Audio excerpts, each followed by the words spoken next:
Hey guys, how's it going? My apologies for the quietness. I always forget to I always forget to throw some music on when it's like you know, just a video paused at the starting soon. And hello, a Black Dragon first. Nice. I see you're in retail today. Every time I every time I sneak a peek at my friend list, I see you in classic. Why am I all dressed up? I'm literally wearing a black shirt, the same shirt I always wear. Well, one of them. What do you mean I'm all dressed up? What the hell? Do, do I do I usually look worse than this? Wow. Oh fuck. Hey GPC, how's it going? And I'm doing good. Doing old raids. Yeah, I saw you were in Throne. I haven't been in there in years. Yeah, ever since I finished my mount farms and transmog farms, I've been out of there. Out of that bitch. My bad. Looks like you're in a nice shirt. It's just my WoW shirt. Yeah, it's. I know my hair covers everything all the time, but no one can ever tell what I'm wearing because my hair gets in the way of everything. Story of my life. To be fair, it's usually up. Yeah. A lot of the time when it's down is on stream, but in real life, this hair is a fucking pain in the ass, so it's always up. Yeah. Uh, like you just got off work. It has been a busy week. Yeah, yeah. You're not wrong about that one. Yeah. It has been pretty busy, as you guys may have noticed, because I haven't been on since I think Thursday, so my bad on that. It's been a little crazy, but we should be back to normal. Um,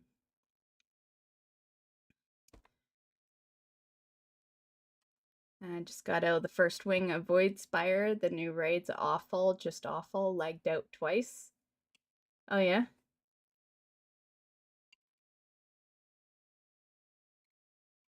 I haven't even gone in yet. I haven't even. Well, I did log in yesterday. What did I do? Oh yeah, I went straight to housing. I didn't do any of the new shit. I have my modes. It doesn't matter what comes out. If I want to do something, I'll just do that thing. And yesterday, which was literally reset first day of the season, and what did I do? I went to my house and I decorated. Shocking, right? The person that hates housing. And wow, anyway. Yeah, that is literally what I did because I found out I could make some new rooms. So I put a daylight room in the Horde house, and I put a night room in my Druid's house, aka Alliance house. And yeah, so there's some new decorations in there and all that. And yep. And then I realized that I don't even have to worry about that Endeavor thing because like my alliance is attached to the Sins of Insanity Guild, but my horde is not attached to the Horde Sins of Insanity Guild. It's attached to I never made it, right? So they're attached to the community, and when you're in like the default community, everyone does everything day one. So I just have all the shit. Yeah, so that was cool to find out because because as some of you guys may know, I completely booted everyone out of the Alliance Guild. Yep. So we're rebuilding over there. Yeah. To be fair, a lot of those people hadn't logged in like 10 years, Should have booted them a long time ago.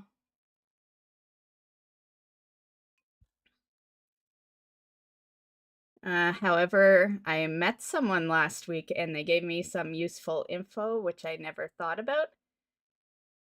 Okay, well, when I first read the first part, you met someone, I was like, oh, cool, cool. So, GPC's got a girlfriend. But then, is it a girlfriend? What do you mean by they gave you some useful information? I can't say I've ever worded it that way when I've met someone, So I need more details, GPC. Gonna need to elaborate on that. And we need to know what that info was. I could move a tune to be in the guild. You're more than welcome. It's just Dracula and I right now, so you're more than welcome. And anyone that may have been booted, you are more than welcome to come back. Yeah, it was a moment on my part, and I was pretty certain that I was not gonna play midnight, and that I was not gonna really play much. I never said I was gonna quit or anything, but I was certain that I was gonna back away a lot.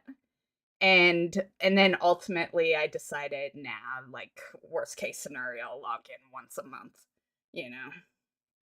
So you're more than welcome, and we are actively doing things. So there is the Saturday delves, and we'll do more stuff as more people come in.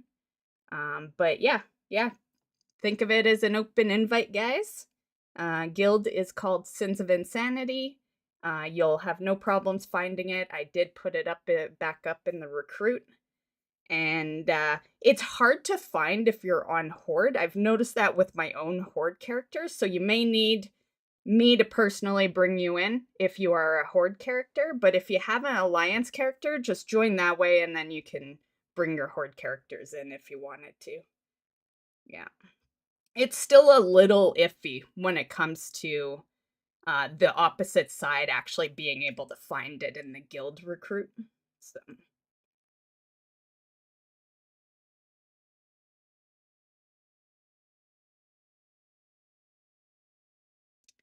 It's more about how to not get stressed easily and to focus on things that make you happy. Well, I could have given you some life advice there. I've been one of those people that didn't, you know how you always hear people talk about how, they live worry free, but they're always rich, right? Yeah, well, I'm the one that hasn't been rich, that has lived that life for over 20 years. So I could easily give you some pointers on that too. I don't know if you'll like every single pointer, but I've done it. I know what works. You just have to be willing.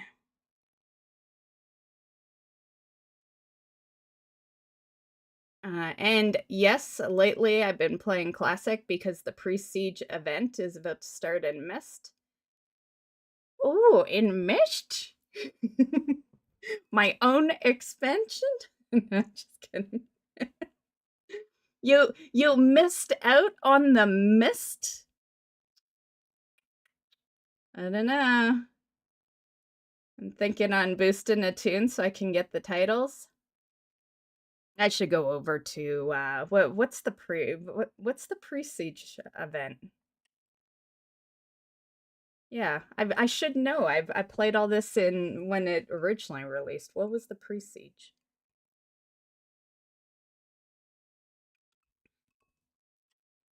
I am thinking. Oh, I read that one. And there is a battle pet. Well, there's also a mount. I did read, and it's gonna be in the news video when I do it this weekend. But there is a mount. If you play Midnight, you can get this blue kind of bird mount. Didn't pay attention to the name. My bad. Watch my news video later on in the week. On Mondays, every Monday on YouTube. But you play Midnight and you get an anniversary version.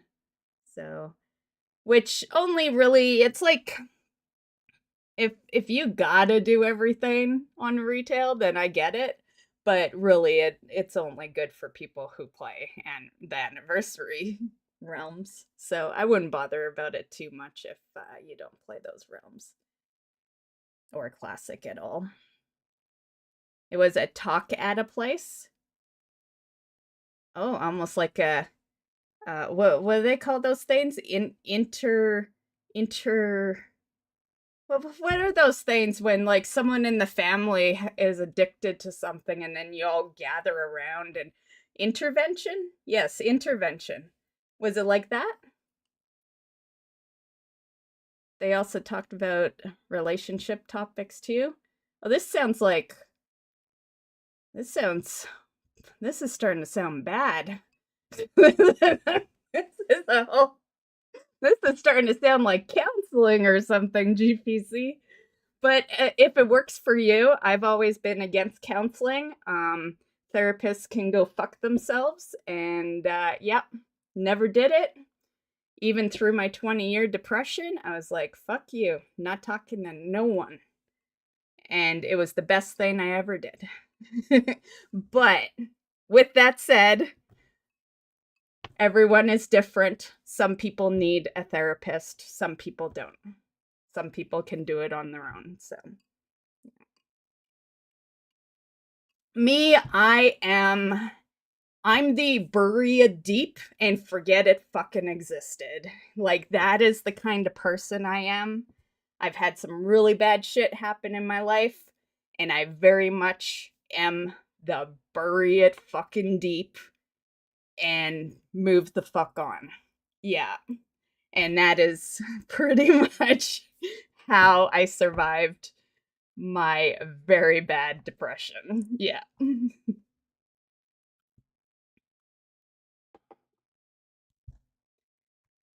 I was the same way with therapists. They never worked, tried to give me pills. Right? Yeah. Never take the pills, guys, because that's when you start having problems. Yeah. Yeah. You try to do like even if you have to see a therapist or whatever, just try to do it pill free because medication literally kills you. It will if yeah, you will be worse.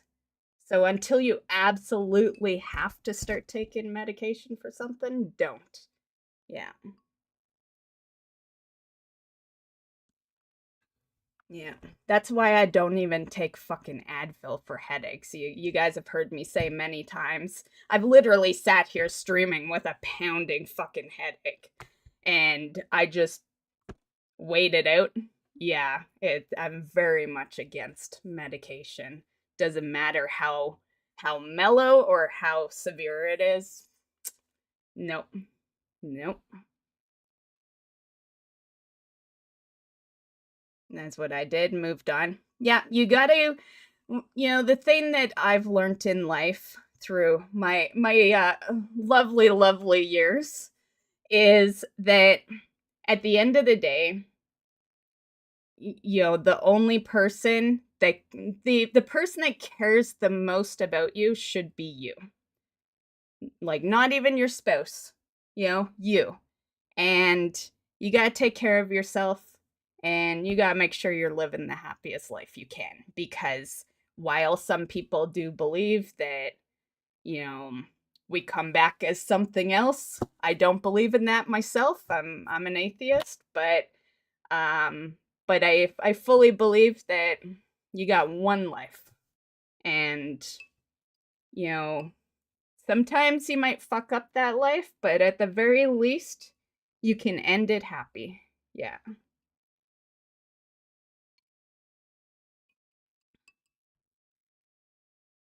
Or at least live it happy so that you're, you know, happy most of the time, I guess. Yeah. Wasn't a counseling thing. They talked about relationships, seeing the little things in life and being mindful. One thing that was interesting was what they said about relationship and friendships. Cool, cool. Yeah, I've had both. There's probably nothing they could say that wouldn't surprise me. I think I know all there needs to be known. about relationships and friendships. Yeah. Yeah. There's a reason I'm a streamer here. And most of my friends are online. Yeah, big reason. Anyway, let's get to this, guys. So, we are gonna watch an interview. I've been wanting to watch this all week. It showed up last week, and and yeah, and we gotta get to it because it's kind of long. So, and I like to pause and give my thoughts and all that shit. So, this was the best day for it. So, yep. So there should be some stuff about WoW, some stuff about Blizzard, some stuff about Overwatch, some stuff that we're not surprised to hear. Yeah. Yep. There's 3 types Okay, of fun. let's do this. Fun for the You hear it player, good? fun for the designer, and fun for the computer. Is it PvP? It's all PvP. In fact, This is Rust just a is highlight, the and most then they'll start it PvP up. thing in all of PvP. I don't know what that means, but Rust players know what that means. My whole career and my family are thanks to EverQuest, so I think I won the game. And we're idiots. We're reading the forums, and the forums are just flaming us all the time. Like, there's lag on this server and can't log into that server. And that was our perspective of what was happening.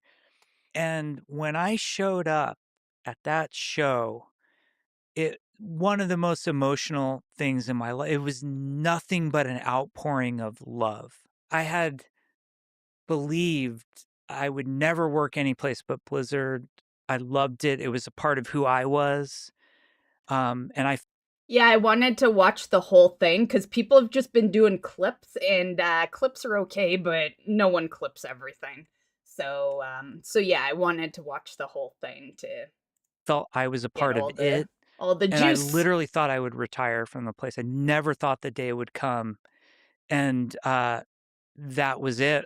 how painful was it to say goodbye? It broke me. Now, meanwhile, as far as the outside world is concerned, you've disappeared off the face of the earth, but you were actually working on a game. That's the main reason I wanted to watch it because I've heard Following is a nothing conversation since like with Jeff 2021 Kaplan, when he left a Blizzard. legendary game designer of World of Warcraft and Overwatch, which are 2 of the biggest, most influential games ever made. He is genuinely one of the most amazing human beings I've ever met.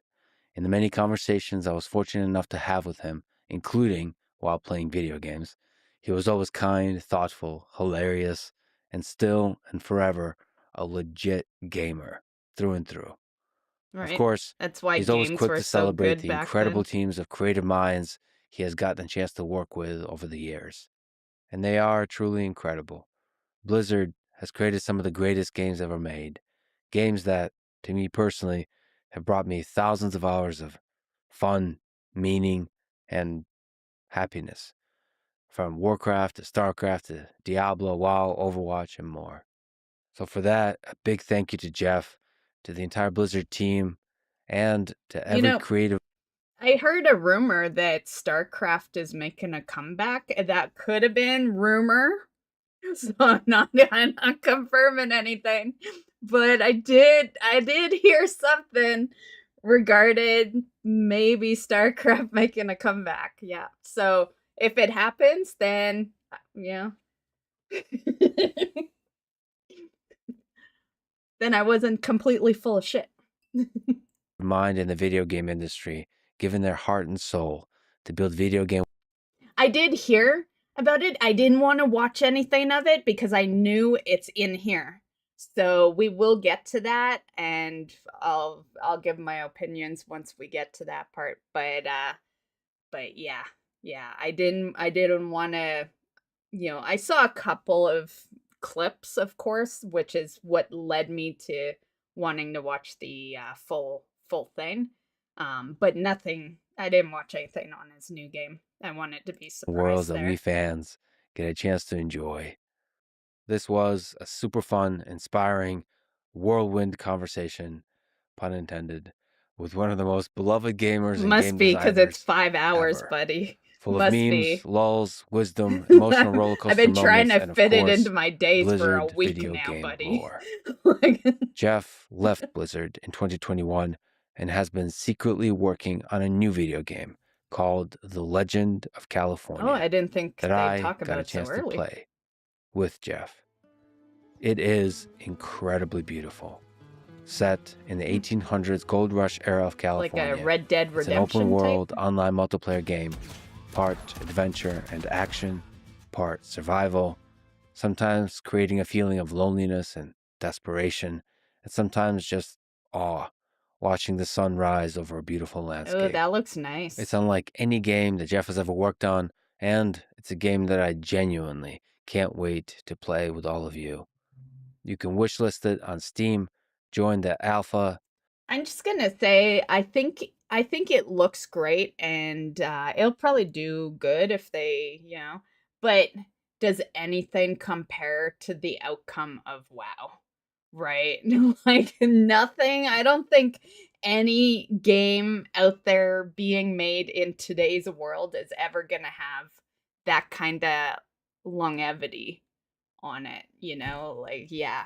But it does look good, and hopefully they'll show some Later in March, I gameplay at the think, end or something. and early access is on the way. This is the Lex Fridman podcast. To support it, please check out our sponsors in the description, where you can also find links to contact me, ask questions, give feedback, and so on. And I've now, already dear been friends, following him for like here's 3 Jeff years or something. Kaplan. He's done other You were interviews first I've a liked. legendary video game player, in particular in EverQuest, before you ever became a legendary video game designer on World of Warcraft and on Overwatch, which I think is a wild journey to go through from gamer to designer. But first, let's go way back. When did you first fall in love with video games? I was lucky. I was born in that golden era of coin op. So I literally remember the first time seeing Pac-Man. I was with my uncle Ronnie, and he just kept feeding me quarters. I think he wanted to play but was too scared to. So his little nephew, he would just give him quarters to play Pac-Man. I remember being at my brother's graduation in Philadelphia. They had an asteroids machine in the Because lobby. That Community was is one of the dead. first coin op machines I had. Sometimes I feel like Community is more alive now than ever, but also games are like, think about it. Think back to 2004 when World of Warcraft came out. How many games were releasing every year? Next to none. There was next to no games releasing every year. Yeah, I think that's a difference. I think it's kind of like when you're in school and you're being fed so much, like I don't know, say you're in history class and you're being fed so much info that you can't fucking remember like even 5 things because it's just like so much. And that's what games are now. I don't think anyone really sticks with anything anymore because there's just so much shit coming out. Yeah. It was easy to be a one game person back in the day, even when I wanted to play other games. Yeah. Because you had the time. Now you don't have the time, really. And you could even be, say, a person with no family, say you have no kids, you got no commitments, you're out of school. Hell, maybe you're rich and you don't even need to work. You still don't have time to play all the games that come out. So I think that's the biggest. And yeah, I don't think it's really like, is it somewhat community? Sure. But I think it's more that WoW had time to succeed, whereas games nowadays, they just don't have time. Yeah. They gotta do they gotta do as good as they can and then just accept the fact that there'll be a dead game in a year or two. Yeah.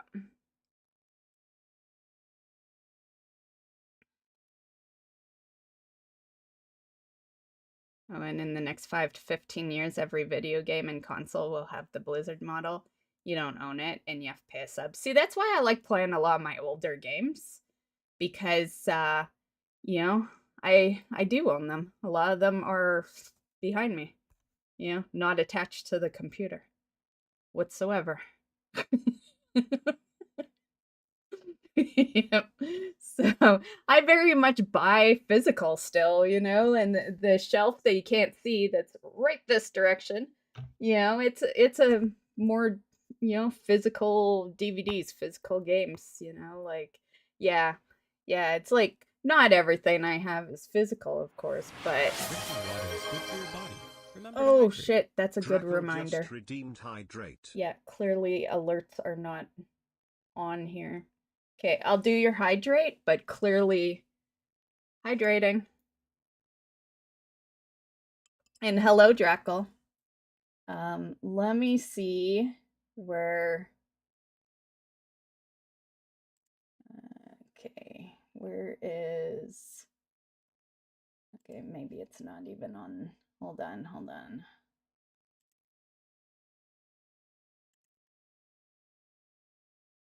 Fuck, which one is it? What do I call it again? Is it Redemption 2, maybe? I don't know.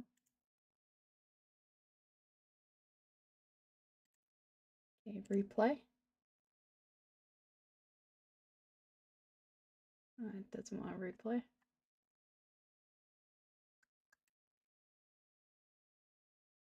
Hold on, hold on. Let me go to our WoW screen for a sec, guys. Just one sec. I just want to see what I have. Okay, it's first redemptions. Okay. Okay, hold on, hold on. I have many, many things in here from years of streaming. I really need to go through these. Okay, that, and that. Okay, and we'll bring you over here.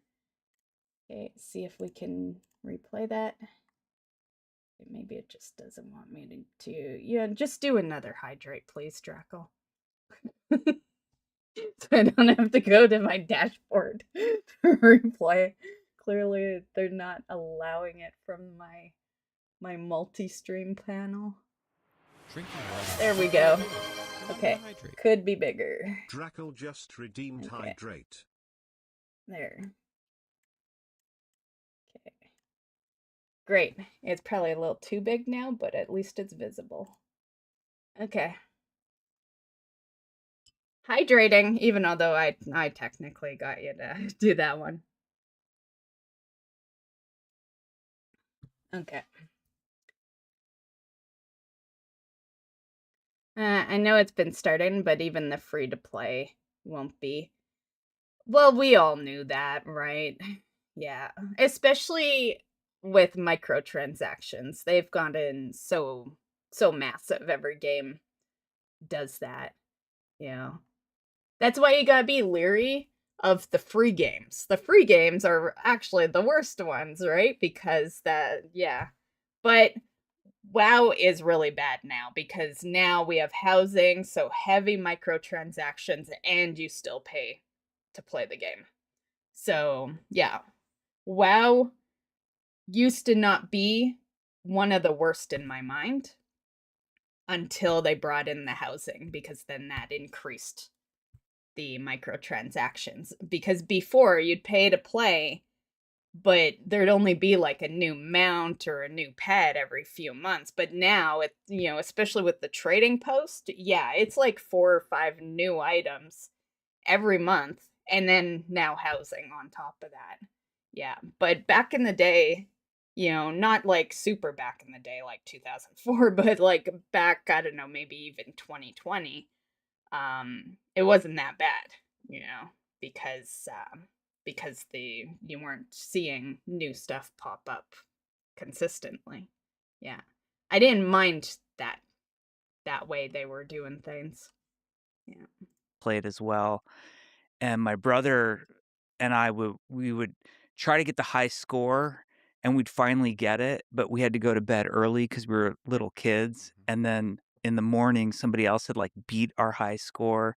That's And the then, worst. I grew up in Southern California in the 80s. I was born in 72. So, I was a kid with that skateboard BMX culture where we'd ride 2 towns over.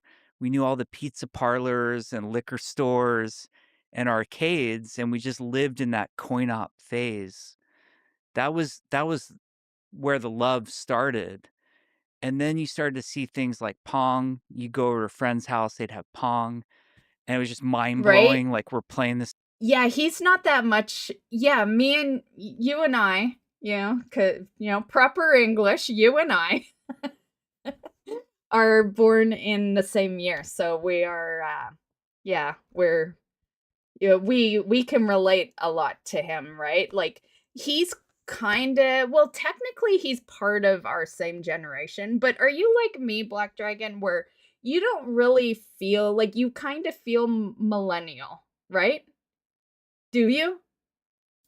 Because I feel like we're part of two generations, you know? Cuz we are right at the end of his generation, you know? Yeah. Like we couldn't even walk by a time. Well, maybe we could have. I think it ends in 81. I think no, 80. 80 is when it ends. So we're like one. We're like one when our generation kind of like ends. So I've always felt like I'm part of the two because, I was a kid in the 80s, but I was still a kid in the 90s too, you know. Yeah. We getting Bugs Bunny and Fortnite? Oh, you always get such good shit. Yeah, it's like Fortnite's gonna make me play it just from all these skins you get. Thing on the TV, and it was so much fun. Um, Atari was a big thing at that time as well. But the big one for For me, Atari was like just phasing out. Yeah, but he's only 7 years older than I am, so like everything he says is I'm gonna relate to, so I'll try not to pause too much, guys, okay? But but let's just put that out there. I am probably thinking exactly what he's gonna say me was actually in for television this part anyway. because my dad was an executive Oh my recruiter, goodness. I haven't seen one of and one those of his in years. clients was Mattel. And he said, "Hey, they gave me this thing," and he would get discounts or free games. Nice. And my brothers and I just The loved in television. Like, For me, the Atari was my dad's, and my first console was the Sega Mega Master System. And then we had a computer, but computers when I was really little, around the Sega Mega Master System days, computers weren't gaming systems. Not really. They were more learning. Like you learnt things on computers and then they kind of developed into gaming systems. So yeah, like my dad would have me sit down at the computer every day for like an hour typing because he wanted me to be a good typer, Yeah. He said it was gonna be important. I guess he was right because, I spend all my time online. I guess you were right, Dad, you were right. Just probably not the direction you were aiming for. we would just play it Yeah. endlessly. And the comparison was always like, is this game close to what's in the arcades? Mm-hmm. And it was just such a golden era. And I think the big moment where it really blew open and kind of hit the next level was when the NES came out. And Mhm. that, like NES with Super Mario, Mm-hmm. was kind of gaming at the next level at that point. And I have like warm, fuzzy memories even thinking about it to this day. I remember we played Super Mario for weeks, my brothers and I. And then I had a friend come over and he showed me all the secret stuff in Mm-hmm. that I didn't know. Hold on, hold on. Back then, I did want to be more into PC because I had a great uncle that had an internet rig. because he was disabled, like the first internet. Nice, nice. I still got my first Nintendo and my Sega Genesis. I remember there must have been a slight difference in the price of Nintendo and Sega, because okay, I feel like only Black Dragon's probably gonna know what I mean by this, because he's, the same year. But do you remember when VHS and beta was out? And if you had a beta player, you came from a broke family, but if you had a VHS player, your family was like mid class. And I kind of felt the same with Sega and Nintendo, but from my understanding, weren't they around the same price? But it felt the same. It felt the same. Like, yeah, I had both too, but my dad made good money. Yeah, I definitely did not come from a broke family. Yeah, we had a lot. Yeah. But I remember that there was that. And beta movies were actually kind of tough to find because less were made for the beta machine. Yeah.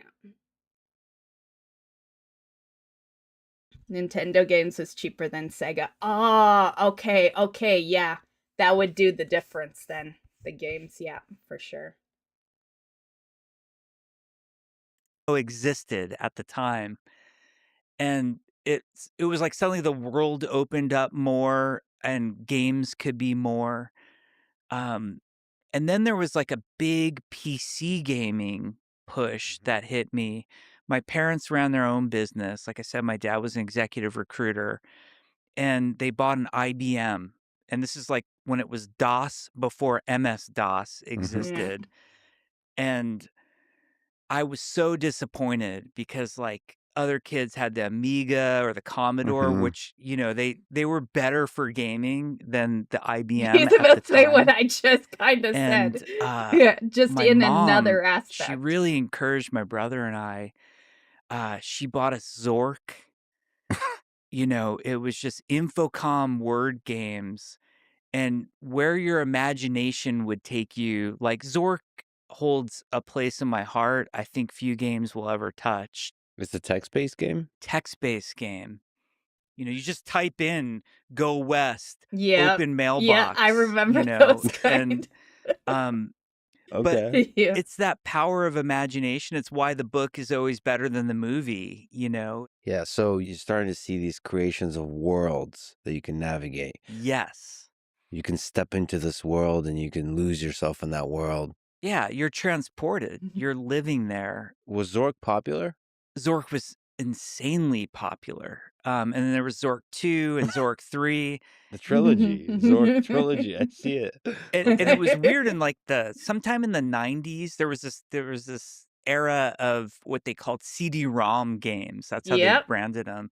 And they made a return to Zork, but it now had graphics. And I still somehow that have just some of shattered my everything because the CD-ROMs Zork you knew in your head didn't exist anymore. and Yeah, floppy Zork was disks. fantastic. I think it might be open source now, which I think is The fabulous. first But Diablo, I I highly had that on recommend floppy. Zork. There was also in those days on the PC that worked on our IBM was Ultima, which Mhm. was the Richard Garriott series. And he was Lord British. We knew him as Lord British. He put himself in the game. And you want to talk about world building. There was you, Forrest, and there was all the characters. And the first Ultima I played was Ultima 2, because Ultima 1 was before my time. And that series, it was this RPG, group-based PC I'd heard game. of And the Ultima, but worlds I were never just played so it. rich. Like you could get Yeah. on a rocket ship. You're playing in this fantasy world fighting demons, and yet somehow you could get on a rocket ship. And then there was just all of this sort of crazy I stuff know that would exactly happen why, because in it showed games. like 97, 98. I was such a huge Final Fantasy fan at that point. Like, yeah, I was playing so much Final Fantasy around that time. Yeah, the old shit. Yeah, so I was still playing like shit on the PC, but I was starting to get I had kind of well, I had started from Sega, then there was the PC kind of era for me, and then I went back to like consoles when the first PlayStation came out basically, and then I was back to PC after. And to be fair, PC didn't get me back until 2004 more or less when WoW came out. Like I was occasionally playing Warcraft here and there, but they didn't like fully get me back until World of Warcraft came out. So I've had like long eras of the two, but they were always both in the house, so like yeah. But definitely that was my Final Fantasy leading into my Gran Turismo days. And yeah, that was I was loving the PlayStation. Yeah.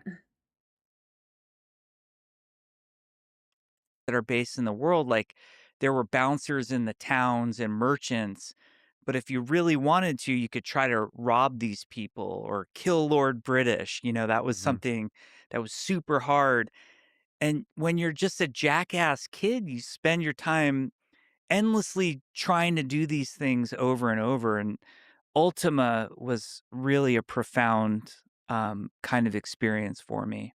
And of course, that led to Ultima Online, which is a See, legendary game in that's the one itself, I've heard perhaps of. connected to Yeah. EverQuest, sort of Yes. starting to build these worlds that are massively multiplayer online video games. Can you take me to that journey? Like, as you start to get online MMO world, what were influential? What were fun for you? Well, the big one for me was EverQuest. But, Mhm. like you mentioned, Ultima Online sort of was the predecessor. It came before EverQuest, and it was, like, one of those unfortunate times in my life where I was actually at grad school. You're busy. I was busy, and I missed Ultima Online. Like, I would have had that experience, and when you hear the Ultima Online stories, they're some of the craziest, funniest. I know somebody who they learned how to poison in the game, and then they would poison apples, then leave them on the ground, and somebody else would be adventuring, and then feed the apple to their horse and kill their horse. Then they steal all their stuff, and, Wow. Ultima Online was kind of it was the earliest I would so be doing that all the grief-based time. experiment, really like when you're treating the humans like ants in the ant farm, that was Mhm. kind of Ultima Online. So, Yeah. my first, like what defined online gaming for me was Quake and Doom Mhm. and Duke Nukem. It started with Yep. Doom, I and was they had always it more you could Doom basically out of the LAN. 3, but I've played all You 3. could network with your friends, or you could connect with a modem and hook up with somebody, and that was like a mind-blowing just seeing another entity in a video game and saying that's a person on the other side of Mhm. that was magical, like, that moment happened, and that person could be in another room or across town from you, and Quake kind of took it to the next level, like, that's where everybody knew what they were doing, the systems were more refined, and, this Quake community formed with all of these, great websites, mods. The community was divided into there were 2 castes of players. The, uh, low ping bastards, the LPBs, and then the rest of us, and I remember rolling into Quake matches, Right, on a dial-up exactly. modem with a 300 ping connection. Yes, because have you ever noticed that, like, the younger people, like 30 and under, whenever you talk about these kind of games, their first go-to is Call of Duty, right? Yeah. Yeah. Yeah. They came a little late, but they still made it.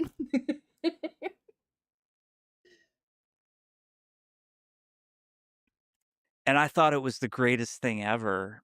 Um, and just connecting with people, like I said, the websites to this day, the only gaming web For me, my first one where I really, actively played with other people was one that no one ever really mentions because, there are popular ones to mention like Doom and Call of Duty, but mine was Unreal Tournament. That was my jam for a long fucking time until WoW came out. Everything is until WoW came out. Yeah. site I read. I don't read any of the news sites anymore, but I read Blues News, which Blues was News. like someone actually teased me recently. I Yeah. linked them a story. I'm like, "Oh, did you hear this new thing's coming out?" And I sent the link, and they're like, "Dude, this is from Blues News. Like, what time machine did you just step out of?" And guy named Steven Heaslip, I'm probably pronouncing his name wrong. I apologize, but and it was actually through that site that I learned about GoldenEye was good EverQuest. too. Mhm. Yeah. They had those programmer plan updates, the dot plan files, and guys like Carmack would, they'd post about what code they were writing or how they had optimized something or just their personal life. Like, the Ferrari talk would always happen once they had achieved success. And there was an id programmer named Brian Hook, and he said, "I'm leaving id to go work at Verint," which Mhm. became Sony Online, to work on this game called EverQuest. And I was like, how does anybody leave id, the greatest institution in all of gaming ever, to work on any other game? I'm like, this guy must be crazy, or whatever this EverQuest thing is, I need to see it. I need to know what's going on. And if he hadn't made that post, I never would have checked out EverQuest. We'll talk about EverQuest, but since you mentioned Carmack and Quake, what can we say about the genius of John Carmack? Why was he such an important and influential human in the history of gaming?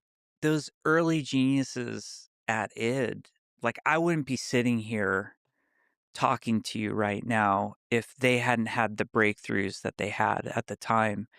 Um, Gaming engines were evolving, but the level of breakthrough that they achieved with Wolf 3D, that was the first. I remember playing Wolfenstein when it was a 2D game. Mm-hmm. You'd Mhm. run around, you dress up as a German, you throw Yep. a grenade. Yeah. Um, to see it in 3D, and it's funny, you look back at the screenshots or videos of it now, and it seems almost childish, like, "Oh, why were you so excited about that?"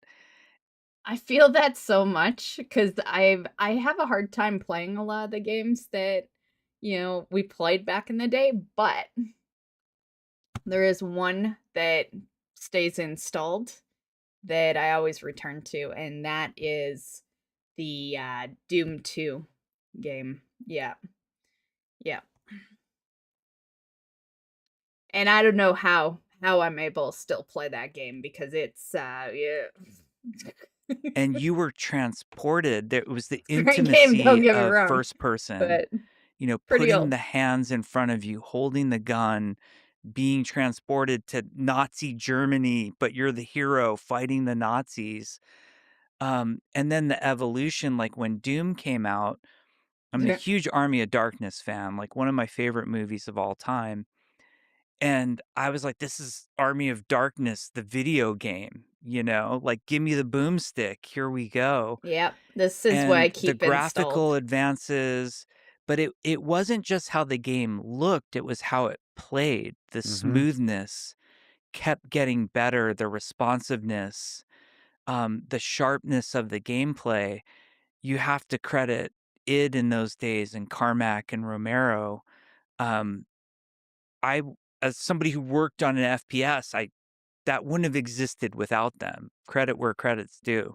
And by the way, we should say you're as a gamer, your range is incredible. You are a legit first person shooter gamer, but you're also obviously love the more MMO world rich exploratory kind of game.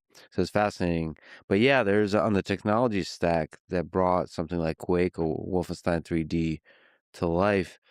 There's a threshold which you pass of realism where you can immerse yourself into that world. I had the same exact experience with the Wolfenstein 2D, taking a step to 3D, and it was like tears in my eyes.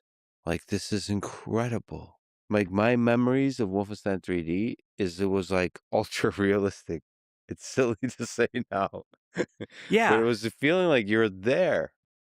Yeah, what an incredible age. And some of that, the storytelling, a lot of that is the technology that brings that kind of 3D world to life. It's incredible. But before we get too far on that tangent, you mentioned grad school. We should mention that you have a master's degree in creative writing from NYU, and you wanted to be a writer. You told me your main influences were Kerouac, but also Hemingway, Salinger, Bukowski, Orwell. What drew you to storytelling in that medium of writing? What aspect of the human experience were you trying to put down on paper? Well, it started with being a fan first and being inspired and reading. And it's the not only being transported to a different world or into a different person, but also, you know, the way that stories can touch emotions in you and trigger I feelings agree. sometimes you didn't even know you Yeah. had. Mm, And that was very appealing for me. And the big challenge with it is, and I think this is I'm for just gonna anybody who say, because you mentioned midnight, I'm just gonna say, like, we are all in full belief, right? That they kind of played people with midnight by, you know, bringing some of the, you know, how to explain it. Let me think more on that. creates I'll get anything back to that is topic. putting yourself out there. mm, Um, to some degree, there's a lot of ego that goes into that moment where you say, well, I've been reading, 1984 or Green Hills of Stranglethorn, and I think it's amazing. Um, and now I'm going to try to write something that somebody is going to read. mhm. That's a giant leap of faith. That's a moment of putting yourself out there completely. And there's got to be That was one of my favorite things in WoW was collecting all the, Green Hills pages, all those Stranglethorn pages, yeah. Yeah, I spent so long getting every single one of those. I have not. Like I said, I hopped in on the Tuesday, and for some reason, I wanted to do housing. And so I hung out in my house for, I don't know, 2 or 3 hours. And yeah, I have not even been in the raid yet. Yeah, so I haven't seen the end the end trailer. I'll probably end up watching it on Sunday because I'll probably put it into the news video. some part of that that's ego. There's some part of it that's masochistic. Mhm. And I think Need to go for shopping. people Okay, who see you when you get back, Draco. want to create and build stuff, they can't help but to do it. You We'll don't be here. really have an option. That's just how you're wired, and you're going to do it I'm anyway. anticipating being here And, till like I 3. admire people like Dickinson who can just write all the Yeah. poems and leave them in a drawer to be discovered by somebody else. Mhm. That's one way to go about it. Yeah, Franz Kafka, a lot of the stories he wrote never published, and he asked for all of them to be destroyed. And then it's only because of his friend that ignored his request that we even have many of his stories.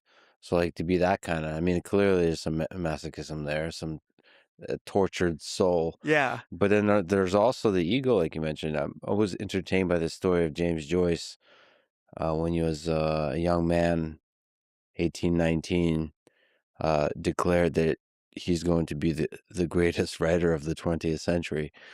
And he turned out in the eyes of many to be one of the greatest writers of the 20th century. But there's like millions of kids just like James Joyce writers, they're declaring exactly that turn out not to be. But that is in some cases, in many cases, maybe most cases, you have to have that ego to Yeah. say, I'm gonna, yeah, right. I read 1984 and now I'm going to write the next 1984. Yeah, and I do think ego is a big part of it. It's one of the many lessons I've learned.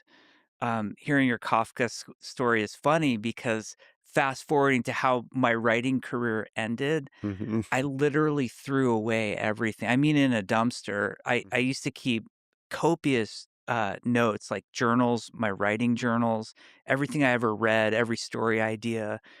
I probably had 20 volumes of just handwritten notes.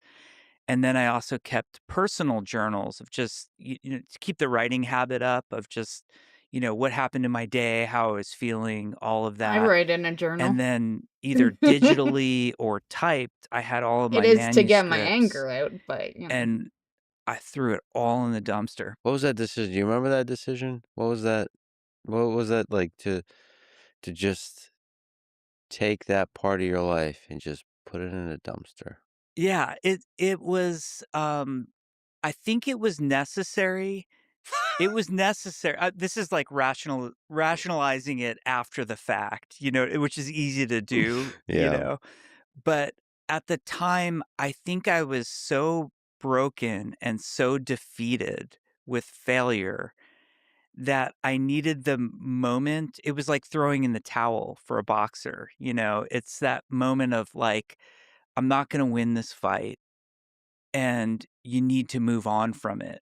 And if there was any I'm just gonna say I've sort of had that moment, with content.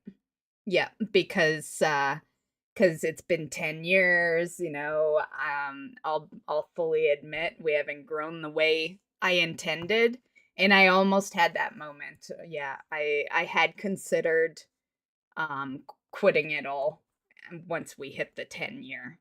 And then ultimately it was a couple of years ago that I was like, you know what? I'm just not going to do what they expect me to do. I'm going to do whatever the fuck I want to do. That's why you guys see me, or sometimes you don't, or we're gaming, or sometimes we're watching this.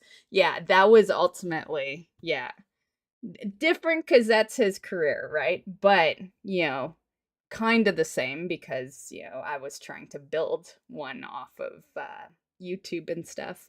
So I've had a similar thing because, I've been doing more or less free content for 10 years. element of that sitting around, I'd be tempted to try again or bring it out of the drawer 10 years later. We should mention that you did give it a real try. You've mentioned receiving over 170 rejection letters in 1 year when submitting your stories. So there's a lot of rejection. So it was Yeah, a long chain of rejection. And then what was that like? The rejection. it was hard. I had moved from New York. I did the most terrible, dumb thing that I knew I was doing at the time. I had a really great group of writer friends from grad school in New York, and I think writing's a very lonely, solitary thing, but weirdly, writers kind of support each other and just who do you give the story to? You don't want to give it to your mom or dad. You kind of want to give it to somebody who's going to really punch you in the nose and tell you what's wrong with it. And I had left that writing circle to move back to California. Did you take a bunch of drugs, take your typewriter, and drove No, across across the United States, and then wrote a book about it, or just to take Kerouac's as an example? Anyway, sorry. You I went. might have been more successful had Yeah. I done that. Right. So sorry. So you went back. So I moved back to California and I did it for a girl. And I think within 2 months of moving back, we were broken up. So and I knew it when I was standing in my studio apartment when it was empty in New York and I was about to close the door for the last time. I had that, like, little me on the shoulder saying, "Dude, what are you doing? Mhm. You're making one of those epic life mistakes that is gonna come back to haunt you." And, I ended up alone in California, and I think it was a good 3 years that I structured my life where I was gonna write for 8 hours a day because it's that writer's habit, like, you have to just force yourself, "This is a job, this isn't a hobby. Whether I like it or not, rain or shine, sick or healthy, I'm gonna write for 8 hours a day." And I did. I was fortunate, like I said, my dad had his company, and he hired me, as a research associate, so I had done something similar too. When my depression first started, it was pretty fucking severe, and I just up and left Canada.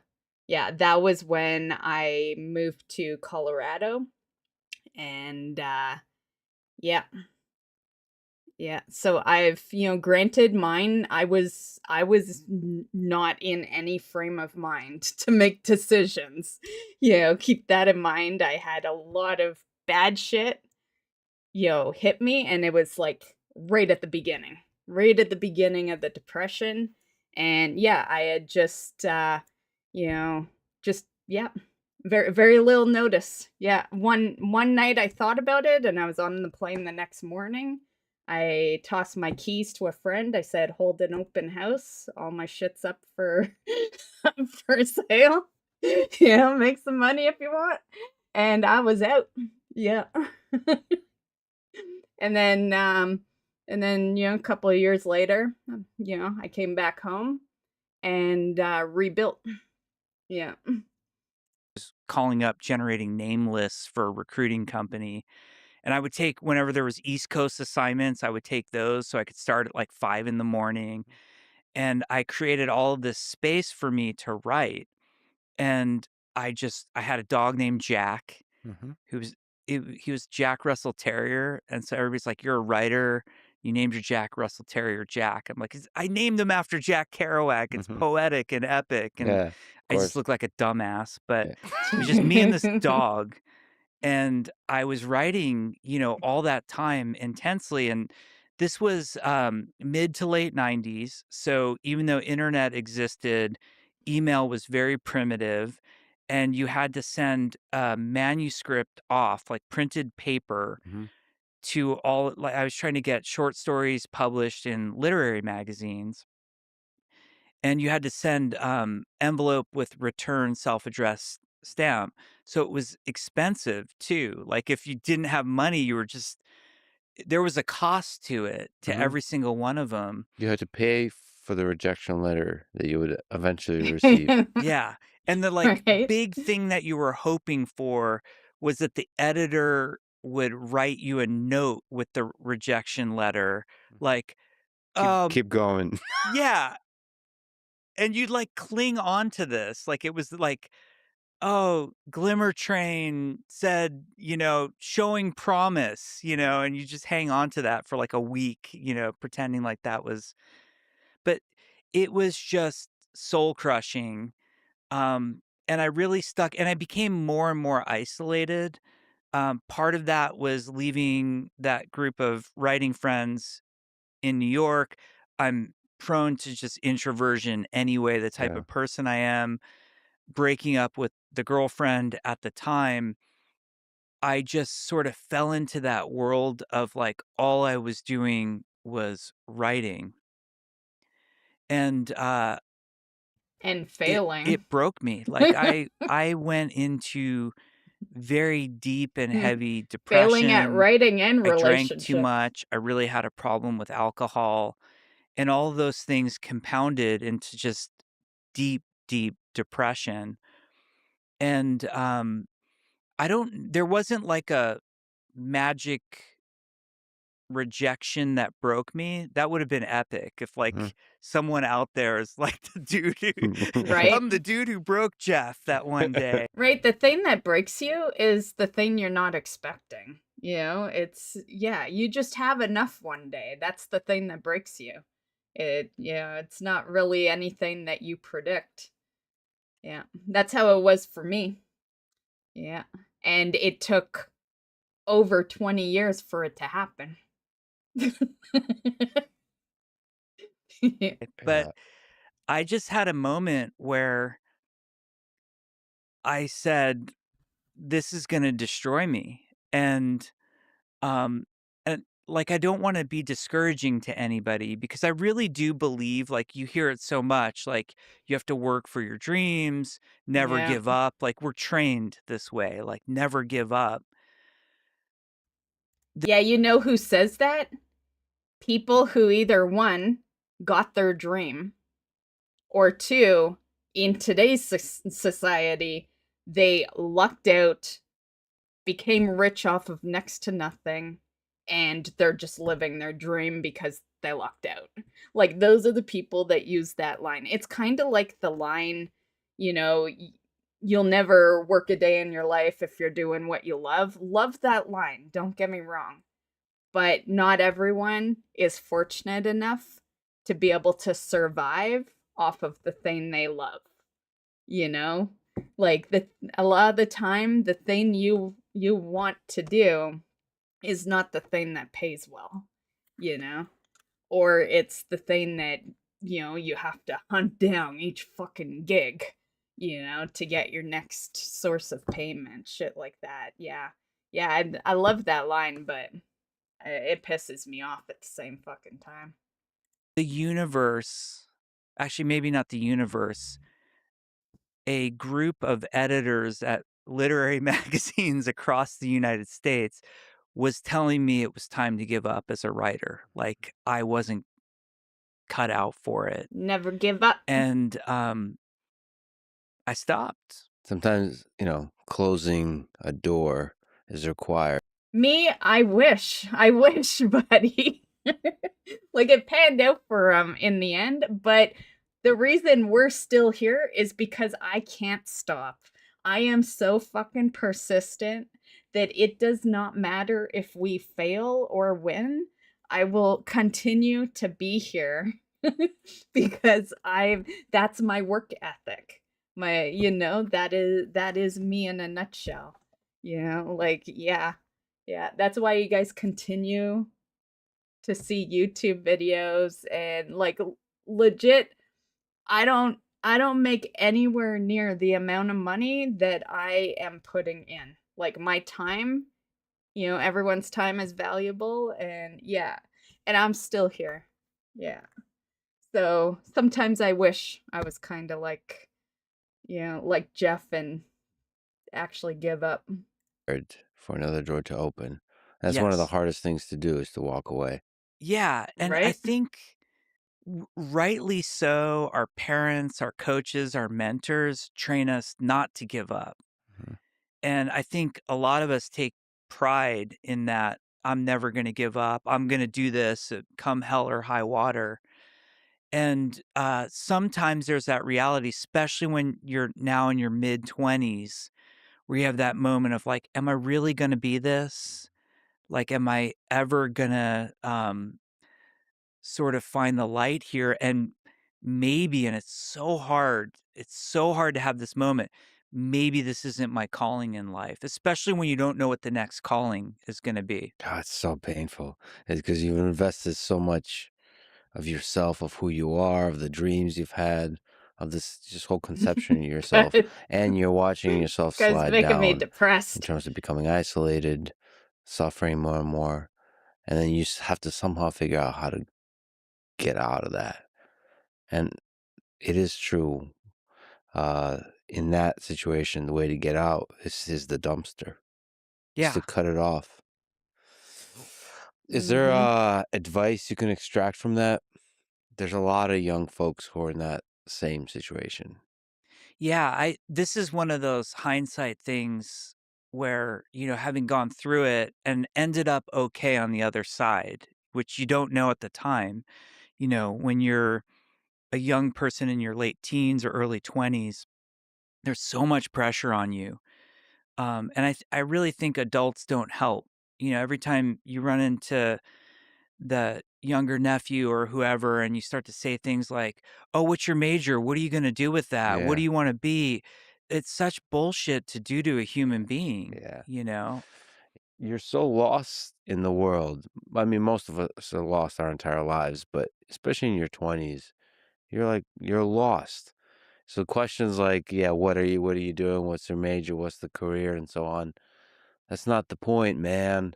I'm trying Yeah. I'm trying to find I'm trying to move through the world. I'm trying to run through the world to find the thing that sparks my heart, to find the passion, to find what I'm meant to be on this earth for.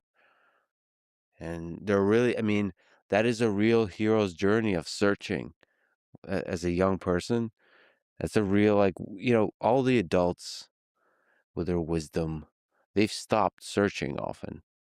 They've done the lazy, the comfortable thing. They found their thing, and so now they look back. I'm not like that with work, but I'm like that with relationships. Yeah, I have definitely I stopped searching a long ass time ago. Hey, Arsenal. Miss doesn't know how to be a quitter. I know. The only thing I ever quit, and thank God I did, was like smoking and vaping. Yeah. I'm glad I quit those, but yeah, that is as far as it went. Yeah. Yeah. This Men in Black a dude sex. It'll get back to Jeff. They don't remember how much suffering and how much uncertainty that young people have to deal with. There's How you confusion, doing, by there's the way? pressure, like the pressure we exert on younger people for having it figured out it's insane. So the advice that I always give, and it sounds so stupid, like this sounds really trite, but um, focus on what you want to do, not what you want to be. The pressure that society kind of puts on us is, That's more or less what I did. oh, you want I decided quite a long time ago that I don't want to be, well, I don't know if I should word it that way. Um I decided the focus isn't to be a, heavily successful YouTuber. The focus is to just put content out that people enjoy, right? That's in the content sense of things.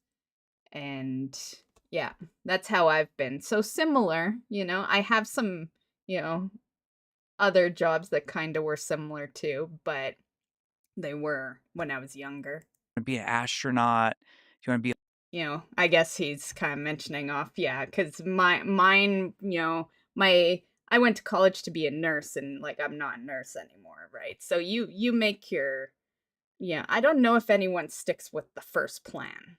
Maybe some people do. Maybe some people, come straight out of high school and they're like, I'm gonna be a doctor, and they go be a doctor. And actually, you know what? You got to stick with it at that point. If you go through 10 years of college, like, well, you got to turn around and be something else? No, I don't think so. But, point is, I don't think anyone really knows what they want to be right off the bat. a firefighter? Unless you want to be nothing, If you want to be nothing, I guess that's an easy thing to want to be. But yeah. Do you want to be a writer? Do you want to be a game maker? And I think we get lost in the trappings of like a vision of what that role is Mhm, and how to perform as a fake actor in that role versus when you're off the clock and no one's asking you any questions. mhm. You're not at Thanksgiving dinner and your uncle's pressuring you into, what your future is going to be for the rest of your life. when you go home, how do you spend your time? Like, what makes you happy? What brings you fulfillment? And through those paths, you're going to find out what you're going to become, not what you want to be. Mhm. It's what do you want to do? What do you want to do? The thing that brings you joy on a moment by moment basis. Yeah, that's brilliantly put. And speaking of which, that's where you took the pivot. You switched to video games. How did that happen? Gradually, suddenly? Gradually and suddenly. So when I had that fateful moment where I just sort of gave up with writing, I had these days where I'd structured 8-hour chunks of just this was writing time. I sit solitary, typing, all that was gone. And, I could still support myself, which was nice. And then I had this free time and I wasn't spending it with anybody. I was just alone, me and the dog Jack. Hmm. And I just poured it Don't you? all into EverQuest. Yeah. I it was 1999 when that game came out, and I'm good. How are things with you? Have you quit retail yet? I haven't. Well, I logged in yesterday and I was in the house for a bit, but other than that, my last time I played was probably 3 or 4 days ago. When I actually did some actual things. It was the last stream. Yeah, as always. Yeah. I'm sure some people probably don't believe that when I'm not streaming, like I'm not in WoW, But but I am busy nowadays, guys. The only time I play games, you see. And that is a deadly seriously honest thing that just came out of my mouth. Hence why we watch some of these things too, because like stream is kind of my my sit down time. Yeah. Yeah, I keep adding things to the plate lately. So now I'm just like extremely busy. I had a friend, Victor, like kind of a lifelong friend, one of the few friends I had who played computer games because there was a stigma to that. Hmm. It wasn't you didn't walk around telling people you played games. They thought you waste your time. Right. And my friend Vic had bought EverQuest. I'm like, that's that game that guy Brian Hook went to work on. Is it good? And he's like, yeah, you got to play it. And the moment I logged in, I was just transported. It was the world of Norath. And it wasn't just the world itself and how it looked. I thought the game was gorgeous. It was the mechanics, that I was this halfling rogue that, had to go out and adventure in the world. And when I killed stuff, I got experience and I needed better loot to kill more stuff, to get more experience. And the sort of draw of progression in the game, um, it was amazing. I just lived my life of I can't wait till the next time I log in. There was a lot of escapism going. It wasn't all healthy. When all was said and done, when I finally had quit EverQuest 3 days later, you could type in the command 3 days /played later. to see how much played time you had. I think it was like 272 played days in 3 years. Hmm. So you start to do the math on like how much Mhm. time Hmm. That's a in good those chunk. 3 years I was living in that world. It Yeah. was it Yeah, was cuz kind of my insane. druid has a Well, that's lot over just on her own, 6,000 so hours that's not Yeah, even of counting gameplay. alts. yeah. Wow. So here, going to Perplexity, EverQuest is a long-running 3D fantasy, massively multiplayer online role-playing game, MMORPG, set in the world of Norath, Damn, as that you were got saying. bright. First released in March 1999. It is an online role-playing game where thousands of players create characters, group up, and explore persistent shared world. It is widely regarded as one of the foundational MMORPGs helping to find raid content, guild systems, and 3D online worlds. That's the other component of it. It's all humans, and they group up Yeah. and they raid together in the game. Yep. In the context of EverQuest, raiding is usually around 30 people or more getting together to conquer something that you couldn't beat otherwise. And to do successful raiding, you usually need to join what in EverQuest everyone referred to as an Uber guild. So I had this great pride in my EverQuest journey that most of the time leveling up, I was ungilded or I was in like a role playing guild with rogues only. Mhm. And it was when I got to level 50 in EverQuest was the top level. I can share that kind of pride a bit because, like, you know, for a little bit there, I was alone in my guild, but I was still raiding, and I was doing M plus, and I was, I was doing all the things that you do when you're gilded with a bunch of people.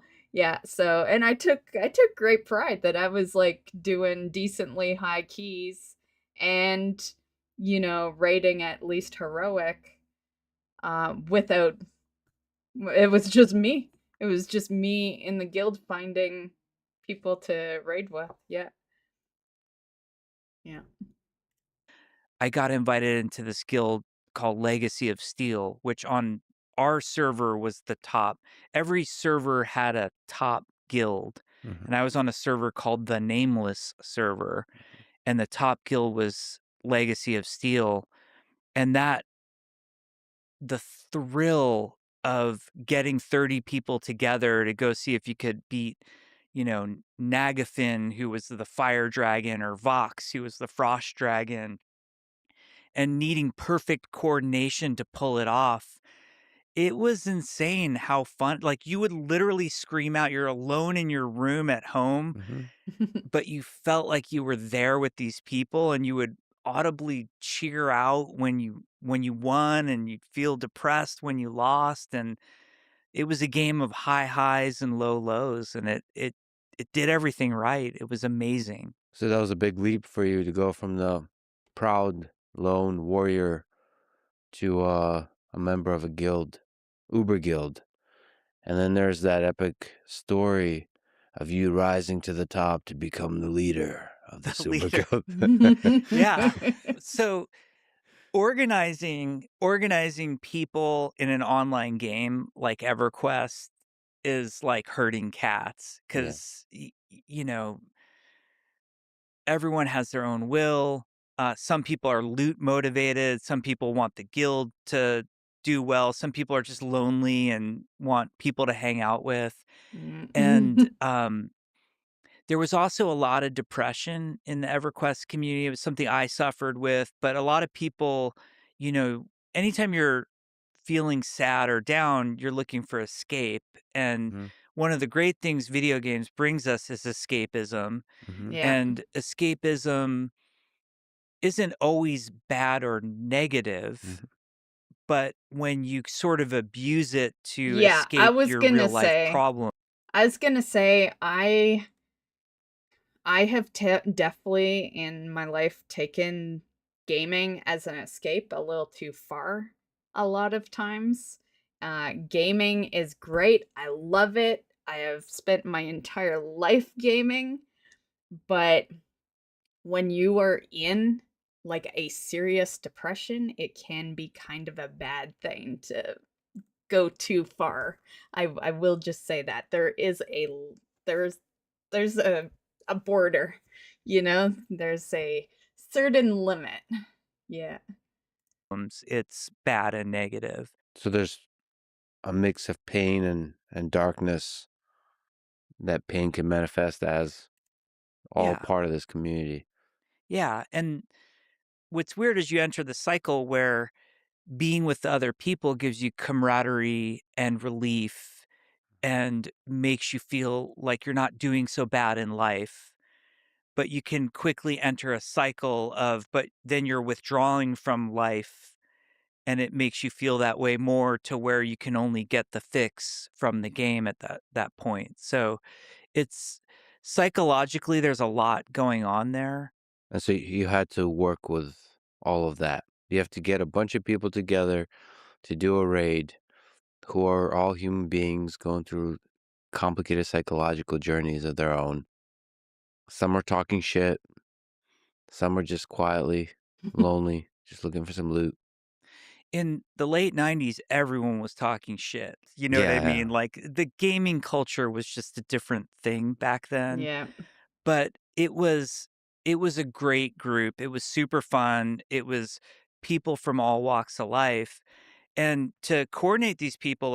I feel the toughest part is having a group that gets along because, our guild, Sins of Insanity, it used to be a fairly active raiding guild. And back in the early days, I remember in Wrath specifically, shit just kind of went downhill, for a moment there because I had a business trip. Because I had my own business back then, and still do, but I had a business trip I had to go to. I left someone in charge of the raid scheduling and all that, and like taking care of the raid for just 2 weeks. And I came back and all hell had fucking let loose. I had people pissed off at people, and like I had to pretty much be their therapist in a sense, and I had to fix the situation, which we did fix it, but we did lose some people in the process because of whatever fucking happened between them within the 2 weeks that I had taken off. So like that's the toughest part about being not only a guild master but also a raid leader, is that you can't vanish. If you vanish, like if anything, you need to do something a particular week, yeah, things just fucking go downhill. Yeah, you were there to hold it all together, and the minute you're not there, yeah, yeah, it is just nuts. Yeah, and it all comes down to people getting along. Not everyone is gonna just, it's a guild, right? Not everyone's gonna get along, and when they don't get along and you know, it's a raid happening, then that fucks that all up, and yeah. Like, you just had to repeat everything, like, 200 times, Hmm. like, "Okay, we're gonna port from North Row. Everybody get to North Row," and then you'd have to repeat that for, like, 6 hours Hmm. to have any chance of, like, 20% of the people showing up in North Row. And I sort of like at first I joined the guild, I was just like the bright eye, bushy tail, like I was like one of the few rogues in the guild. I just wanted to be helpful. I really admired the people running the guild. Like we had a great guild leader. Um, and it was just a really fun experience. And you know, the guild leader one day just disappeared. Like he quit and he was going through, his own thing. And that's what would happen in EverQuest. Like people would just kind of disappear all of a sudden. There wasn't hey, in about a month, I'm going to stop playing because I'm starting this new job. People, people had to quit in some dramatic way. That's because, you're not their friend. Like, let's be real.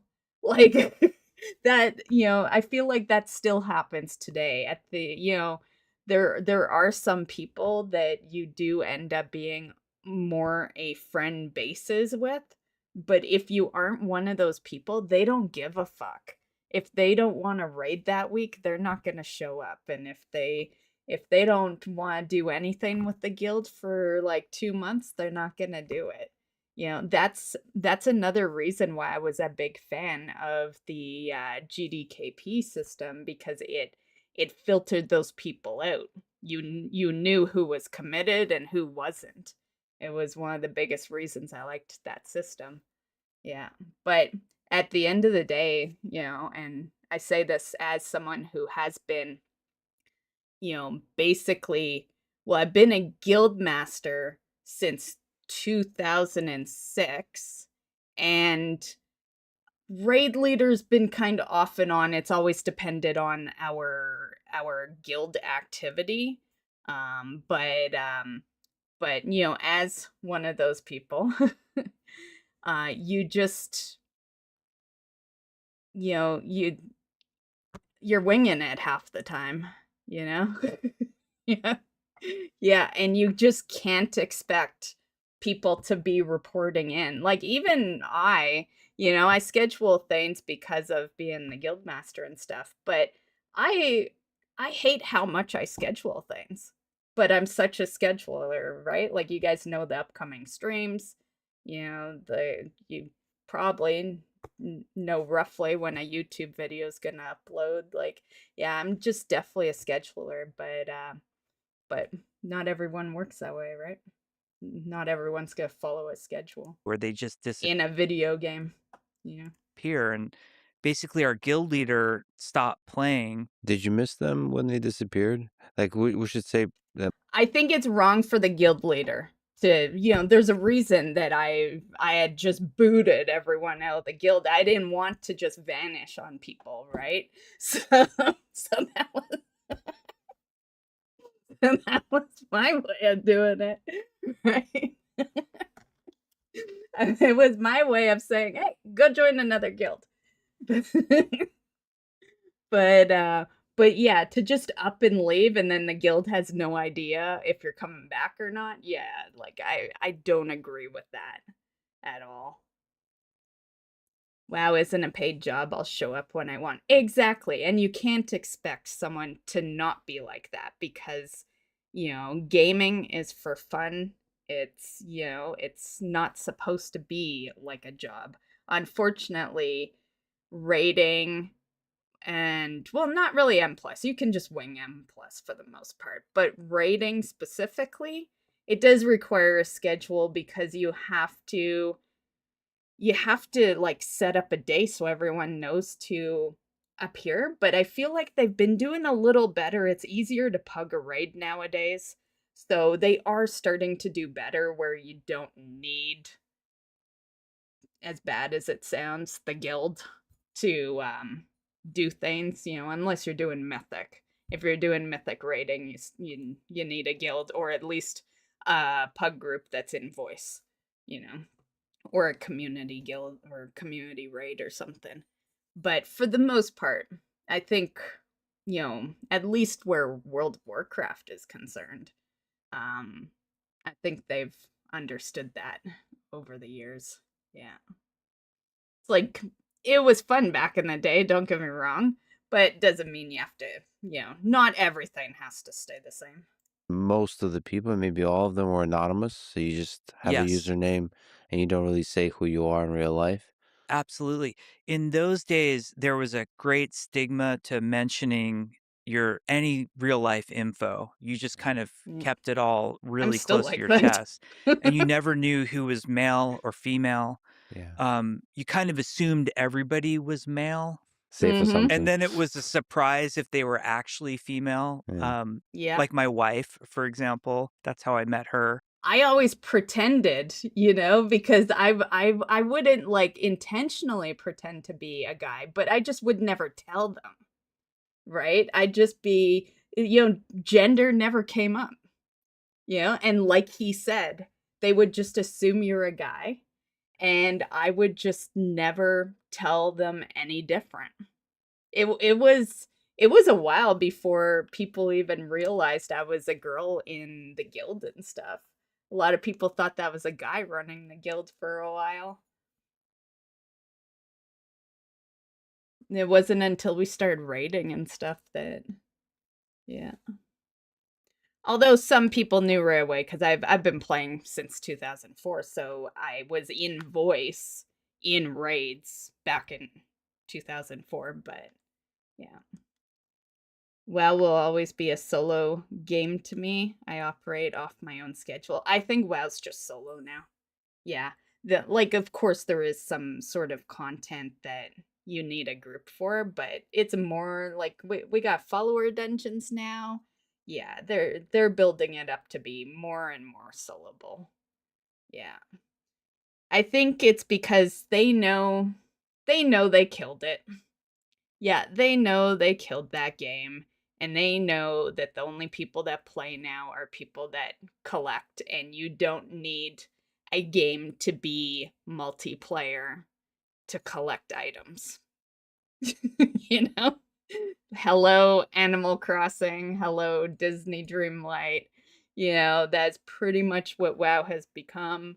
And yeah, I suspect in some years to come, it will be even more soloable than you see it right now. Yeah. Yeah. They will always keep raids and PvP and M+, but yeah. Yeah. Raiders, dungeoners, and PvPers are the minority. Yeah. Mainly PvPers. I feel bad for PvPers most days because you know, it's almost like Blizzard has forgotten about them. They get a new battleground here and there, but they'll make a mount for, gladiator and seasonal, but aside from that, they get next to no attention. Yeah. You met her in EverQuest. I met her in EverQuest. That is a true love story right Yeah. there. Yeah. Wow. The funny part for me with EverQuest is, you play a game as much as I played EverQuest, and people are like, "You threw years of your life away, like, you can't win a game like that."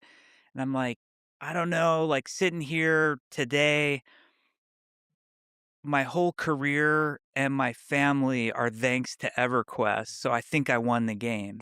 Yeah. Yeah, you're like the well actually guy. Well, Well, winning a game is like it's different in every aspect, right? Like, some people, in a sense, the person that said you can never win in a game like EverQuest, they were kind of right. You can never win in an MMO. They continue to go on. But it depends. Is a winning 100%ing the game? If it is, then yeah, you can never win. But yeah, he won in life for sure. Well, yeah, Dream your job, a life will wife, be on a Wikipedia page somewhere that says, "Well, here's an example of somebody yeah, why video games are awesome." Yeah, I mean, some of the, I should mention as an aside, for me and many people I know, yes, it's hundreds of hours, but some of the happiest hours and days of my life, like looking back, it all worked out. Mhm. During it, you are pretty low, and you think, what am I doing with my life? All that kind of stuff. But yeah, like looking back, just all-nighters you pull playing a particular video game, allowing yourself to really fully be immersed, seeing the sun come up on, by the way, many of those games for me were Blizzard games. Yeah. It's just an incredible thing that video games have been able to do. I think, it used to be and still is somewhat the case that books do that kind of same thing. They yeah, take you on a journey, but video games for a long time, you're right, they had a stigma. Like I couldn't tell people. I felt like I was doing like heroin or something. Like yeah, I felt like I was doing this secret dark thing. It's usually in the It's weird. I always find it funny when people say that. Like, it was true. Don't get me wrong. I remember back in the day, people didn't admit to it, but I was one of the odd ones that did. Yeah, I was always a I don't give a fuck type girl. It wasn't something I developed as an adult. I was born with the I don't give a fuck attitude. And yeah, I tell people straight out what I did, the night before or whatever, and that was also my comic book days, and I admitted to that shit too. Yeah. It was like if they don't like it, fuck them. it's But I do find it funny that, there is a lot that hid that lifestyle. it Yeah. usually is in the dark. There's just this secretive nature to it. Like I'm doing something really dark and shady. it wasn't mainstream. It wasn't. It wasn't Mm-mm. there was a stigma to it, and one of the weirdest parts of that is, I mentioned, like, you could type in the /played in EverQuest. Well, if you did the slash played on how much TV people The stupid part of slash played is, yes, you can do it in WoW, but it don't mean shit. It don't mean shit. Like, your slash played, whatever it is, does not matter because at the end of the day, we don't know that you're not multi-boxing. So, yeah, that's what I hate about WoW's slash played. Back in the day, like, I trusted the slash played back in like vanilla BC Wrath days, but nowadays I don't trust anyone's slash played. Yeah. Not unless they're like on a stream, chat's visible, and they do it right there and then I guess at least we know that character's slash played, right? But, when someone just says they're slash played, yeah, too many multi-boxers out there, which means they could have, say their real slash played is like, I don't know, 500 hours on one of their characters. If they were multi-boxing on 10 characters, that's 500 hours on, all 10. And yeah, hours that, you know, shouldn't exist in my eyes. Yeah. So I don't trust it. watch, what But would once that look upon a like? It would time, I did. blow Yeah. 6,000 hours out of the water easily. Well, it in 20 years ago it would have, not today. Now it's the phone. Yeah. Yeah. Yeah. But then it is hard to say goodbye. He's so right about that because my slashed hours, while impressive today, was way more impressive 10 years ago, when you couldn't level characters as fast. Yeah. Yeah. I was, you know, I would say around Kata and Panda were kind of my most alt established, days. I had lots and I started building them from BC, and BC, as you know, well, you leveled super fucking slow. So yeah, I was super proud of all my alts. Nowadays, it's like when someone tells me, like you've seen it, right? Especially you, Black Dragon. You're here, quite a bit, and Arsenal. You've seen people, where, fuck, I lost my train of thought there. What was I lost my train. Oh yeah, yeah. People come in and they'll be like, "How many accounts do you have?" That question, I laugh inside my head every time. Every time someone asks me that. It's like, do I need more than one account? Like, but but that proves right there how easy it is to level. You shouldn't have time to have more than one account. Like, you shouldn't be able to get that far. People aren't supposed to have multiple accounts. Yeah. So, yeah, that's just a prime example of, how much easier it is. To that world. Yeah, Those are also really painful times. How hard is it to say goodbye for you? to EverQuest, it was really hard. And there were times where you try to quit. Oh, you took a break sometimes? Yeah, you think you're quitting for good. You'd have those moments of like, I'm doing this too much. I need to move on in life. I'm gonna put it down and That's a walk wow away with and me. hopefully not come back. And there were times where you did come Just back. just haven't done the When I quit yet. finally did leave EverQuest, it was actually extremely easy because I was psychologically done with the game at the time. Um, it was That's how I feel with WoW. I've felt psychologically done with the game since Dragonflight. The only thing that keeps me in is streams. Yeah, I've said that many times that I'm pretty confident that I would have quit by now. But every time I've thought about it, I've thought about streams. I've thought about how, the only views I get on videos on my YouTube are the WoW videos, or, the the streams are a bunch of WoW viewers, like, yeah. Yeah, a lot of the time it's been my content. Yeah. Not shortly, but not too long after a new expansion had come out. At the time, it was Shadows of Lucklin, Hmm. which didn't speak to me like the expansions before. Like, the one before that was called Scars of Velios, which was an amazing expansion.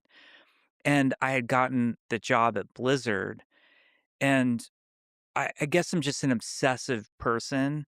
So all the time and energy that I had put into EverQuest, the second, the second my first minute started at Blizzard, that was my new obsession. So, speaking of which, you have to tell the epic origin story of how you got the job at Blizzard. As we said, you were this legendary gamer and now legendary troll on EverQuest, username to go. You gave a lot of edgy feedback to the devs, telling them in now famous, there's several rants. There's a famous one where you tell many of them to do a bunch of things, including to pull their heads out of their asses. I remember that. You were loved and Yeah. respected because you gave a lot of specific ways that the game could be improved. And that's an important thing to say. You weren't just talking shit. You actually really loved and cared for the game, and you gave them, in the language of the time, advice on how to improve their game. Yeah. And Well, the thing is, it's not really talking shit if it's real. And two, if you love the game, you're full of passion. That's why, like, the minute I stop bitching about WoW is the minute to be scared. Because that that will be the day that, I've already kind of started caring less and less, but that'll be the day where I just care so little I don't even bitch about it anymore. Yeah. it's funny because, like, you look back to those messages, it's inspiring to me. It should be informative and inspiring to a lot of people because you're really legit full-time talking shit. And now, and always have been, He's like holding like in one of the that laugh. kindest, most loved human beings in the entire gaming industry. Anyway, how did that lead to you getting a job at Blizzard? So when the first guild leader left Legacy of Steel, the founder, he was a guy named, his online name was Dread. That was his name. He left. And our guild was kind of in this listless spin for a while. And eventually somebody stepped up and took his position as guild leader. And that person's name was Ariel, Hmm. who was this blonde wood elf warrior female who always refused to wear a helmet because thought their character was so pretty, wanted to show their face all the time. So Ariel was a great guild leader for us So they're who and brought made me transmogging. like a assistant guild leader, raid leader, officer type in the guild. And over time, Ariel got busier and busier and would send me messages like, "Hey, I'm not going to be online, tomorrow, or I'm not going to be online tonight. Can you run the raid? Can you run the raid?" And running the raids was very natural for me. And it was my first experience with leadership in my life of like, how do you motivate people? Like, what does motivation look like? What does discipline look like? How do you inspire people? When do you force people versus encourage them? So it was a learning experience for me on the fly. And I had the safety net of the real guild leader would log in eventually. I should mention, I'm just now reading about, doing a bunch of research on Justinian of the Roman Empire, and he rose from being a peasant to being emperor. So I see a lot of parallels in your life journey from peasant to emperor. But go ahead. I'm sorry. At least EverQuest guild leader. What the That's as fuck? much as I Uber can say. guild. Uber guild leader, best guild on the nameless server. So as time went on, Ariel became busier and busier. And then one day they contacted me and we were having this like whisper back and forth. And they said, you're going to have to take over the guild. I'm just too busy. At And least then it came out. at least they're better than me. Me, I was like, "Well, if I'm not gonna be here, no one's gonna be here." There was no way in hell I was ever tossing my guild over to anyone. Yeah, Later, well, let me back up a second.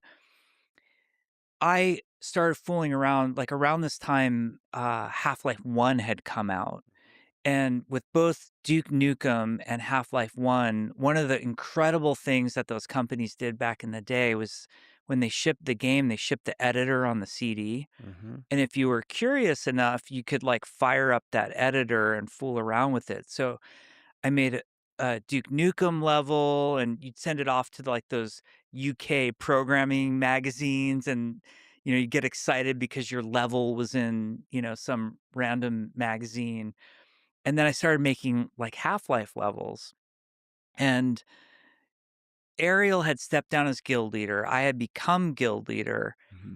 and then at one point, Ariel contacts me and says, "Hey, you were talking about those Half-Life levels you made. I want to see those." I'm like, "Oh, that's cool. Like, I didn't know you played Half-Life. Like, yeah, maybe we can get a server up and I can play them." And Ariel tells me, "No, mail them to this address in Irvine." And because, again, to rewind in the time machine for a second, to send something like a Half-Life level over the internet would have taken like 12 hours. Yeah. So you actually like burned it onto a CD and stuck it in the mail. Mm-hmm. So Yeah. For those that might be young in the chat here, I used to when I first started torrenting way back in the day, like we're talking probably 30 years ago or something. I would start it like downloading and then I'd go to work like, I worked long hours back then. I was a nurse, so I'd work like 12-hour shifts and I'd come home and it would just almost be done. Be getting ready to just finish. Yeah, and that's how long it took for like one movie. Yeah, it would be like one movie per day. Yeah. put my Half-Life levels, I send them to Ariel, and he says, "My name's Rob. I'm a designer at Blizzard Entertainment. Mm-hmm. Um, I hear you're in Pasadena because you mention it. I would write about, the Rose Parade and all these things on our website. It was blogging before blogging existed. So he knew I lived in Pasadena. He's like, Irvine's only an hour away. Why don't you come down, see Blizzard, and you can also meet, and he names like 4 people in the guild. And I'm like, "They all work at Blizzard too?" He's like, "Yeah, we're all Blizzard." Hmm. And it was so weird So he lucked out and was in a guild of devs. Yeah, that's a crazy luck out there. because during that era, I didn't have a lot of money. It was not like kinda nowadays, it feels like everybody plays every game, but you had to be selective. So, like, I never bought StarCraft or Diablo or Warcraft. I was much more of the Half-Life, Quake 3 guy around that time. And I never played a Blizzard game, and I just got invited to, like, go to Blizzard Entertainment. Was This seems like a great cliffhanger time. I need a drink, guys. It is empty. I'll be right back.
Okay, we back. Blizzard already legendary, you know, with the Warcraft and Starcraft. Was it building this like great legend of this game company that seemingly doesn't miss? It was very much on its way to enshrining itself as being one of the legendary like, it was beloved Mm-hmm. by gamers, but there were still ignorant people like me who hadn't played, War 2 or Diablo 2 or StarCraft, which was shocking to people. So you weren't like freaking out. No, I was freaking out in a different sense. I'm like, "Am I gonna get mugged when Right. is this a Right. scam?" I was pretty excited. I played the two Diablos and the Warcraft. However, fun fact, I never touched StarCraft until I'd already been a WoW player for I think it was once WoW started kind of getting a little bad for me. A lot of people saw it bad in Wrath, and that is kind of when, you know, one version of WoW died. But but for me, BFA was kind of when I considered it to start kind of going downhill. And that was when I first tried StarCraft. I'd never played it prior to that. But I had played Diablo and I played the Warcraft games before World of Warcraft. And yeah, so I know the excitement. I was like in my early 20s when World of Warcraft came out, so I was old enough to, you know, kind of, have that excitement and play a shit ton. So, yeah. Because Yeah. you didn't meet people off the internet. Yeah. So, I drove down there. I ended up there was Rob Pardo, Mm-hmm. who at that time was the lead designer on Warcraft 3. And he was Ariel, so okay, it wasn't a woman after all. It wasn't this blonde I wood knew elf. it as soon as you Right said I don't know what you Ariel. expect at that Yeah. point. I It was knew it. Rob Pardo. Uh, to this day, a great friend of mine named Scott Mercer was the enchanter in our EverQuest guild, a guy named Dale O'Min. There was a guy named Roman Kenny who was like this totally psychotic wizard who played in our guild. And I had lunch with these guys. We just went out to Irvine to like a restaurant. And, forgive me for the misuse of the phrase, but it was like my coming out moment. And we talked about games having that stigma and being embarrassed about who you are and what you like. Up until that point, I would never tell Mm-hmm. friends, family, like, I love games. I'm playing this game, EverQuest. It's so cool. We just killed a dragon. And so you were hiding this part of your identity. And I'm out to lunch with these guys You know, in Irvine.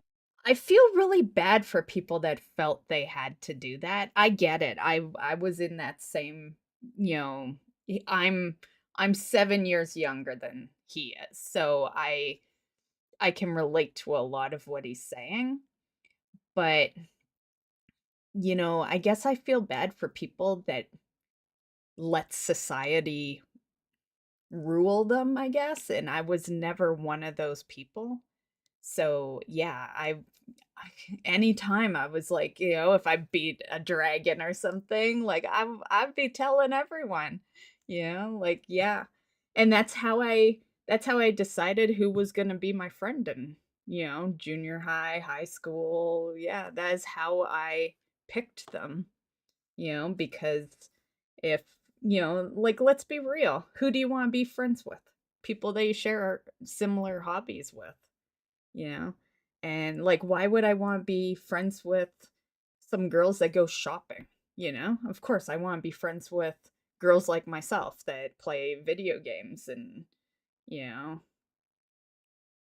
well, that was pretty much all I cared about. So I was hoping to list an extra thing, but yeah, I guess that's all I really cared about. And comic books. I was big into the comic books back then, and board games, and but board games and video games kind of, they go together in a sense. But yeah, I feel kind of bad for him that he had to hide, hide his passion for so long. Yeah. And Yeah, that's one thing I'm really thankful for my dad for, because he raised me to be proud of the things that I like, proud of the person I become, like, yeah, he was very much don't let them control you, girl. And I ran with that. Yeah. And I'll be grateful for that life lesson for the rest of my life. and we're talking about dragons and swords and raid tactics and talking shit on all the people in the guild. And I literally had this moment where I felt like myself for the first time. I just felt like so comfortable. And that was an eye-opening moment. And after that lunch happened, he invited me for a couple more lunches down, just I just thought as like, oh, now I made friends with these people online. Now we know each other in real life and they happen to work for this game company.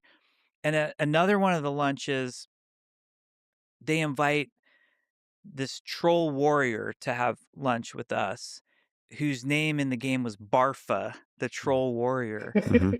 And Barfa wasn't somebody who played with us all the time, but kind of like Ariel got into the guild kind of on the side. It was one of those like inside invites of like, who's Barfa? I don't know, but Barfa's in the guild now. And there was at the time it was a new dungeon called the Hole, and we had never done it before. And we jumped down in this hole and we're doing this whole dungeon and everything goes wrong, as it's prone to do in EverQuest, and the whole guild escapes except for Barfa, whose I was troll gonna character's say, so big he can't. because Buddy had kind of moved on to, him joining Blizzard, and then, World of Warcraft. And then he kind of goes back to EverQuest, right? And I was like, I don't remember any fucking hole raid. I was sitting here, I'm like, oh, okay, hole. Yeah. Welcome back, Drackle. Jump out of the What'd you exit. buy? And I had this potion that was like a Boopy-doopy. really expensive potion that was a teleport potion that, no one but someone in the Uber guild could afford at the time. And I hand the potion to Barfa and I say, here, use this. It'll teleport you out. And I'm a rogue. I can just stealth and get out of the dungeon on my own. So 4 I pounds of saved cheese and some Barfa, other not stuff? really knowing who Barfa was. And Are you making us pizza this weekend? Actually, I am gonna have pizza this weekend. Actually, no, I'm not. No, I'm not. I need to use up the hamburger buns in the fridge, so it'll be chicken burgers. Next weekend, I'll have pizza. I did it with a very expensive potion. Having lunch, Rob introduced me. This is Alan Adham. He plays Barfa. I'm like, oh, Barfa. And you saved me in the hole that time. Well, it turns out Alan was the founder of Blizzard and he was sort of the head of everything at that time. It was Alan, Mike Morheim, and Frank Pierce. And what I didn't realize with these lunches were like, I just loved them because I felt like I was myself. I felt true happiness being surrounded by these, people who were talking about video games and I felt comfortable around. And one day, Rob logs into EverQuest. He wasn't playing much at the time. He said, I want you tomorrow to check the Blizzard job site. I'm like, okay, like I'll check the Blizzard job site. And they had announced World of Warcraft and posted on the job site was the job for an associate quest designer. And the funniest part of it was I forget if it was a requirement or a plus in the job description, but they're like, "We really want somebody with a creative writing degree." And I'm like, "You guys set this up for me." Like, they were just looking, and it was that hindsight moment of, like, actually, these guys were just interviewing me for 6 Yeah. months. They were actually friends, and they were really cool about it too. And I just had the "fuck it" moment, like, that job opened up. I applied with all my heart, like, they had a bunch of, quest writing on it, um, and then I went through, like, a pretty hardcore 6-month recruiting Nice, process nice. because they never hired Jackal. designers from out of the company. Traditionally, designers were promoted It's a from crazy within sale. Blizzard. Either they would, like, transfer out of other disciplines, or they would come from, quality assurance, tech support. So hiring somebody off the street was kind of a big deal for them, and they really put me through a grilling. I met with it was the first time I met Chris Metzen, Hmm. who is maybe the most inspirational creative person on the planet.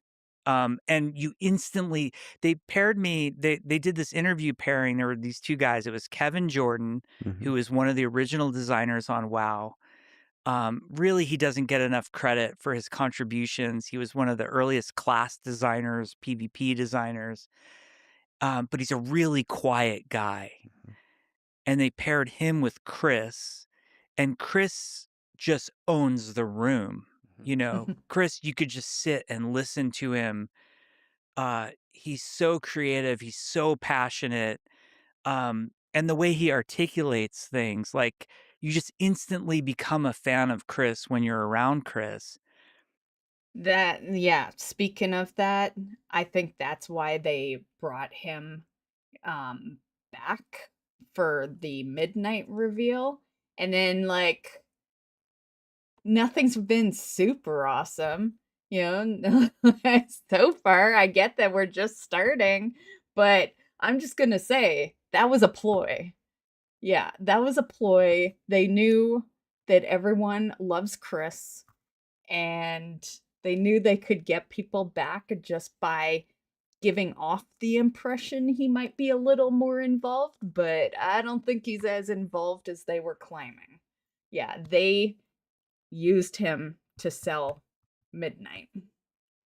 Yeah. And Chris, Kevin, and I go to lunch at this Italian place that was across the street from Blizzard, and I remember Chris made a stop to buy cigarettes, on the way to the interview. Hmm.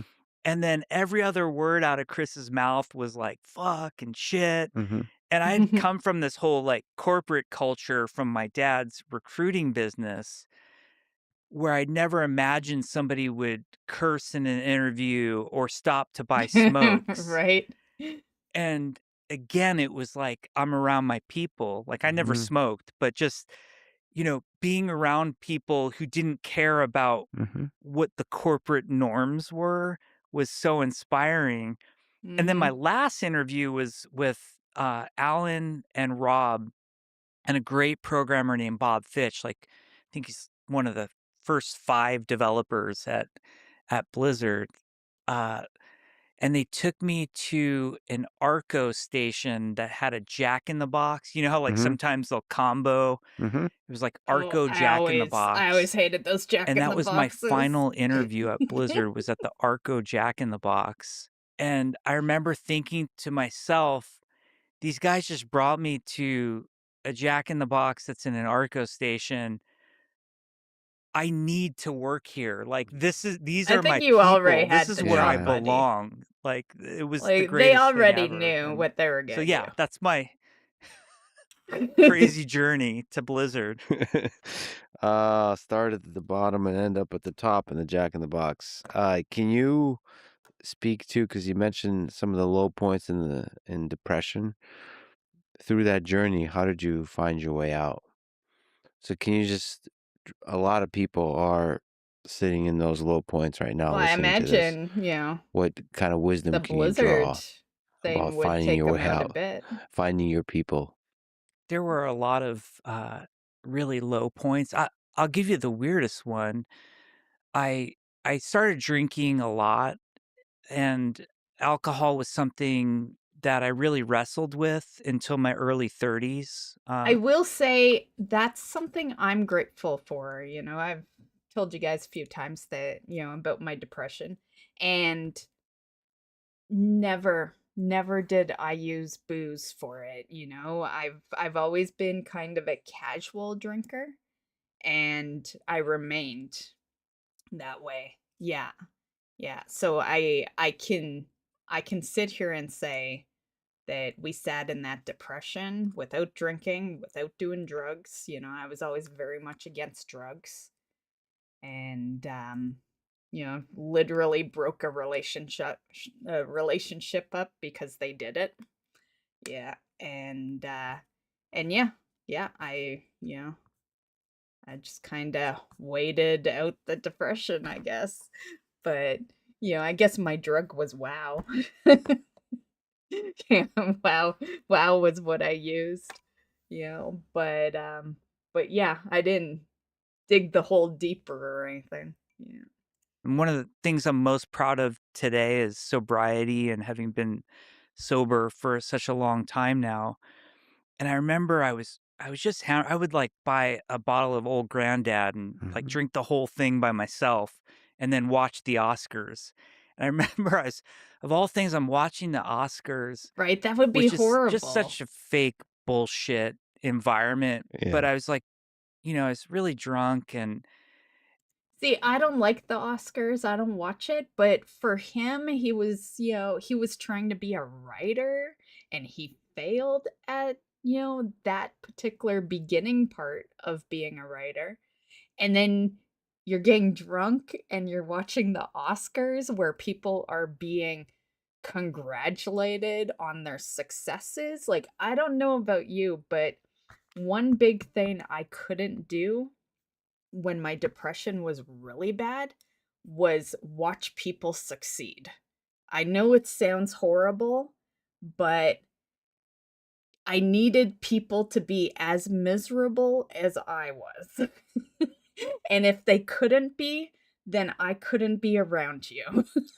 Like, like, as yeah, it was one big reason that I stopped really paying attention to Facebook. Of course, I always hated Facebook, but it was one big reason why I did just kind of like, you know, I was never there, never on it. And it was because all you ever heard was people's lovely lives, even if it's fake ass shit, because it mostly is online, right? But even if it was fake, it's like it's the last thing you want to hear when you're not doing great, right? all those people seem so together and successful and polished, and I just it was that contrast that made me feel like such a Yeah, I failure, was gonna say such a um, loser. and Yeah. it all seems so stupid and unimportant to me now. Um, I be Yeah, I know for me, it was a lot like, I was a single mom, broken relationships. Meanwhile, my family had these healthy fucking marriages. And, and, and it was a lot like that. And then there'd be constant questions of, what are you doing with your life? Oh, look at what, my sister is doing, or my aunt or my daughter, and it's like, shut the fuck up, you know like, it was just, yeah. I think they definitely helped me isolate myself for sure. became I got in that constant struggle of try not to drink, but drink to make it feel better. I was lucky, my parents were very supportive of me even in my 20s, even after I, quote unquote, "left the house." I went into therapy, and that was very helpful, extremely helpful, and one thing I learned is that you have to find the right therapist for you. It's not just checking a checkbox of "I went to therapy," it's about finding somebody who's That's why I never did it. No one was gonna be, well, one, I never wanted a therapist, but two, no one was ever gonna be good enough. Yeah. Yeah. Like, he's talking about being broken from like failure at writing. Yeah, my broken went a lot fucking deeper than just failing at a profession. Yeah, failing at a profession would have been so fucking easy to get over, compared to what m- caused mine. So yeah, like yeah, there was never gonna be a therapist good enough. sort of helps you get out of whatever rut you're in a way that's healthy for you. And I tried antidepressants, but I just hated taking Never pills do the and pills, feeling like buddy. something was in me and making me feel different. I never responded to it. And then the hardest thing, you know, which I've never mentioned to anyone and is hard for me to talk about, but eventually I went through ECT, which is electroconvulsive therapy, shock therapy, and that broke me out. And I would never endorse that as a miracle. I was gonna That say. was I was at such a low point that people were very worried about me and my well-being Mhm. and what was gonna happen, and that was sort of an extreme pull the ripcord, like there's nothing else to lose moment. And I think that was the difference maker. That and starting at Blizzard. To find, I mean, there is a deep loneliness there when before you met those guys at lunch, you're alone, like in a really deep fundamental way, like in the way you weren't in New York with the writers group, right? And so that must have been an incredible experience just to see the guild. Yes.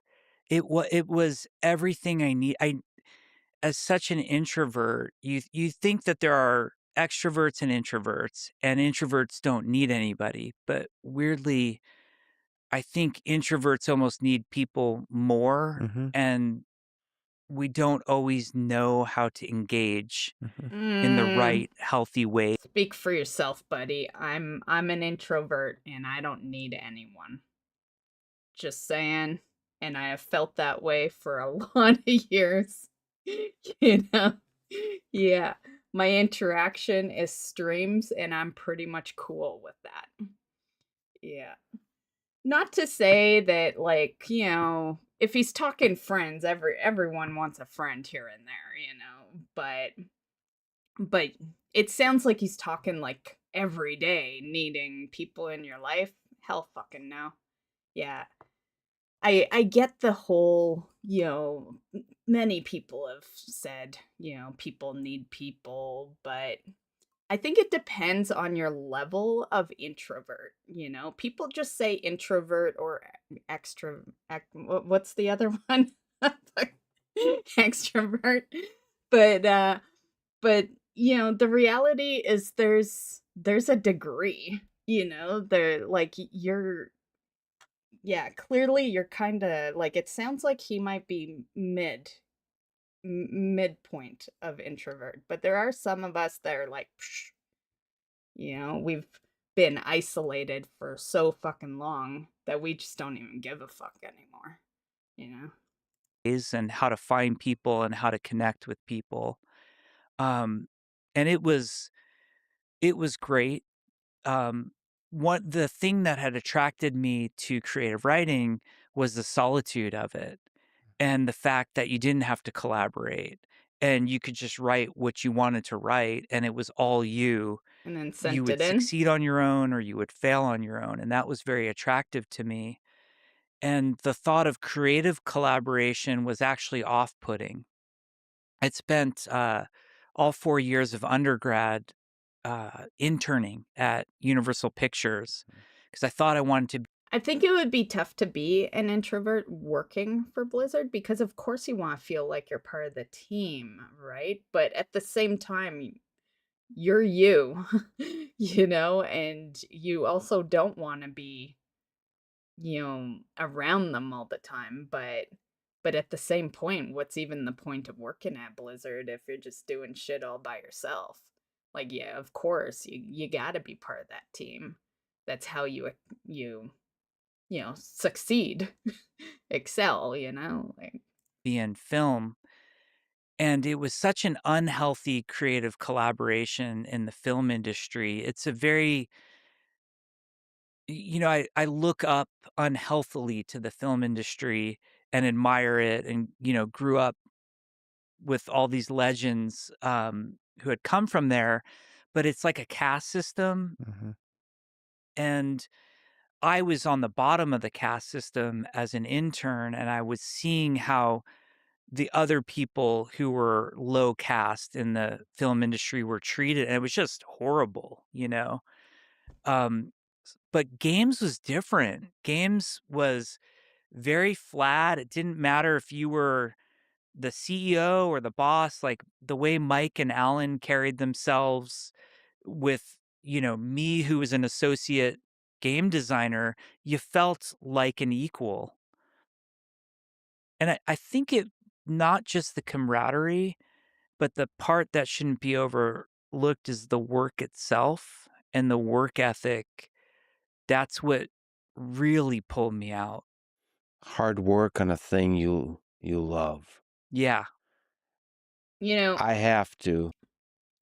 I agree with that 'cause, you guys know how, like, I'm quite busy lately. Yeah, work helps. Yeah.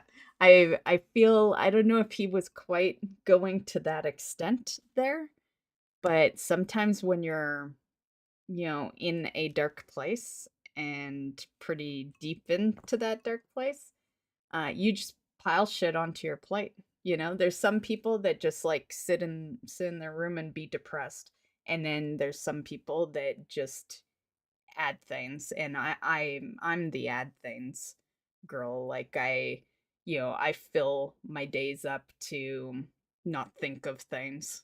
You know, yeah, I've I've done very well at that lately.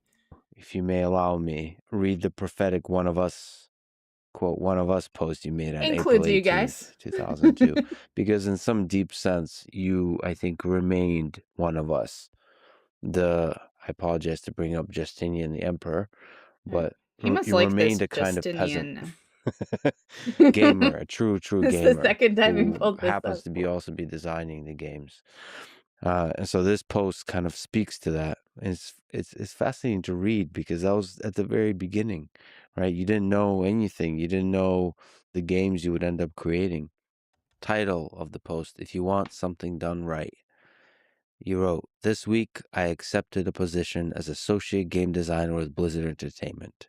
Specifically, I will be designing quests for World of Warcraft, Blizzard's MMORPG based on the popular Warcraft series. In addition to my duties as quest designer, I will also be expected to contribute to helping design the endgame content for World of Warcraft. The reason I'm sharing this information, besides the fact that I have a masochistic love of reading rants and flames about myself, is because I know that the fans of this site are hardcore MMORPG players. The readers of the site have also come to know my personal opinions on what constitutes a fun gaming experience versus what feels like a complete waste of time or poorly designed encounter." Well, you're very eloquent in this post, and without too much shit talking. You've all read my opinions on such things as tedious key camps, obvious time sinks devoid of any story or linear narrative, quests which reward the lucky over the skilled, and quest rewards which are out of sync with the amount of time and effort required to complete them. I hope that my association with World of Warcraft will serve to comfort MMORPG fans that one of us is on the other side of the fence, looking out for the interests of the player. And you go on to describe some of the high hopes you have for World of Warcraft, which is really fun to read because you don't Didn't realize it's know. gonna be like one of the greatest games of all time, played by millions of human beings, just where those Right? millions of Yeah. human beings are playing for That was the hundreds of hours, beginning. thousands of hours. It's crazy. It's funny that this one of us is writing at the dawn of a new age. Are you talking about Fortnite? Less than 3 hours left and still 4 levels left to grind? Oh, yeah. Yeah, I was supposed to what was I supposed to say? What was I supposed to say? I think it was, "How's Fortnite doing?" Have you gotten those levels? You remember that stream? Because you were reading.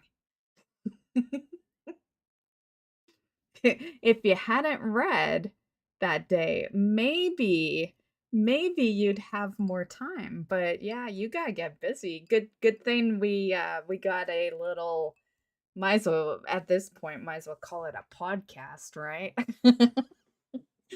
But good thing we have some entertainment while you're doing up those levels.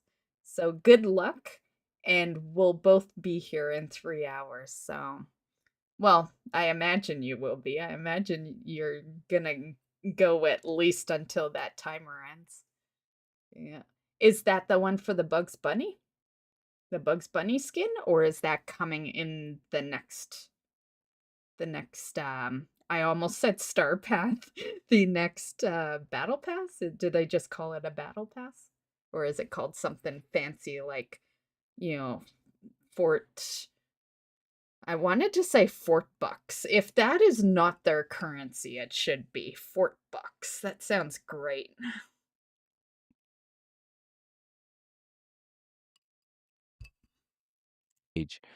The final paragraph is, "So, with all that is going on with me, you'll have to excuse any lapse in updates to the site here.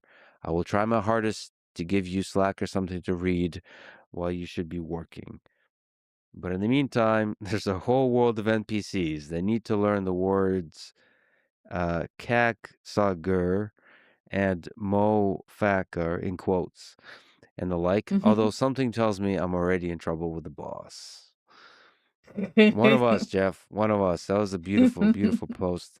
Did you, in fact, get in trouble with the boss? We'll hold that thought. And the one of us is the reason games did so well back then. It's the reason World of Warcraft did have I have a YouTube short where I did it like a couple of years ago. Um it it Arsenal kind of triggered it because he had come in one day saying something like you know, me playing the grown-up version or something. I'm remembering the short, like, in my head, and I remember making the comment that, that they did so well in the first 6 years, they'll forever just keep going on, but the reality is it did so well in the first 6 years because they were gamers, they were passionate, they cared about every little thing they did in the game. Now it's just money, money, money, and it's like, yeah, they wanted to make money back in the day too, but they didn't lose their passion while doing so. That's the difference. No, there is 2 styles for 1 skin left. Bugs Bunny will actually hit store instead of the battle pass. Oh, so you're gonna have to pay real money for them. How much? No, no, my boss was Alan, Yeah. and Alan was very understanding, and they kinda knew what they were getting into Yeah. when they hired me, and that post actually embarrasses me when I hear it now. There's so much ego in it, Yeah. and, I Well, yeah, think it's like younger it's you. got that 20-year-old, Mhm. Yeah. I don't know what I don't know. I know exactly how to fix this video Mhm. game and all video games, Yeah. but there's Yeah. brilliance behind that. There's Right. there's a passion behind that. Like where And without when me, you you're a won't gamer and you succeed. really put in the hours in a game like EverQuest, I think you we've all understand been what makes for a cocky at a compelling young experience. age. You don't at Yeah. that time understand how much hard work is required to create that experience and how much uncertainty there is, how difficult it is, how many trade-offs there are, how your designs, when they actually are brought to the world and are experienced by thousands of people, millions of people, they are different from the vision you had for it. So all those elements you don't know. But you have to have that ego in the beginning, right? Yeah. To even have the guts to try, to have the guts to put in all that work. So, what was it like? What were the vibes of early Blizzard like? They've at this point Warcraft 1 and 2, Warcraft 3 is in production, StarCraft. These are legendary games. I spent probably over 1,000 hours in these games combined. I played Warcraft 1, 2, 3. I played StarCraft 1 and 2. I played WoW, of I've played course, all of Diablo them. 1, 2, 3, 4. Yep. Played Diablo 2 with Stay a While and Listen with Deckard Cain. Stay a Right. while and listen. I mean, some of these characters, some of these experiences just will stay with me forever. Anyway, so big thank you to those early Blizzard The folks. What Warcraft was it ones, they like? were like my What was the after team school like? What were games. the developers like? What was the vibes like in those early days? Back when I It had it was a ama it was the gaming dream. time frame When I that my showed up at dad had Blizzard set on for my me. first day, the office was on the University of California, Irvine campus at the time. They have this research and development park where if you're like a tech company, you can get office space there. And Blizzard took up when I joined, it was 3/4 of the building was Blizzard, and there's like a building right next to it that had like Cisco and, you know, it's like all kind of techie places.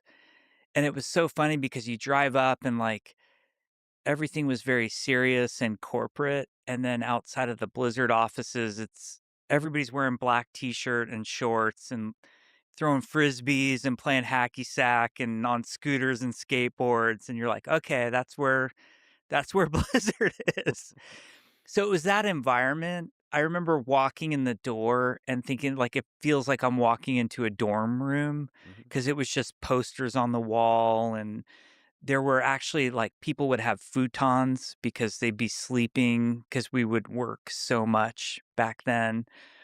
But the vibe was it was very small. Like Blizzard, the day I joined in May of 2002, was fewer than 200 people.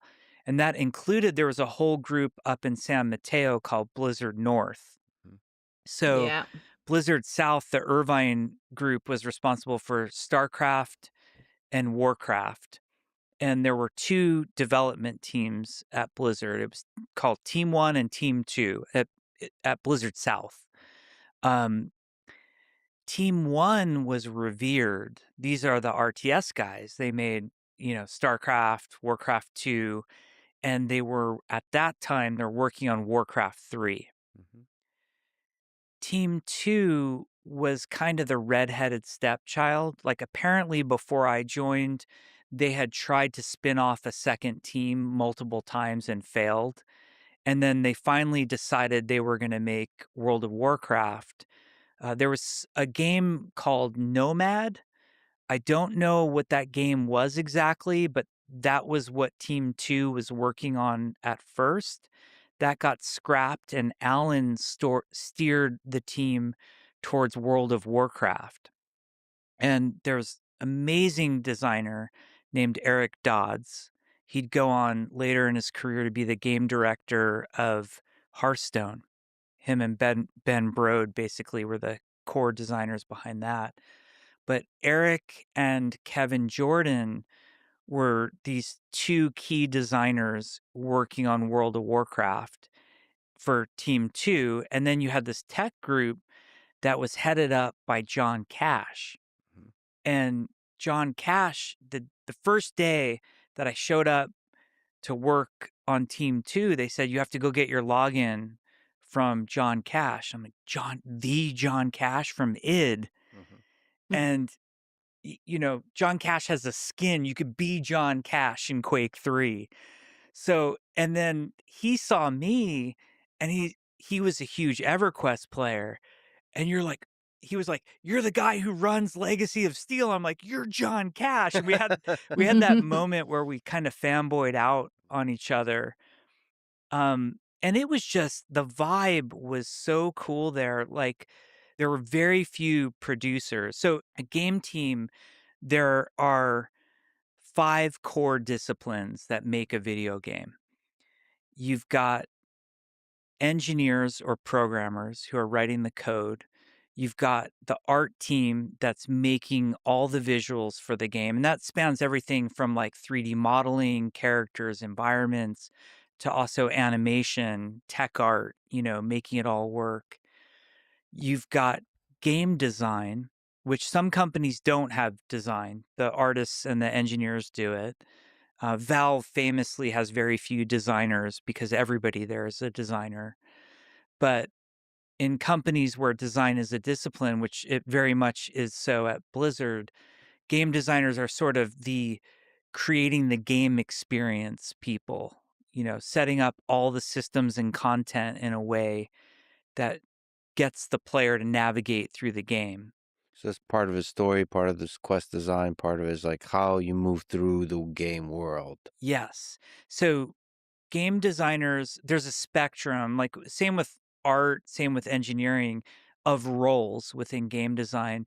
Some are more heavy on the system side. So like any game that you've played where loot drops, Mhm. Diablo 4, World of Warcraft, Escape from Tarkov, whatever, if there's loot dropping, a designer has planned out very carefully what drops where and at what percentages. That would be like a systems I designer. think A the best a loot dropping game is Diablo. Like, you can't tell me otherwise. I love seeing all the fucking loot just scattered in rifts and stuff.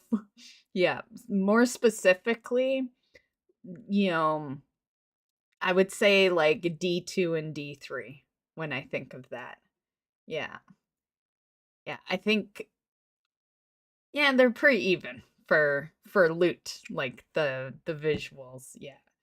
But yeah, that's when I think of loot drop, I think of Diablo.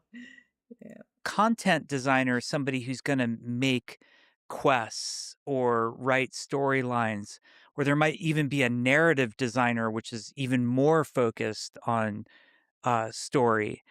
But designers, run the gambit, and then you've got these jack of all trade designers that can do it all. Mhm.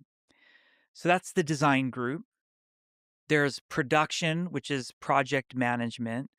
And production is different at every game company you go to. So if you talk to someone from EA or Blizzard, production might be very different. They might be the boss, they might actually be a designer, or they might be more of a project manager. And then one of my favorite disciplines on a game team that's often overlooked is sound and, Mhm. audio, which is comprised of the sound designers and composers. And there are two things, I think there are two things that no one realizes how much they bring to a game until they're missing, and that's uh, audio and lighting. Mhm. I'm in heavy agreement with, well, both definitely, but mainly audio. That was the reason I lasted a day in Final Fantasy 14. I felt like it was too quiet, and yeah, it just felt very quiet. Yeah, the lack of audio, lack of voice actors, yeah. Yeah, that was the number one reason I never played a second day. I gave it 1 day. Because most Cat Girls was the second reason.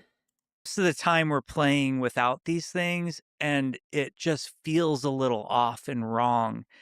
And when you have a great lighting artist or you have a great composer or sound designer, like the experience, you're just tapping into these senses that you wouldn't otherwise. But that's who comprises the game team. As the lighting, all the different kinds of graphics, would that be under the art team? Then? Yeah, lighting, you're gonna have lighting under the art team, but they're gonna be best friends with a graphics programmer. Okay. And like I mentioned with design, there's this wide spectrum. On the engineering team, you have some guys who are like uh, architectural geniuses who are coming up with, the server client model or the networking or whatever. Others are more like gameplay focused. On Overwatch, we had an audio programmer just doing nothing but audio hooks for the audio team. And on every game team, you're going to have graphics programmers who will work with people like the lighting artists or the environmental artists, character artists on shaders and um, basically any way to make the game. They'll always ask, "What's your vision? What are you trying to get it to look like?" They'll want an illustration of what should the world look like, and they'll be the ones who say, "I know how to write code to that will let you do that." So you partner a great graphics programmer with a great lighting artist, and Mhm. that's actually the creative tension behind games, and what makes game teams so unique is if we were to line them up on some crazy spectrum, on one end, you're gonna have the artists who they're creative, dare I say, emotional, Mhm. they are artistes on that end.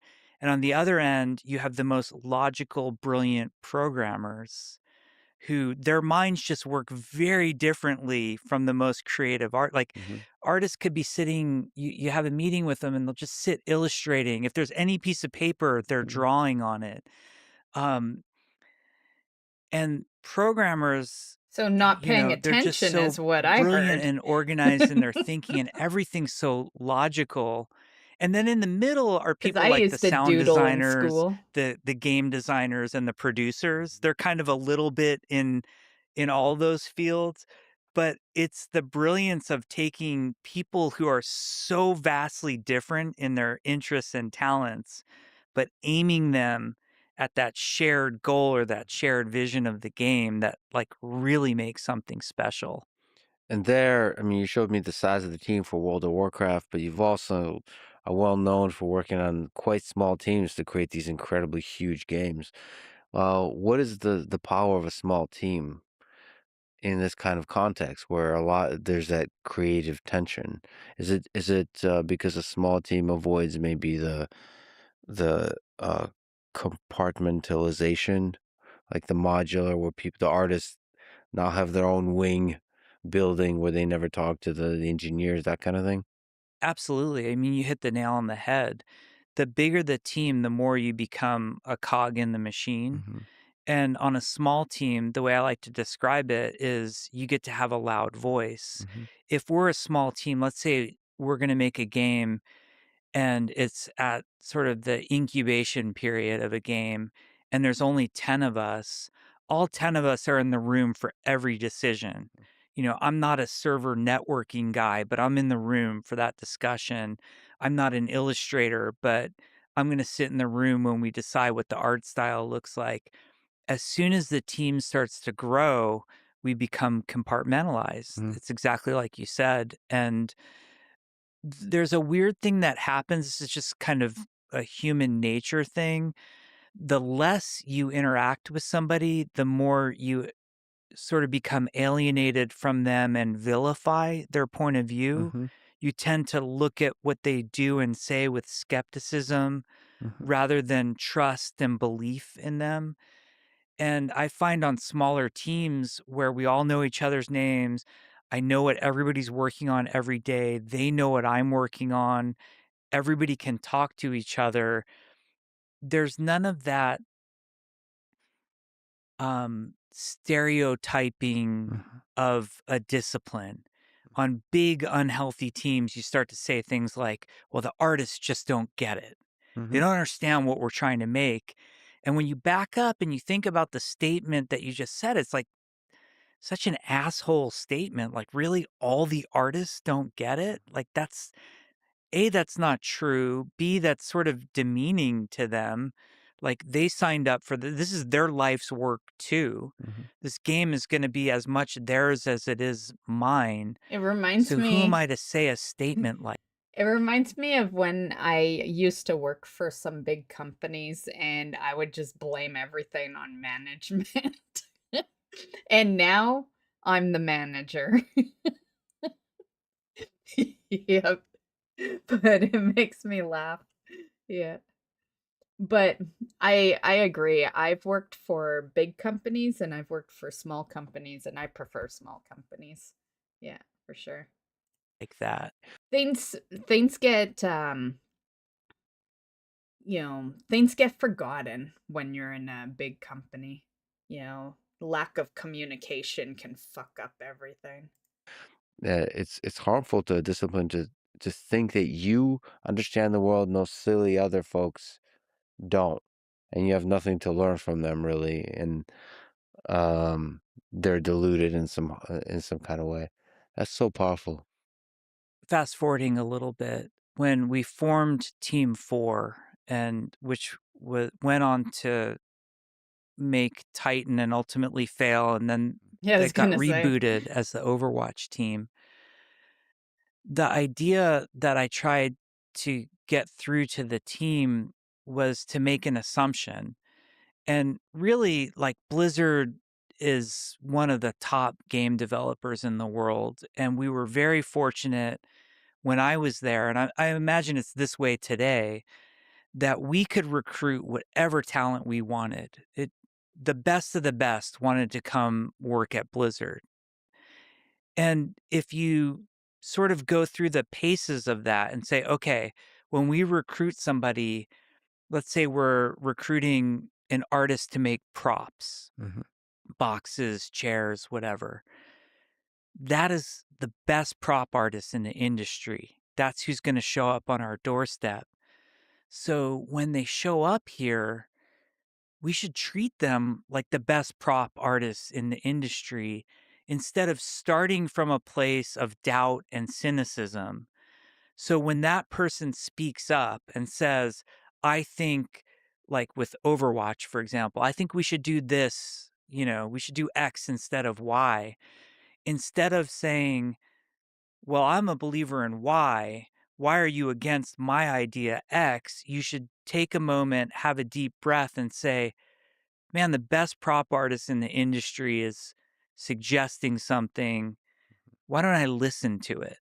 I actually do for myself like this kind of thought framework or thought experiment whenever I'm talking to a new person, especially if I feel in myself a little bit tinge of that feeling. Usually it happens with like a really young person, like an undergraduate student or something like this. I pretend that they're the smartest person in the world in my head. And then now, like, it puts me in the mode of like assuming I have a lot to learn from them. And it helps. You actually like really listen. I literally think they're the smartest, wisest human on earth. It helps me. I had that, like, I think, I'm no expert. I'm a game designer, so like as much psychology as I know is how to manipulate people into I like having the way you fun, said that. hopefully. Like, I don't know. I don't have an important job, but Yeah, right. What's psychologically fun? speaking, I, one thing I think a lot about is ego, and I think about insecurity. And insecurity we all have, like all of us as human beings have insecurity. It just manifests itself in different ways. Mhm. And as we kind of go through our life journey, the insecurity also changes. So, like some people, for example, use their insecurity to rip other people apart. Some people destroy themselves through their own insecurity. Some people destroy everybody with their insecurity. But I had that moment as a young lead when I first was made a lead on like World of Warcraft, where I felt it was very important to be right and to, be shepherding the correct idea. And I actually got pulled aside. Like Pardo and I had a meeting with a couple people who weren't game designers. And it's always tricky as a game designer because constantly everybody's throwing ideas out on a game team. Like there's no shortage of ideas ever. And we were in some meeting about something, and these people kind of threw out these ideas. And I wasn't mean to them, but I very kind of systematically, like an insecure, you know, ego driven new lead would do. I kind of, well, let me tell you why that's wrong. And let me tell you what we're going to do instead. And after the meeting, Pardo pulled me aside and he said, "You're a very smart designer, but you shouldn't do what you just did to those people. You should always listen to what people have to say and try to make their ideas work." And I just over and over, I was like, okay, anytime an idea comes my way, let's try to make it work. And it went from this kind of thing that I didn't believe into to actually like a core part of who I am today as a leader, as a game designer, as a game director. I And some think of I think he lucked out in that situation because if they said that as calmly as you just said it to us, then you lucked out. Yeah, because a lot of people in this day and age, especially higher up, would have yelled that at you. That would not have been calmly. It would have escalated. Yeah. So he was fortunate to have someone that like talked to him like a human being for the most part. the Yeah. best ideas have come from developing other people's ideas Mhm. where your first reaction is like, no, that's wrong. And then just kind of sticking with it and going, but how could we make it work? And the most gratifying part when it succeeds is they get all the credit. And you've sort of elevated this person whose idea wouldn't have been championed, whose idea by the insecure, egotistical lead of, early 2000s would have just said no. Now their idea is the thing everybody in World of Warcraft or Overwatch is just loving, Mhm. and they get all the credit. I should give context to the listener who don't know about the great Jeffrey Kaplan. That you're one of the most humble and always give credit to the team for everything and anything. And so everything we talk about today, I know you're probably resisting constantly giving credit to the team on everything. Uh, so you're the famous "Hi, I'm Jeff" from the Overwatch team, right? So just as a small aside, thank you for your humility um, through your career, and thank you for always celebrating the team. But let's talk about WoW. Let's talk about World of Warcraft. Tell me what the early days of developing WoW I was will say like. it jumps Maybe around we quite a should bit. talk about We what were talking World of about WoW Warcraft like WoW what is. an hour Going to ago. perplexity here. World of Warcraft is a massively multiplayer online RPG where you create a character, level it up doing quests and dungeons, and progress your gear What and power did in you ask open GPT fantasy world what called World of Azeroth. Warcraft At a was? basic level, you move, use abilities from your action bar, follow quests, and Oh gradually my learn god. a combat rotation that fits your class. And there's all kinds of characters and roles and classes. You pick a race, appearance, starting It says zone, small ask a racial bonuses, follow-up. and So he class, how you did. fight, He what your did role is in groups. initially. Can you continue fill in some of the gaps? What is World of Warcraft? World of Warcraft, first of all, more than anything, First of all, I think the picture we should be looking at should basically end at Worgen and Goblin. We shouldn't see anything past that, including that. Just saying. Just saying. The first 5 on each line is all we should be seeing right now because he is going to be talking about the beginning, basically. The beginning of his time. is a world. Like, it's a world that you can live in with real other Like, let's be people, and real. everybody's He kinda quit living before our out their director even fantasy. came in. Chris Metzen, who was the creative director on World of Warcraft, and really, like, Alan Adham, who's one of the founders of Blizzard, calls Chris the heart and soul of Blizzard. And it's almost like when you're making a Blizzard game, you're making Chris's imagination at some point. And Chris famously said the lead character of World of Warcraft is the world. And I always believed that. So you're trying to create this place that's exciting and dangerous, but comfortable, but uncomfortable, and gorgeous. And, it it should feel massive. And it really is. It's, can take a half an hour to get from one end of the world to the other. Um, but it's this world you're living in. The world is divided into two warring factions. There's the Horde and the Alliance. And that was a very important, very controversial decision um, that was made by Alan Adham, was the champion of the Horde and Alliance. And that in the early days, there was a really strong division. Strong division. Like, Yeah. you pick a side and then you hang around with only people your kind. Yeah, and you get it tattooed in real life on you. Like, the amount of people who walk up to me and show me their Horde tattoo, Yeah. like, That's it's awesome. epic. It's like Yeah. it's become who they are. Like, if you Yeah. were to say, like, "Hey, Lex, come play World of Warcraft with me. We're Alliance on Tichondrius," you'd be like, Right. I would totally be one of those people, Alliance though, but I'm all natural. That's why there's no druid tattoo on me. I have thought about it many times in the past, but I am all for being natural. And yeah, I don't dye my hair, I don't wear makeup. I'm just yeah. But if I wasn't that kind of person, yeah, 100% I'd have the tattoo and I would done it years ago. Yeah. "Dude, Lose my number. Alliance, like, Yeah. okay, I don't think we can be friends Yeah. anymore." But the Horde Alliance decision was really controversial because in EverQuest, it was mixed race. But there has been viewers that have shown off some of their tattoos. It's in Discord if you guys are ever interested. I believe it's in the art tab. Yeah. They had all the races kind of like WoW did, but they could all group with each other. Mhm. And Pardo and I came from EverQuest, where we felt like this was a horrible decision Alan was making.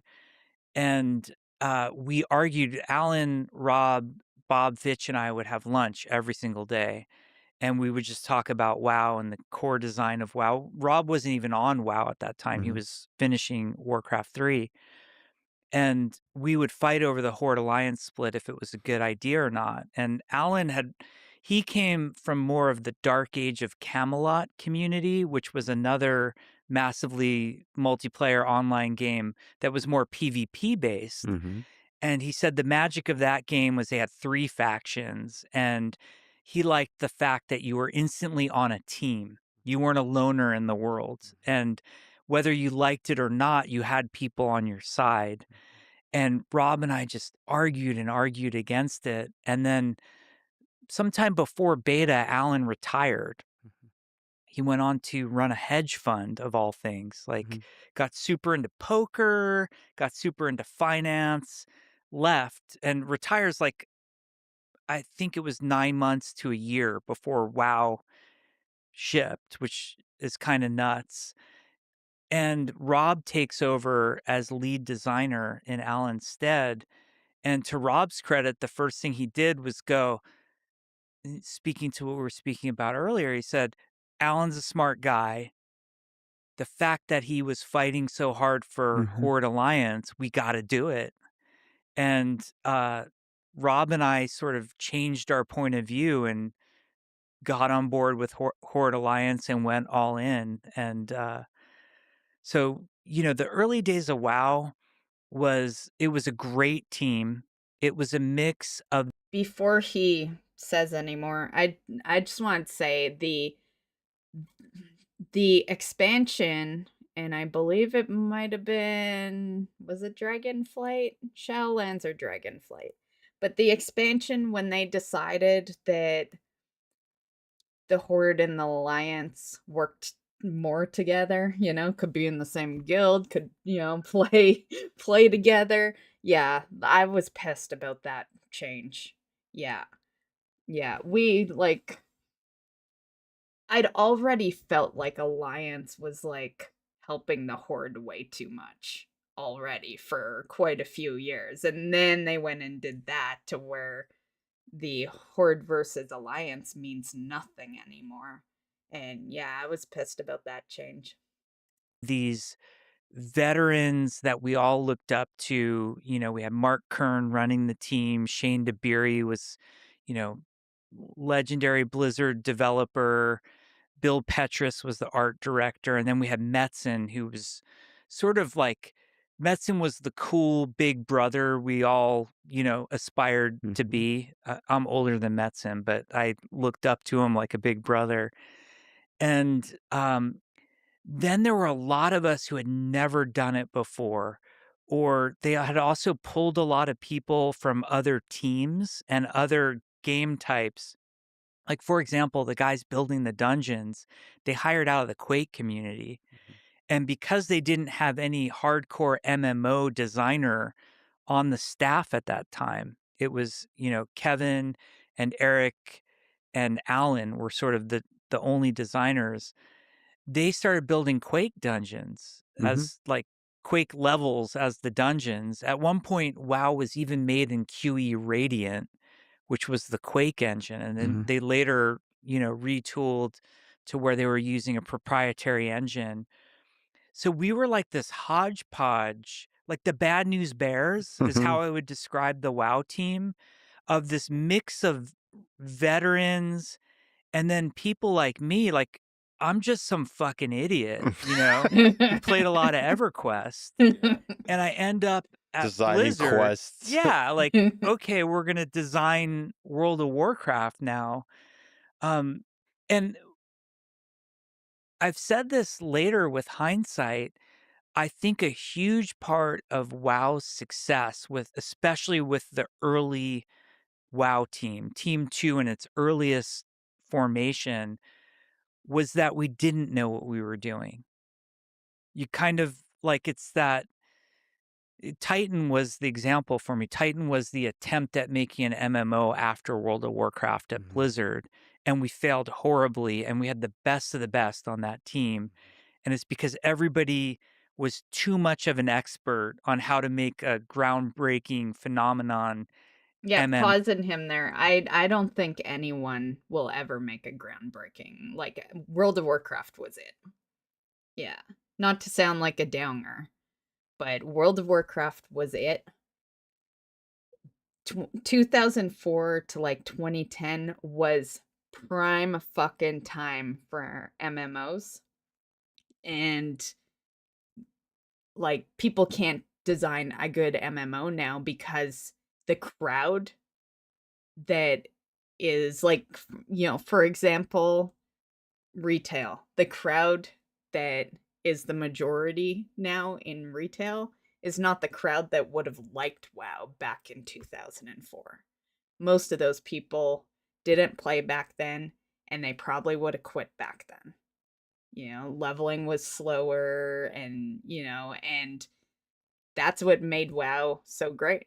That's why nothing ever excels, because you have to almost make the game that no one wants, but also the game that's got like a minority, aka classic WoW. And yeah, nothing will last more than 2 years as far as MMOs. Like, that's why I'm so happy to have been the age I was when World of Warcraft came out, been able to experience the whole, good of it, because you'll never get that again. They're never going to be able to pull it off, even if it was Blizzard, because we are not in that era anymore. People might think we are, but it is not the same MMO era as it was back then. It is way different. Yeah. And you need that specific community. We just don't have that community anymore.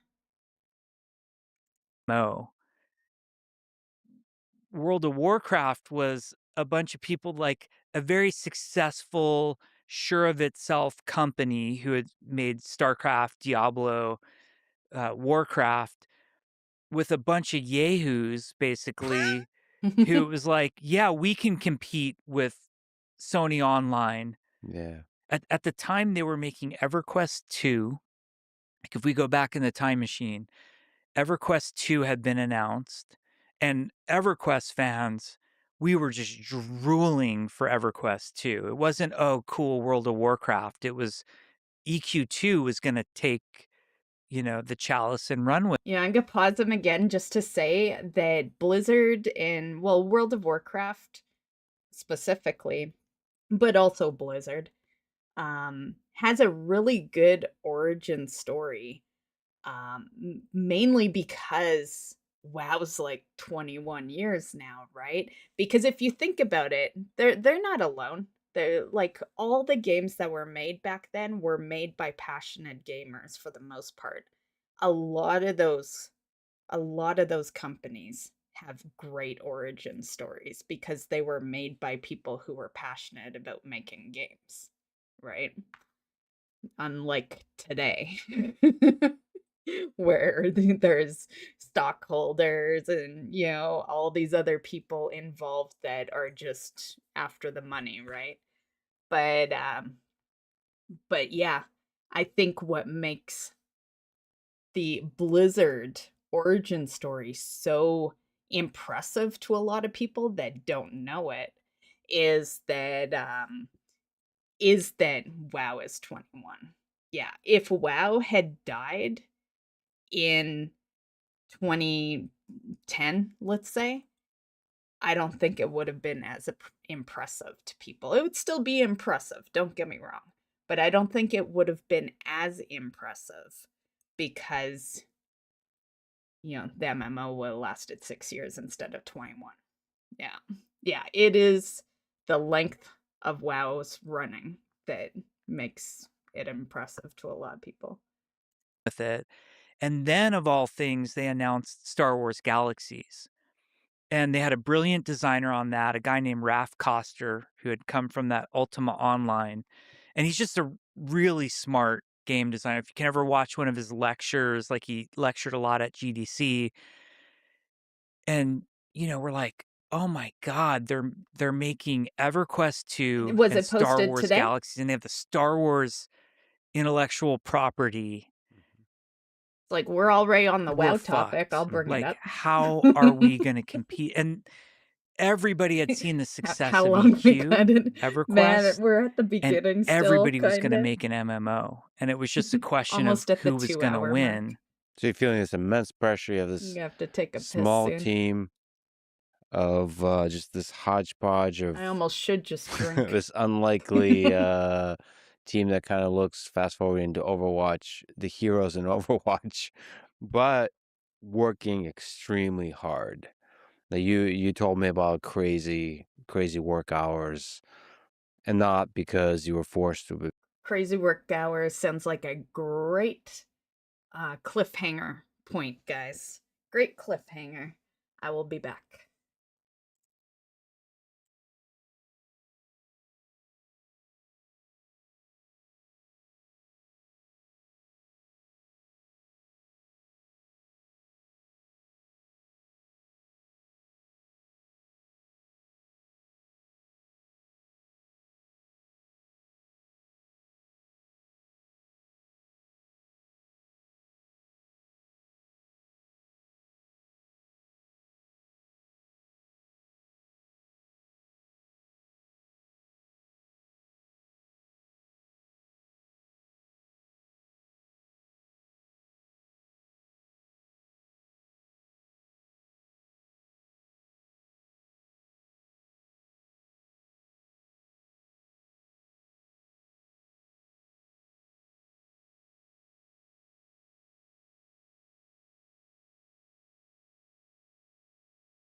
Okay, I'm back. And yeah, I did hear about that. Yeah, I didn't realize that's what you meant. But yeah, I did read about that one a few days ago.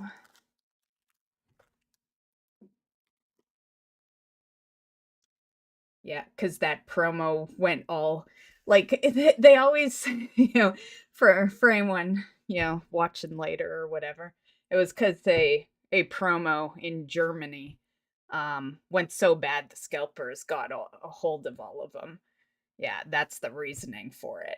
But how have they not caught on? This is 2026. You can't do a promotion like you used to do 20 years ago.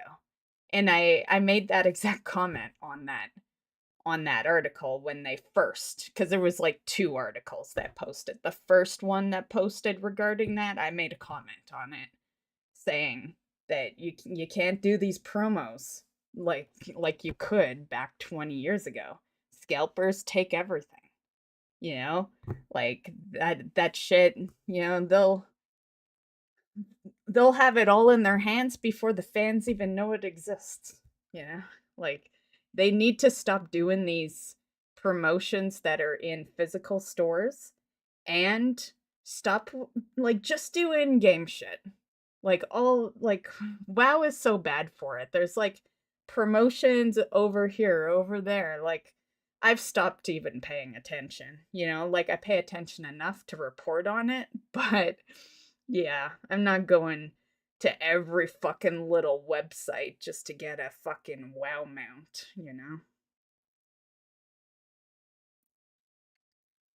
Yeah. They should just do it in game.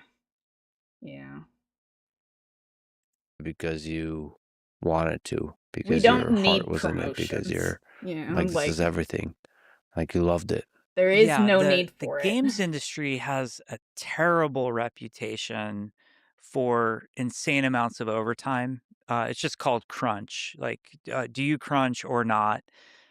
These days, crunch is not allowed, not permitted, heavily frowned upon. Oh, I know overtime and people abusing that. Yeah. When I was a nurse, it was one of the reasons I quit. One of the major ones. Yeah, they would work you so fucking hard that you'd be half asleep working. You should not be taking care of people. Yeah, I was so happy when they started making that rule of you have to go home after like 16 hours or something. Yeah, cuz at a point that rule did not exist. If we were to work overtime, somebody write an article about it next week and say how horrible we are for working overtime. Um, Back then, we worked insane, and I mean insane hours. The longest shift I ever worked straight was 30 hours. That's when we were gold mastering I did a Warcraft charity 3. This stream was for in my, 30 hours. I think, And War it was 3 rough. shipped Yeah. on July 3rd, 2002. So this would have been like late June, early July, probably late June. And I had nothing to do with War 3. I should just Mhm. say that. Like in the credits, I'm additional help or additional testing or something like that. Um, when I showed up in May of 2002, it was all hands on deck World of Warcraft for E3. Mhm. We got through E3 and then all hands on deck, the whole company, get War 3 out the door For shipping for Warcraft 3. shipping Warcraft 3. And because I had not been involved with the game at all, and I was a brand new, wet behind the ears game designer, they're like, you're just going to help test whatever we tell you to test. Mhm. So Oh we're my trying God. to gold They master, found me. I don't know how, but they and found there's me. a crash that happens. Who? Oh, I don't have Who do you alerts on think? here. Deliver It's us! Miss Bugaboo though. I can see. Sorry, we're on a Miss Bugaboo screen. raided with 4 viewers. Sorry, we're on a screen that I keep forgetting to add all the shit back to. But thanks for the raid, Miss Bugaboo. Well, yeah. Thanks for the raid, and how was your raid?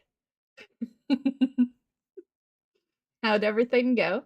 And hello, a jilted centaur. Virus or Virus 1. I totally was gonna butcher that. It was close. It was good. Got some gear. Finished a money rep for the neck. Nice, nice. Yeah, we will be back to gaming on Saturday. There's a couple of things that we're doing non-gaming wise, at the moment, but yeah, I will be back in it on the weekend. Yeah. Full cleared normal past 2 nights, both rates. Awesome, awesome. Cool, cool. Heroic attempt on first boss. Okay. Cool. Well, that's a good first week, honestly. Yeah.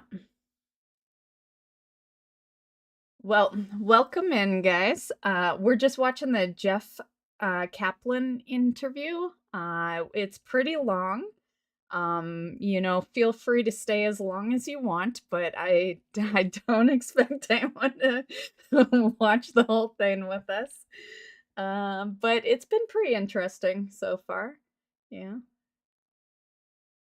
Rarely, if you run one of the cinematics, like you have to be watching the cinematic after one of the levels, and then there was a crash that happened. And so a programmer put in some logging to catch it. And then they needed somebody to just over and over again, I need the crash to happen so I can fix the bug. And I We have raid night again tomorrow, but need to pick up our DPS, get that first boss down. I'm sure you guys will do it. Yeah. Do you have many of the old raiders in with the new raid team now? With the team you joined in season 3 of War Within?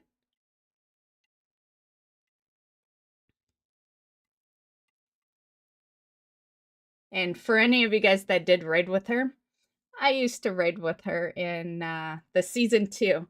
The season 2 Undermine. I streamed some of the raids.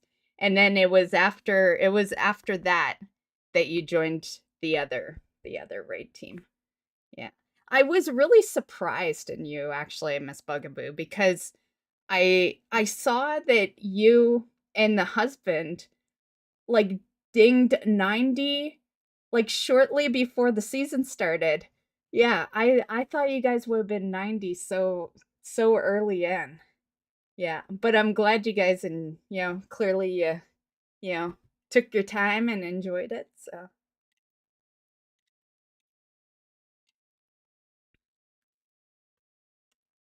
sat there for 30 hours and just watched the cinematic for 30 hours. and right now he's talking about the 30-hour shifts that he would do when he first started working on World of Warcraft. Just a little context for those joining.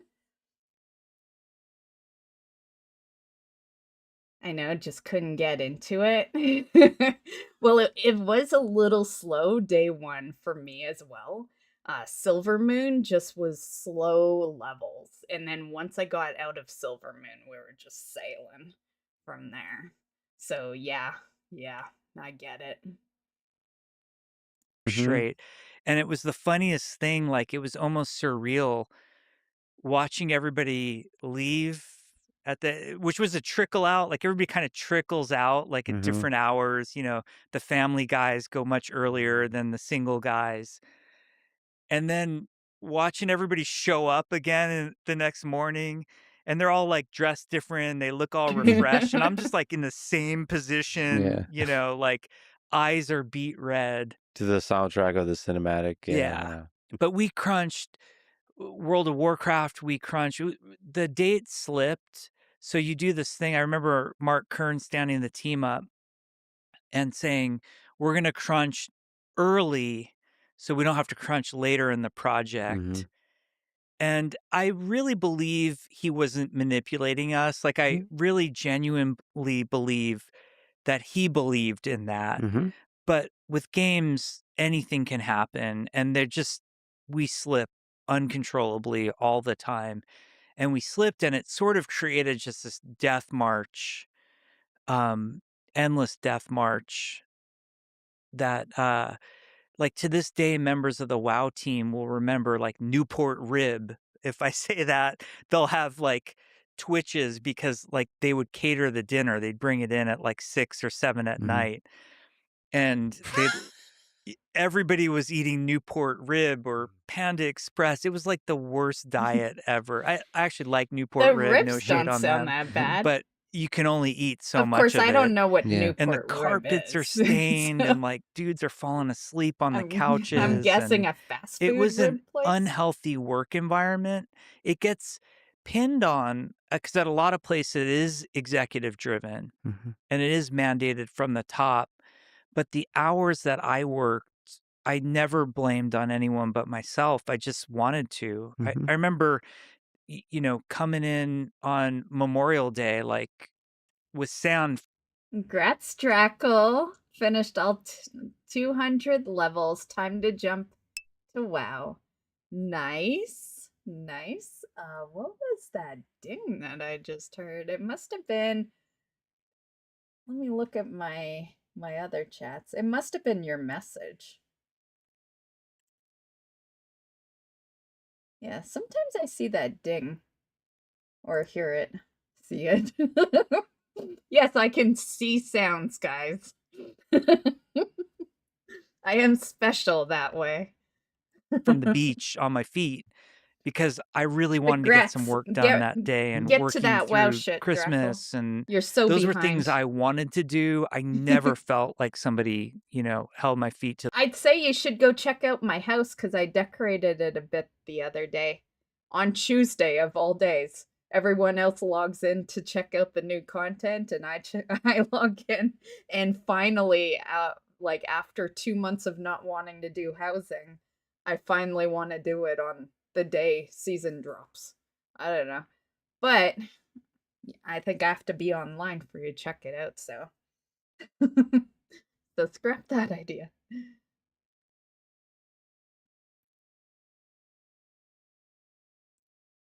Makes sense to me. I seen that you were working on your house. Yeah, I logged in. And I was gonna raid.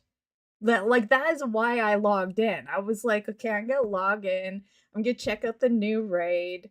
And then I I decided, I should look at the Endeavor thing. And so I looked at it.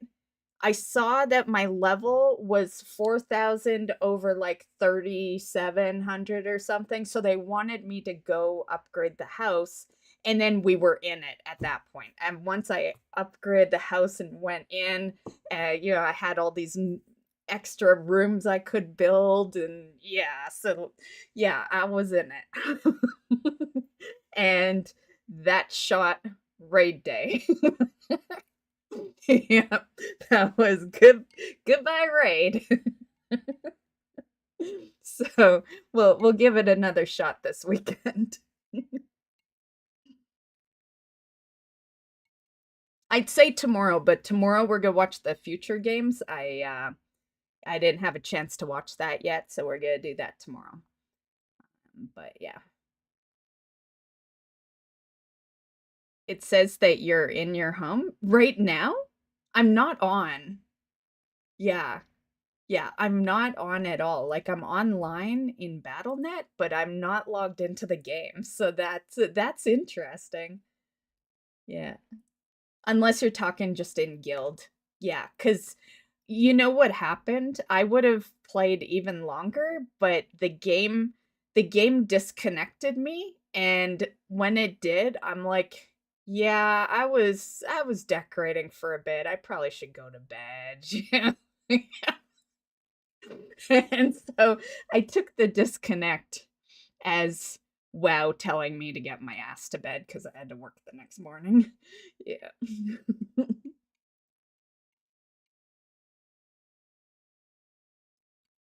No, I meant when you are at your house, it tells me that that's where your character is. Yeah, but you weren't on when I was on.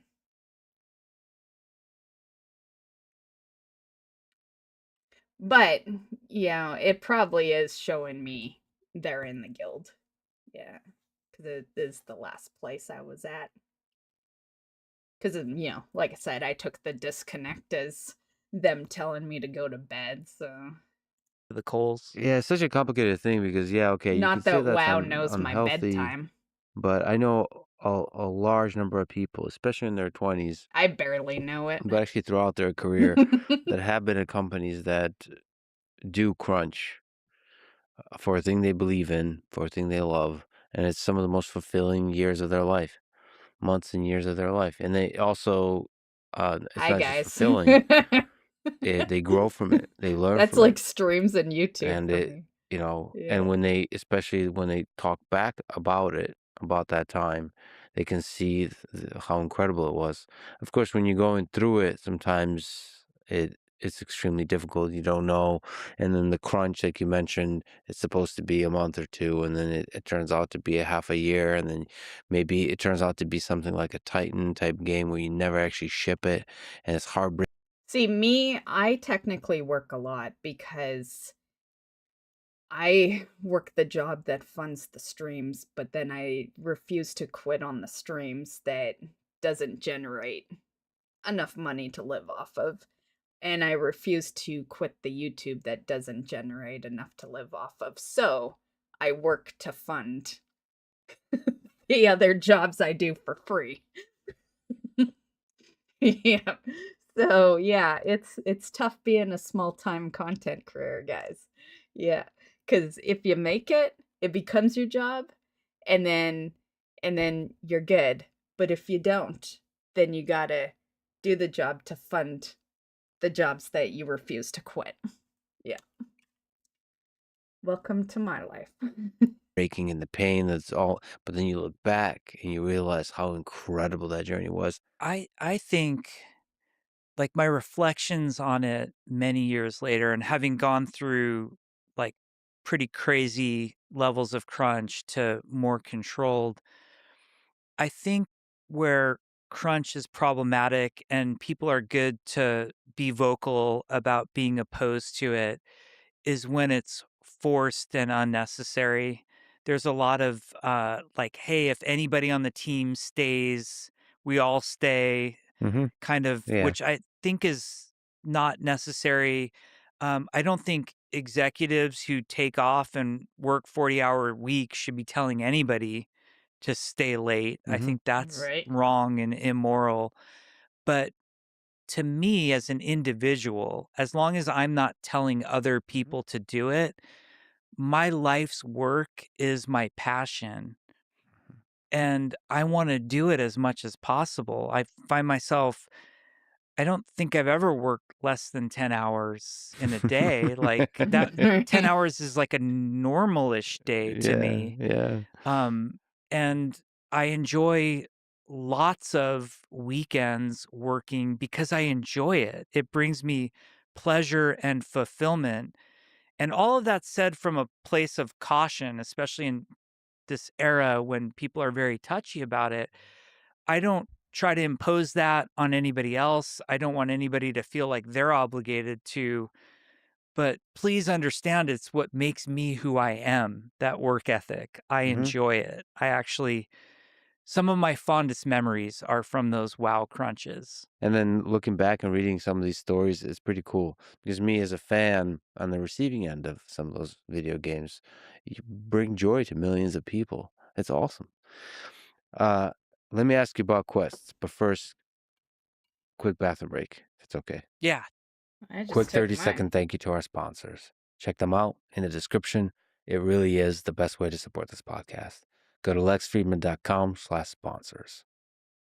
We got Finn for customer service AI agents, Blitzy for code generation in large code bases, BetterHelp for mental health, Shopify for selling stuff online, CodeRabbit for AI-powered code review, Man, my watch and just says I reached Perplexity my for stand goal. I haven't fucking curiosity-driven knowledge stand it. exploration. Choose Do wisely, my that on friends. word stand. And now, back to my conversation I haven't with stood Jeff up. Kaplan. Okay, we're back. So I think it's fair to Okay. say that before WoW, Okay, Drackle. MMO leveling, like in EverQuest, consisted of, maybe that's simplifying it a bit, but standing in one spot and killing monsters for hours.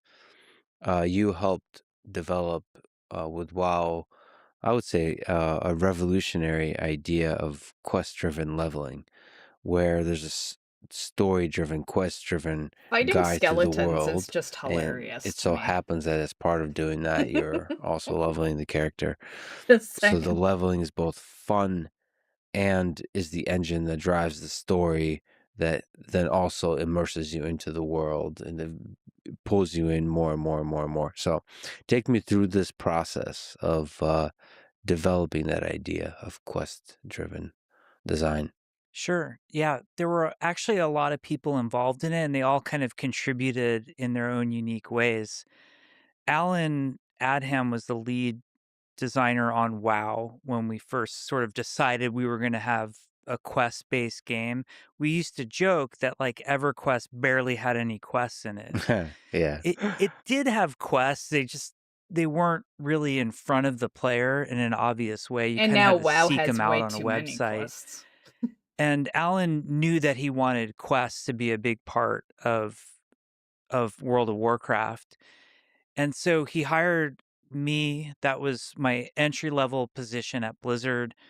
And on the same day, he hired a guy named Pat Nagel, which was hilarious to me because Pat was he had this funny title of HR and facilities at Blizzard because it was such a small company. So like if you sent an application in, Pat would deal with the application, or if the toilet overflowed, Pat would have to deal with it. And so the whole time I was applying at Blizzard, I was going through Pat, and then on my first day, they put Pat and I in an office together, and he's like, "Yeah, they hired me also as the quest designer." And so Pat and he was the most wonderful guy. We had so much fun. So Pat and I kind of designed the quest system. It was Alan's idea to have it in the first place, and then there was that great designer I mentioned, Eric Dodds, who helped a lot with the interface of it all. And the idea was, at first, we actually, on a whiteboard in Alan's office, we estimated how many quests we thought EverQuest had to date. And EverQuest had, I think 4 or 3 expansions at that point in time. And we're like, wow, we have to make all of these quests like EverQuest has. It's going to be a lot of quests. And it's kind of up to me and Pat to do it all. And we believed all we had to do was match that EverQuest number. And Pat and I started working on like the design of the system and how it would interact. And Eric Dodds was really involved in how the interface, like how you were going to interact with the NPCs and all of that. And we split up the world into like 2 zones. He was going to take Elwyn Forest, which was the starting area for the humans, and I was going to take Westfall, which was the sophomore zone after Elwyn for the humans. Pat and I would meet with Chris Metzen, and those were the funnest meetings ever because Chris just has stories in his head and visions. Chris is like artist, storyteller, world builder extraordinaire. And he sort of described what he wanted going on in those zones. You want the gameplay to follow the flow of what was going on with the stories of those areas. So we finished Elwyn and Westfall, and we did like a team play test. And our assumption was because the way EverQuest worked, players just wanted to level up. It was a level based game. You Headed go to bed, out, you Miss kill a Bugaboo? creature, Okay, you have a get good night. experience Thanks points, for you the level up a raid. little bit. And so the way Yeah, glad people your played raid EverQuest is in they'd WoW find these went good. areas where there were lots of creatures, and you'd usually find the best experience efficiency cycle you could find. So, like fast respawn, kind of easy things to kill. And that's how you would progress through EverQuest. Have a good night. And I remember Alan kind of telling us, like, hey, the quests, when Pat and Jeff write quests, they'll aim us to where the creatures are. You'll do a quest, and then you'll spend a few hours killing creatures in that area afterwards. And that's how he imagined it would work. So we kind of set up the world that way. Pat probably did a dozen, maybe Oh, 20 Miss quests in Bugaboo, Elwyn. I before you do a go, dozen, 20 quests in um, we'll be doing some delves on Saturday if you wanted to join us. And I know you joined for some War Within, so I just thought I'd suggest it. And if I don't know if you've been doing delves, but we can get you up there if you need to get some tiers. I'm sitting at a 7 right now because I had caught myself up last week or the week before because last week they didn't up it. Yeah, so it was the week before. So if you're caught up, we can start at 8. Yeah. But thought I'd mention it in case you want to join. Welcome Westfall, back, and we do this Draco. team play test. And we had a bunch of people on the team who never played MMOs, like guys with shooter And that background, goes for everyone in StarCraft chat too. fans, etc. If you want to do some And delves, they we'll be doing play some World of on Warcraft. the I think we weekend. played for like an hour or two, and we only did Elwyn Forest. And the overwhelming feedback from our team, and these are people who really didn't play EverQuest, they're like, my God, Pat, that was horrible. I ran out of quests like right away. And we're like, wait a second, you expect to just have quests just keep going? And they're like, yeah, we That's expect to have literally quests what just WoW keep is going the now. whole way. Yeah. And we kind of had an oh shit moment right after that Elwyn Forest playtest where we realized like we had vastly underestimated the number of quests we were going to need. And we developed this philosophy that's kind of a shared philosophy across Blizzard games in general at this point. I've heard it outside of To make Blizzard, them other people in longer. the industry, which is you design it along the path of least resistance. So basically, what that means, like in EverQuest, the path of least resistance, if you wanted your character to hit max level, is to find the easiest creatures and kill them over and over again in place, which to some people think is very boring. To me, I would do that for 8 hours because I think that's fun. I'd do it if I was But we streaming and not paying decided attention. in World of Warcraft, we said, why don't we Like, make the I path of circled a least city 20 resistance? bazillion So in times. this case, the way to get the best experience, the fastest, not to be killing creatures in one place, but will overload the experience into the quests themselves. And then that will move you through the world, which will get you to see everything. It will enable us to tell these awesome storylines.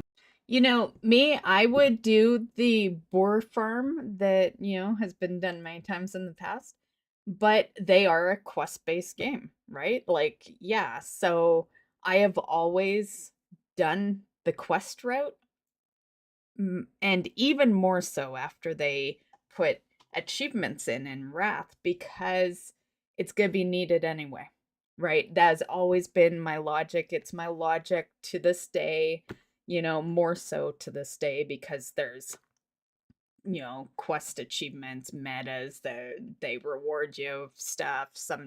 Sometimes they lock you out of stuff, so I have always, my leveling way has always been quests. Yeah. Because I am a kill two birds with one stone girl. I've been mocked for that saying a lot, but it's the way I am. Yeah. I don't like to waste time. I try to, it's why we're watching this on stream right now. I could have watched this all by myself, but then there would have been no stream. So we're killing two birds with one stone right now. I'm watching this interview and I'm streaming.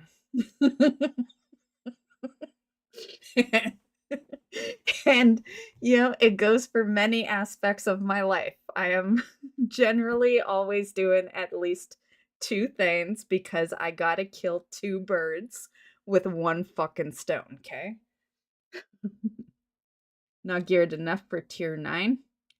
Yeah, you get geared. It sort of did a lot for the game, and I'll I start think it was gearing like a up fundamental once I get change back to WoW in the genre. on Like, if you look at the Saturday. things that EverQuest was very popular and very successful, and it was hitting like hundreds of thousands of players. and WoW I'm blew the surprised, doors open and was tens of millions of LFR wasn't players, and dropping I a think gear? the fundamental difference there was Or that did you just WoW not allowed luck you to out with any play drops? as a single player. And what makes an MMO, massively I think multiplayer Nightmare online game, mode for, Prey is open massive too. is That might having the help. other people there. Mhm. And they're so important, or else the world feels kind of wrong and dead.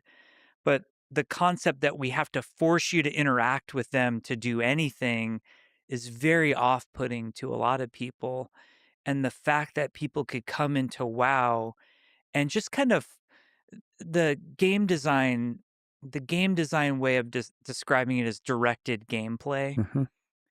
And some games have extremely tight directed gameplay. Like, for example, if you were to play a single player game like Last of Us, you'll have those moments where they'll be like, you'll come up to a log and press We used triangle to to stream duck, or Last else, of or Us. whatever the duck button is, left Never stick to did duck complete to it. go under. And that's like the ultimate We in stopped streaming it directed and gameplay. Like shit they're got in the telling way. you exactly what to I do. should go back to On the that other game. end of the Might spectrum as is well a just game like restart it Minecraft, all like over. vanilla Minecraft, where you'll find it's very divisive amongst gamers who love Minecraft or hate.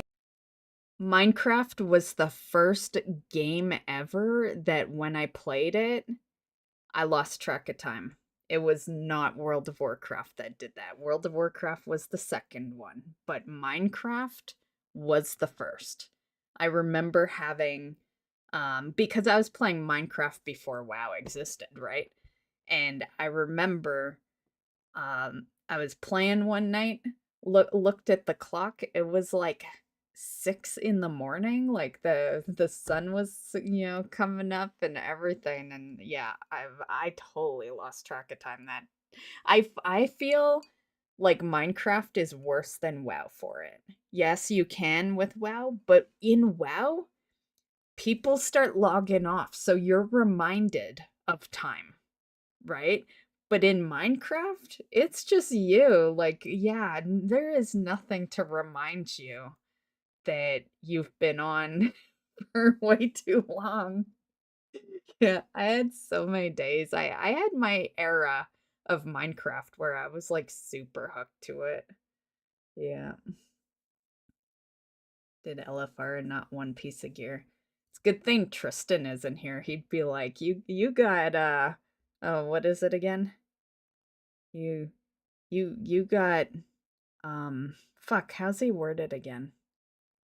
Um ripped, but what's the word he uses? Scammed.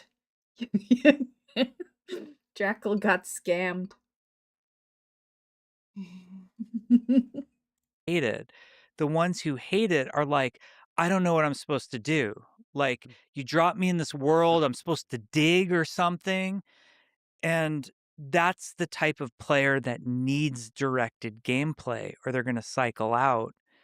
Not all players need it. And what WoW did, that it doesn't seem like an innovation, it doesn't seem like revolutionary, but I think WoW did it perfectly in the beginning, but nowadays, like it's I feel like they're just spinning you all different ways nowadays. There's way too much shit to do, and it's seasonal, and yeah. But back in the day, yeah, I have no complaints about the way they did the quests, and how many dailies there were, how many regular quests there were, how many dungeons. I didn't even care when dungeons took forever to do. I was okay with that because that was basically the content. It's not it's not like I was sitting there being like, "Oh fuck, I got to do my weekly. I'm stuck in this dungeon. It's taking too long. Now I'm not going to get the weekly done." You didn't have any worries, right? Like you were good. Yeah, now you have worries. If anything takes even a little extra time that week, there's a chance you don't get the M plus key that you want to do, or you don't get as many raid bosses down because, well, you didn't have time. And, like, yeah, I've had many weeks where I've wanted to PvP and I just haven't been able to, you know? Like, yeah. Hey, Tropic. Not before WoW existed. Minecraft came a few years after. It shouldn't have, because you might be thinking about when Microsoft bought him out, but it was a small game when I played it, and it was a computer game. Yeah. So I guess It I sort of could created Google this the directed gameplay that actual year felt to make sure, optional, but really but wasn't. I mean, I think it's it absolutely it revolutionary. was the beginning It of basically Minecraft. changed gaming. It changed the way we see games. And it was so successful in part because it became a mechanism by which you could spend hundreds of hours, thousands of hours in the game. I mean, it's kind of a like obviously it's one of those. All these great ideas are always like this, right? In retrospect, you're like, well, obviously, if you make the path of least resistance quest-driven gameplay, then it's going to be the reason that most people play. But it is true that I'm with you on. I both like the quests and cow level. Yeah. I guess you have to design for everybody. That's the tricky thing. Like, how do you fine tune this? If you think of it as a loop of like accept quest, kill 10 rats, turn in quest, ding, level up, that loop, like how do you fine tune that so it's maximum fun or fun for the maximum number of people? How difficult is that? It's extremely difficult, and not everybody's good at doing that. We all, to some degree, lack the self-awareness of I how we guess, tick. you know, side thought, but gonna say it anyway, but my friend who plays D4, I guess he was saying that you can be the butcher this season. I guess because they have to they have to speed up the season because the new DLC's coming out, so they decided to allow people to actually be the butcher, which I thought was kind of cool. So he said he was, and keep in mind, he's just a casual gamer. Like he doesn't even roll builds and stuff, right? And he was all happy. He was running around being the butcher, just killing all their shit. Yeah. So we're all different types of gamers, but if you ask me to describe the type of gamer I am, I might actually be giving more of a picture of the type of gamer I wish I was, or the type of gamer I want you to think I am versus the type of gamer I actually am. Mm-hmm. By playing lots of That's called games, lying, you buddy. cannot be an exceptional game designer without playing the shit out of as much as you can and understanding it on a deep level. And the weirdest part about it is you're not just looking for the greatest hits. You learn just as much from a shitty game that you do from an amazing game. And also, like, a lousy game can have a great system that was tuned wrong or lacked the correct interface, or they didn't put the right visceral polish on it. There's an executional aspect to all of it. When I'm playing, I'm not only like thinking about what makes this fun, I'm thinking about what makes this not fun, but I'm also watching everyone around me. My wife plays games, my kids play games, and understanding like, well, what do they do and how are they different to me? Why are they finding Well, enjoyment then in it was the this? second. Why are they not? What's Then WoW frustrating? What was did the they first, then miss? I guess. Not a And biggie. being raw honest with exactly what you're saying. I mean, if I Point were to is, I analyze the kind of gamer I remember am, why do the I enjoy daylight coming up while I was playing cow Minecraft. level? And why do above Yeah, I'm that, why do I almost enjoy loot? 50. Why is I'm loot not so gonna fun? remember everything Like perfectly. what is what is it about opening a chest and getting a bunch of stuff? I mean, that might be like at the core of what I enjoy about gaming. That and walking around a beautiful world with nice music. As a game designer, I'm at best a quack psychologist. You know, we Yes. can motivate you to do some weird things. The two driving motivators are extrinsic and intrinsic, and all of us at different times in our lives, in our gaming careers, whatever, we can shift from being intrinsically motivated to being extrinsically Mhm. motivated. Obviously, loot is a big extrinsic motivation, but even saying that is too simplistic. Like, for example, on the loot boxes of Overwatch, there is a Nice, we're masterfully getting into the designed system that was Overwatch. designed by It's a really the game Overwatch designer, topic I'm the most not by a interested in hearing him business talk about. person or whatever, like not a commercial person.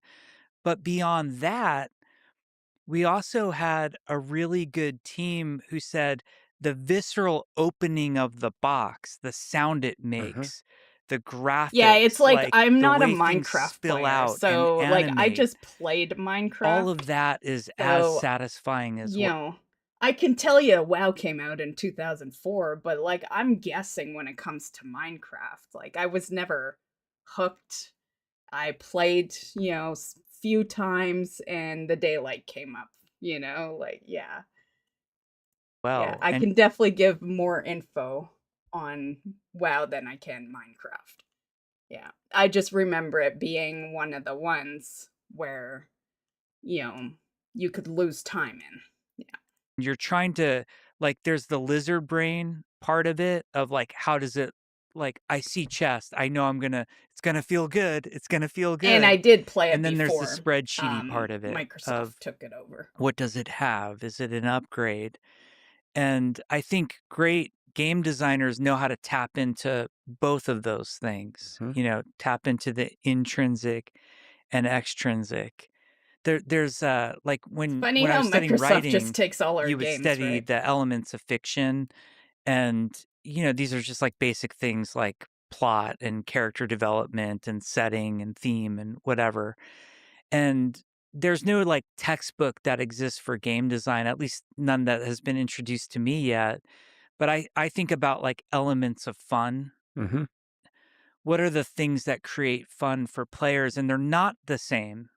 Like it really, every human being is different. Like progression is fun. Sense of progression that I'm putting an investment into this game, and then the game is recognizing my investment. That things like leveling, things like the amount of gold you have, those are all investment based.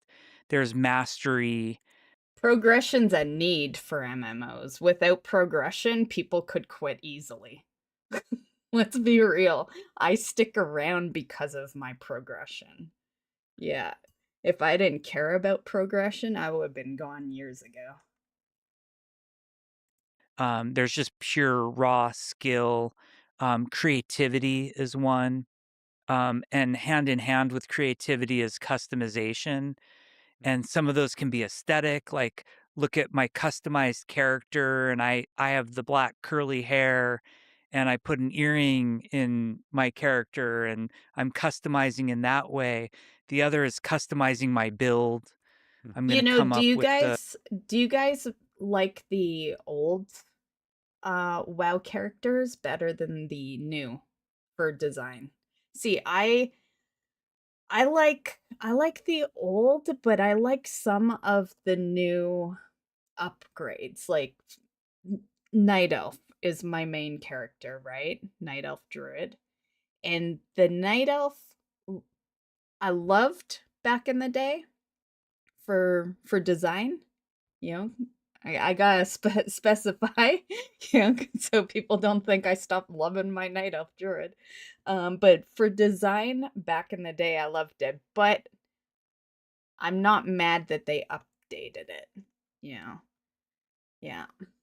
But I know a lot of people debate that. I was curious what you guys thought. I'm uh I'm in the middle. Yeah. I'm in the middle when it comes to that cuz I like both. Yeah. Whirlwind barbarian and I'm the first to do it. These are all elements of fun that designers can tap into and in fact are frequently tapping into. but they're never defined anywhere. And I find that players drift. Like, I'm the type of player who's not really loot motivated.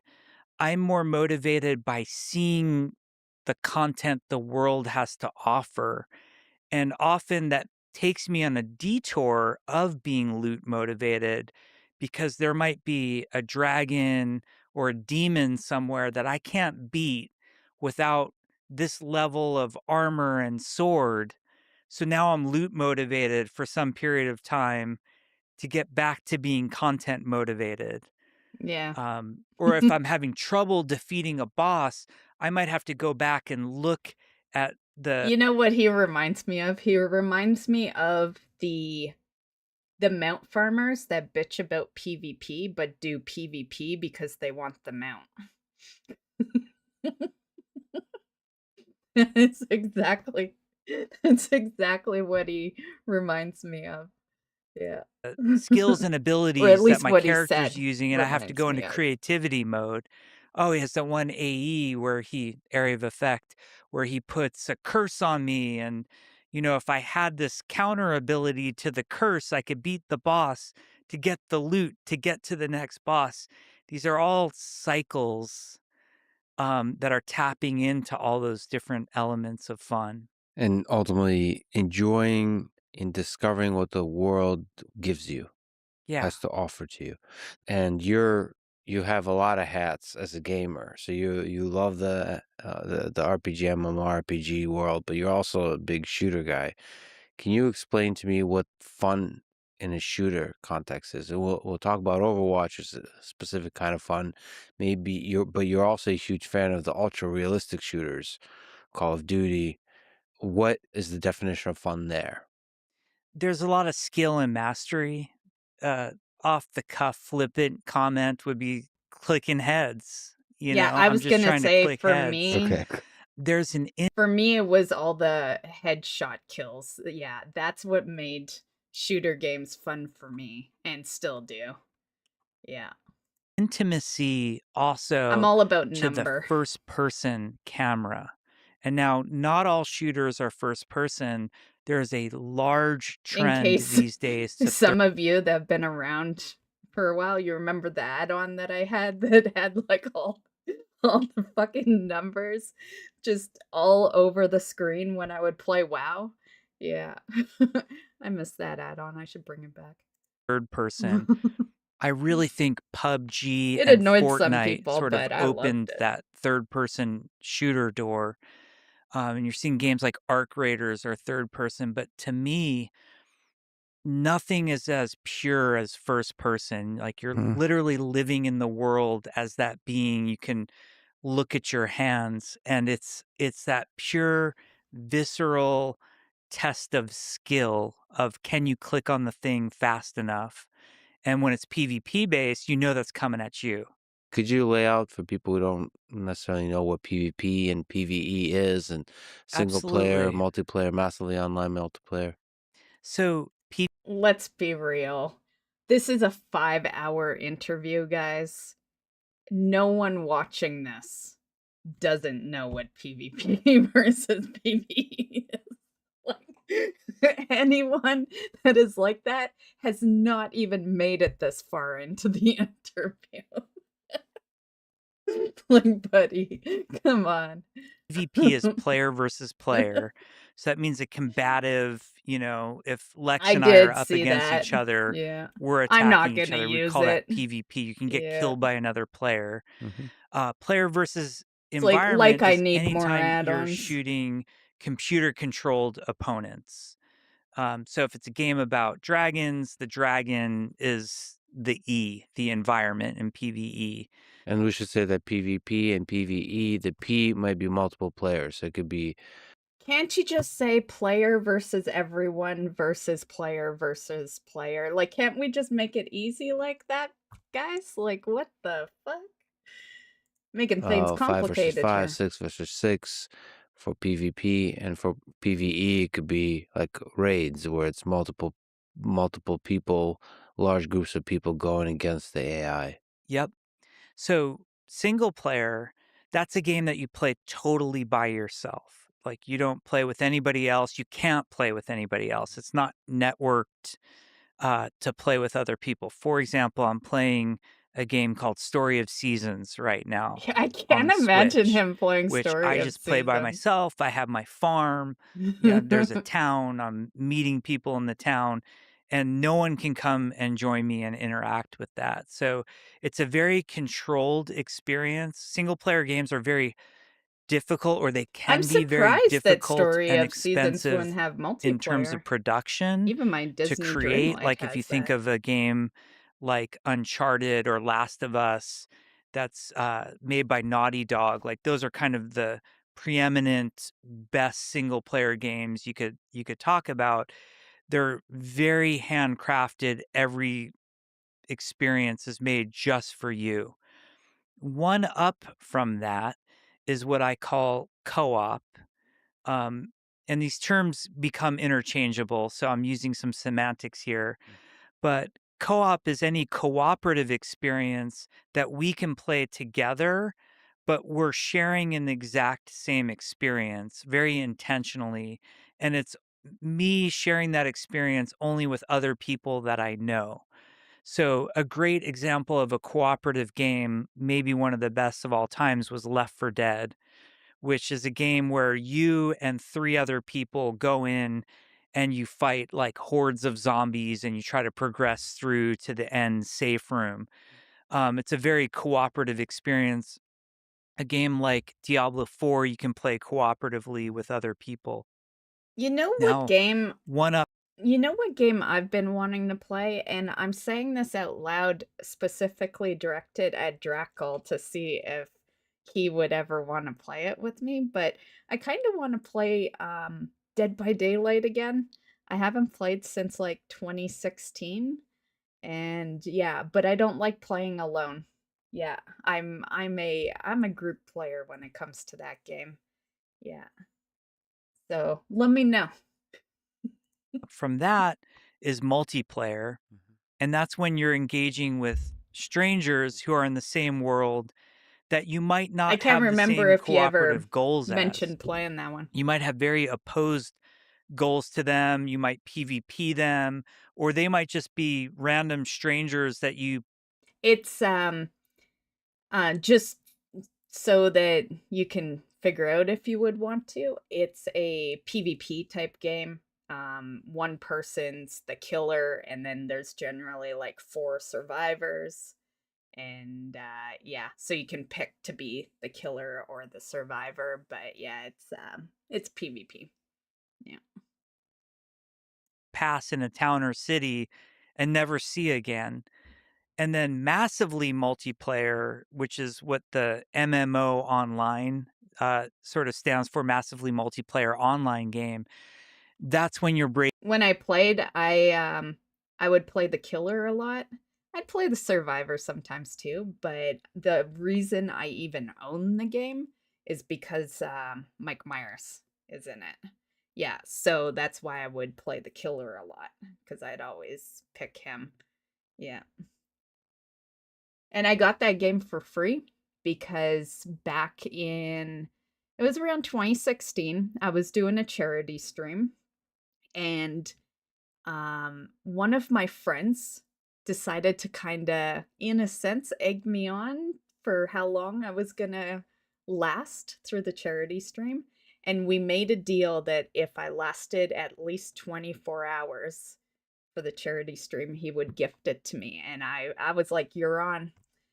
And I lasted 27. Yeah. And that's how I got the game with the Mike Myers DLC thing, yeah. But the game's evolved so much now. You know, it's been 10 years since I played it. There's so much more killers and stuff in there. breaking into thousands of players. And the world's become really, really big at that point. And by the way, we should say that the co-op could be remote connection, but there's also what would you call that? Couch co-op, where you have 2 people. But I thought it could be a cool stream game for us every so often. Maybe find some other viewers that want to tag along. Some games really If design you're well for the interested. experience of two humans sitting together and playing the game together, Yep. which is a really tricky thing to design for. But if it's done well, Plus, if you are interested in that kind of game, like the game I'm looking forward to the most this year is the actual Halloween game. Like, I was so hyped when they announced that game, and it'll be the same vibe. Yeah. So it would be cool to play that game with you. Yeah. it's a really fulfilling experience. Like with a friend, with a loved Could one, you possibly can get like play a game Arsenal. together. And Diablo 4, He likes those I kind should of say, is games an too. example of a game that does that really well. They do couch co-op. Like two people can play Diablo sitting together, and there's a real intimate experience in that. It's funny because it actually like predates the couch. Even some of those old arcade games Yeah. like would have two joysticks on them, and then you could play with Right. somebody else. Or there's famous game Gauntlet Mhm. had four joysticks and four people playing together. And then anybody who grew up in that early console era. You know what's funny about couch co-op? I remember a while back, I used to once in a while stream what's that food game? Overcooked. And the first game, like the second one is multiplayer, and I think the first one was as well, but there was a couch co-op as well, and I guess I just found it very weird that couch co-op is still like in newer games, you know? Like, yeah, I'm glad that it is because then, if you did have the game, like, well, I don't know. Someone would have to sit at the desk with me. I don't know. Couch co-op just isn't the same vibe as it used to be. Couch co-op belongs on a console, yeah, yeah. Because a console is usually a little closer to a comfier sitting area rather than just some computer chairs. Yeah. Just got pants upgrade. Nice. Man, we're NES, we're like Sega barely Genesis was halfway a through this. legendary one. We would sit and we play NHL 93 on the couch, and anybody who lost, you'd lose the controller. And you could play that with up to four people playing. I remember one of the big games that came out was Mortal Kombat, and we would Ooh, play love Mortal that game. Kombat on the Sega Genesis. And it was the house rules were, whoever lost. So whether you were in your college dorm or just some buddy's apartment and there's five people there, you're constantly cycling everybody in and out. But there's just a magic to multiplayer of engaging and sharing in the Mhm. experience with other people. That's why I've never made a single player game. I have great admiration for them. I don't know if I could do it. The challenge, the reason I love multiplayer so much, the way I describe being a game director or game designer on a multiplayer game, it's like imagine if you were going to be a movie director and you were going to have all these actors and set designers and props and writers and scripts and all of this stuff, and your goal was to get a certain movie made. But we're going to ask you, the director, to just you're going to leave the room. You can set it all up ahead of time, and then you're not allowed to be there or talk to anybody involved in it. Mhm. And now you need the actors to have an experience. And it's just kind of the wildest, funnest experiment. Like, From a designer creator perspective, because you don't know what the players will create. So that's fun to see. You lay out the chessboard, you lay out the world, and then you get to watch what they create together. Reminds me That's true. of reminds me of Doom in a way when you could make your own maps. Yeah. Well, you still can, but you know what I'm saying. struggle because sometimes people call me the anti-story guy in games. And that really hurts me because, like, I actually love story in games, and I counter that I'm the anti-shitty story guy. And what I mean by that is like, A, the most magical stories that I've ever heard come out of video games are player stories about, the time I gave Barfa a potion and then I met him in real life. Like, that's better than any video game writing that I've heard in a long while. Um, the player story is so much more interesting, Mm. Lex, why do you like the cow level so much? And Mhm. tell me about some goofy Mhm. time like a loot goblin drew you into the most Mhm. danger but there was another player there and then, like those are the stories that I think are more interesting. I think one that comes to mind for me is it's a Diablo one, and it is that I'm legit scared shitless of the butcher. Yeah. Like I would always go into an area and hope that he wasn't there. Yeah. Yeah, that would be one of mine. Yeah. From games. There are some exceptional writers in video games and some exceptional games at story. I've mentioned Naughty Dog, like they're kind of on another level, but Valve has amazing writing. The writing behind Half-Life 2, Mark Laidlaw, the writing behind Portal Mhm. and Portal 2, I think it was Eric Wolpaw, who's hilarious, just Portal used to piss me amazing, off so much. and Good game, Rockstar. though. Mhm. Y Red Dead Redemption 2 is one of my favorite games of all time, and that's a game where you can I haven't played that one, but I just thought I'd pause to remind people that that is, I did restart up the first one, because the first time I played the first one, streams wasn't really a thing back then. I played it on the Xbox, and yeah, so I wanted to start it up again for stream. So yeah, just a reminder that, once WoW, phases out again, we got that to play. Along with some others that I think we didn't finish, like Phasma or not Phasmophobia, but it's very, very similar. Um, I can't remember the name now, but we got a few. That's the point. see the expertise and mastery of the game design and the narrative design, and the fact that you can have those player stories of just the goofy shit. Like, I remember because the controls are a little awkward in Red Dead for a PC player who's playing on console.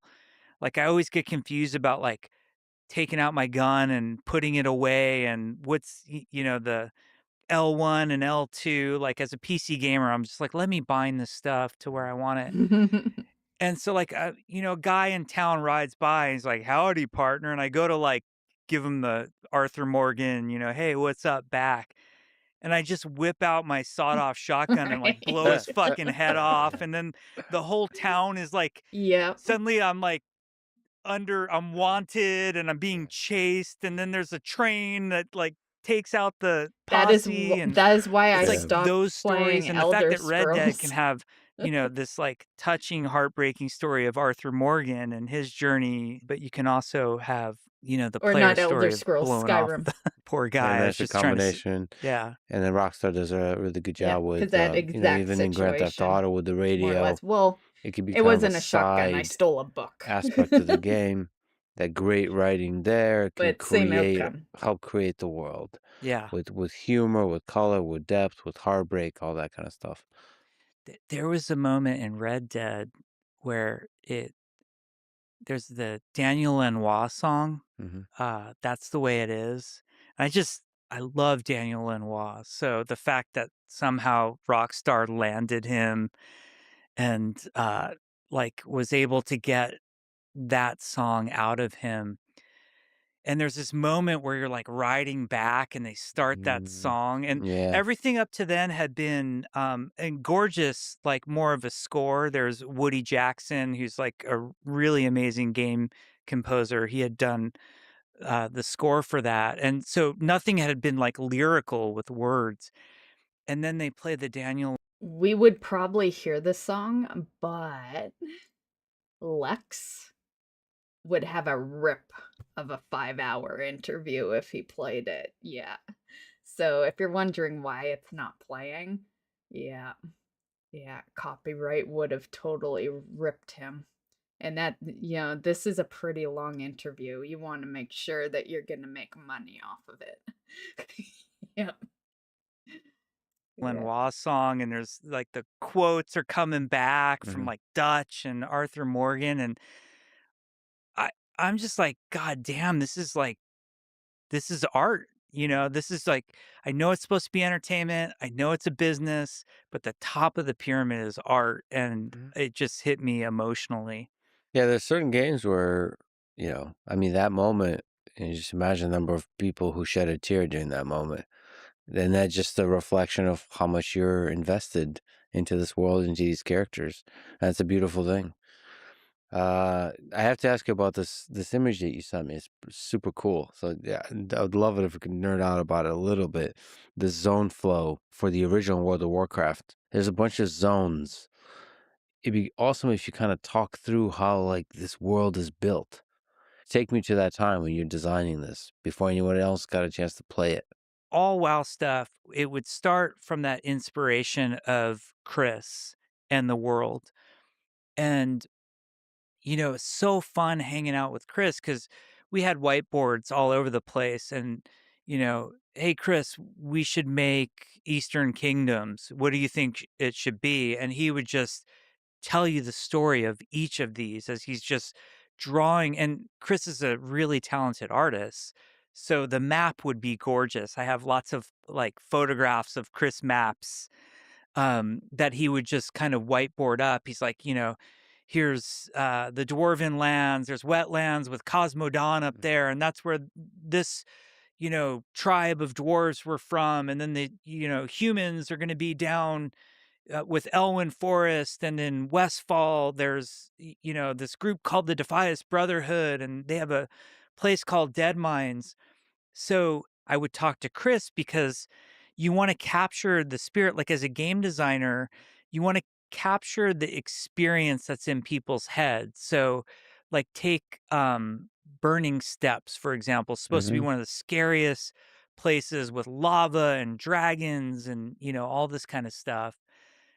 That doesn't feel like where you want to start. It feels like where you want to end. So you kind of work the world flow in a way that puts that at the end. But there was also kind of some magic to the original He's start. right about that. Cause back in the day, I used to try to get into Burning Steps. And yeah, you couldn't really get up the mountain. Yeah, it was really tough to, get there before you were supposed to get there. Yeah. Yeah, they made it a nuisance. Yeah. Starting areas where we gave the dwarves and the humans a free flight path between the dwarf hometown was called Ironforge, the human hometown was called Stormwind, Hmm. and we allowed you to fly for free.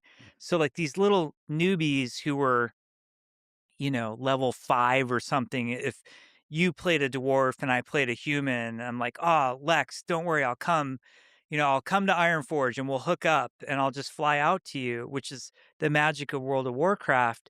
You have to fly over Burning Steps and Searing Gorge, and you look down and you're like, "Holy shit, that looks scary and dangerous," and it plants that seed of things to come.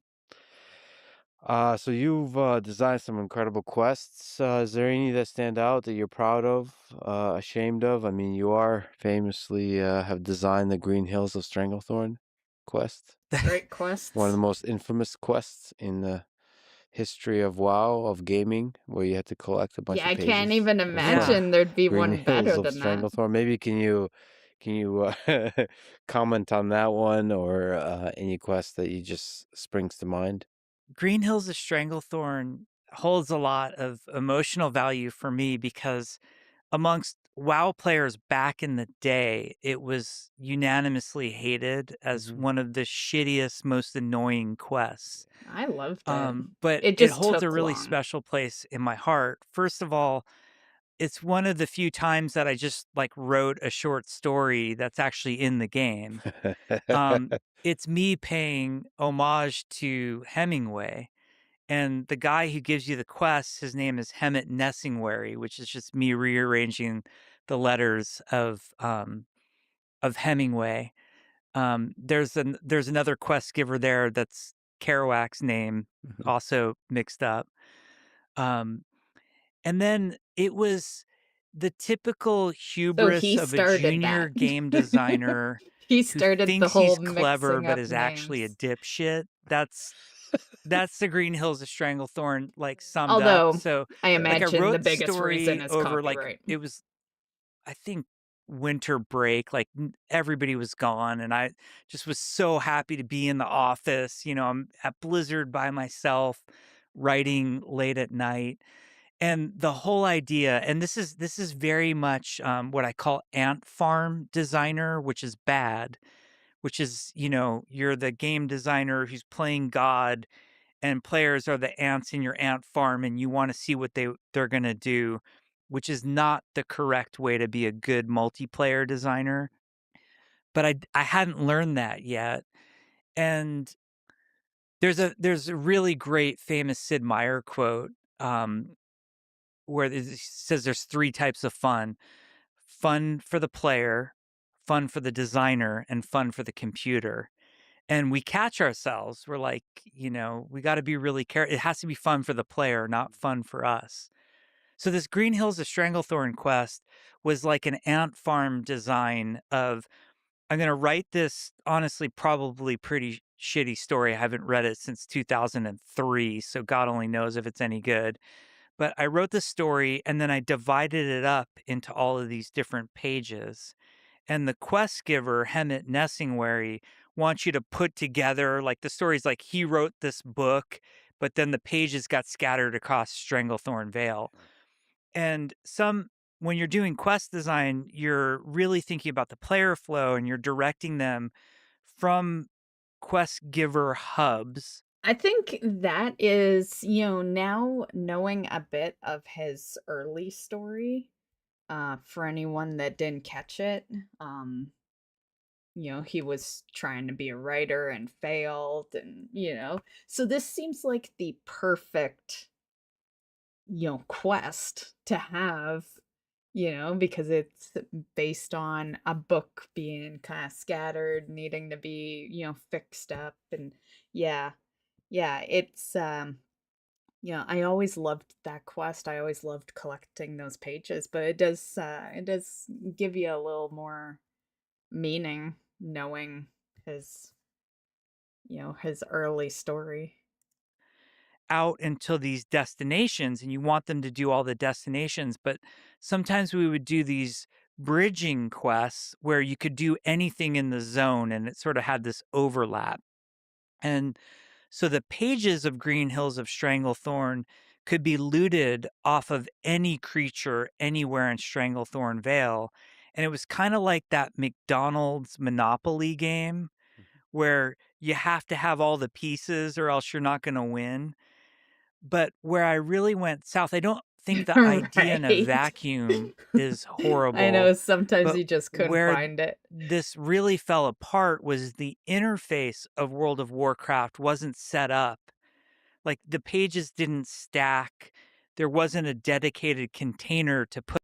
Me, and this will shock absolutely no one, but I wouldn't be able to collect them all in one shot because I'd run out of inventory space. Because bags were so low back then, right?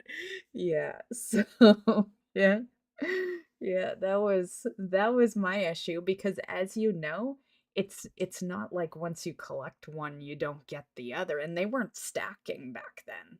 So you'd end up with all these different fucking pages. Some, like, there were some numbers of the page that were a lot easier to find, and you'd end up with like 20 of those. Yeah. put all the pages in. So players had very limited bag space. And as they're fighting in Stranglethorn Vale, I'm just shitting up their inventory Yeah. with all of these and they only needed so many. Like, you might get unlucky and you have like 3-page fives that are just Yeah, junk in he's your just gonna inventory, say and I what I might have just like said. 8-page sixes. And then everybody, and this was the goal, like the designer trying to puppeteer everybody. Everybody in Stranglethorn chat is like, "Hey, I'm looking for a page 6. Anyone got a page 3?" And that was like my fantasy as a designer of like, and then they're gonna be social and meet each other, and players are gonna be Let me appreciative see. for each other. But really all everybody did I'll was do just no, this. I eventually no like my one did the forehead. quest. They just were super annoyed, or they went to the auction house. So the quest is famous in that it was so aggravating and annoying. Um, and it just became a way, it not only became a way for me to learn from my mistakes, but because I was very open with the fact that I didn't think it was good and that the quest had failed. You know, the thing is, like, it might have been annoying. Some people might have hated it. I loved it. It is, I would say, the favorite quest of mine in all of the game. And I feel like it don't matter that it annoyed, it being an annoying quest makes it all that better because if it didn't annoy you and it wasn't kind of a pain in the ass to do, you'd forget it existed. It would not even be a thought. You would just, like, how many quests do you remember from last expansion? Like I can't even name one right now, like I've forgotten most of them. But I remember this one for years because of the work that was, the work you had to put into it, how annoying it was actually, how it filled my inventory space, you know. Not to mention Stranglethorn. I loved that area. Yeah, it was always one of the favorites. I wouldn't say it's the favorite, but it was one of the favorites. Yeah. It opened the door for us at Blizzard to be critical of our own work. Like, it's always easier if you're the first one to go out and say, "Hey guys, I think I made one of the shittiest quests in the game, and here's why." And then it sort of challenged people to make better versions of it. I mean, again, you continue to speak with so much humility, but WoW turned out to be one of the biggest games of all time, both in terms of popularity, how many players play it, revenue, and critical acclaim. And then you rose to become a game 500 director of mil, WoW, that's a lot. helping Created release characters. Wrath of the Lich King, which by many is considered to be the greatest expansion. I mean, there's a million questions I can ask here, but maybe this is also That's a good only place to because ask about here, the theme. I won't speak over him, but that's only because everyone has alts. Yeah, that's why it's 500 mil. Yeah. It's like it would be large anyway, but it's 500 mil because everyone has alts. Yeah. Miss Blizzard polish. So Blizzard as a company has historically, and you were certainly a big part of that, delivered these games that were just got so many pieces right and well functioning and well coordinated and just feel finished in a way that a lot of other games don't get right. So what does it take to take this gigantic game, this game played by millions of people, loved by millions of people, uh, and delivered in a way where it's like it all just works? To have a level of polish is like a studio-wide culture that has to be instilled in everybody. Like, Yes, do what Stream Element says. I thought I would shout that out though, because, well, I didn't make Stream Elements go off. They went off on their own. But we are 2 follows away from 100, so if you're watching on Kick and you're enjoying it, leave a follow because then maybe we'll hit 100. Nothing cool happens at 100, but I'd like to hit 100. I like numbers that end in 0. Preferably not 0. Numbers that end in it, you gotta have more than one. No one can be satisfied with a bug. Every game is going to have bugs, and Blizzard games have bugs. It's a question of how quickly do you fix them and with what urgency. And as players ourselves, if we're playing as much as anybody else, And I'd just like to say, I'm surprised that we are at almost 100. Like, no one ever talks over there except for Drackle. How am I even that close? But yeah, continuing. we're going to be motivated to fix the bugs. There are some really tactical aspects to it too. The quality assurance department at Blizzard is the best in the industry. Like the people who come and do QA at Blizzard, they're passionate gamers. Many of them want to be developers themselves, and they're not just I gotta pause you again. I so gotta take a piss. It's this soda. Actually, I might get another drink while I'm at it too.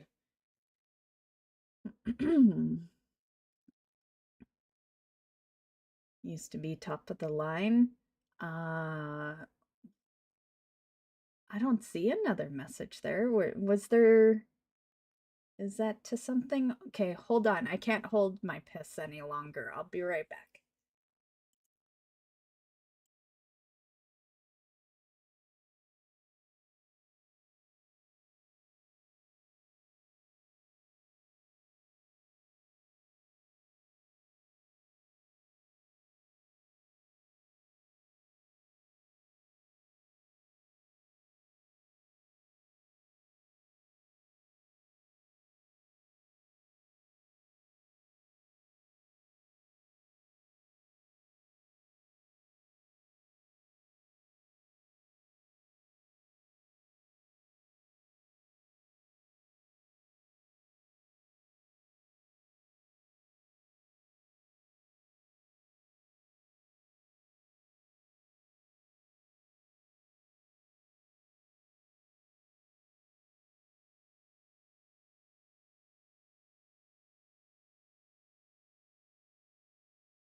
I'm back.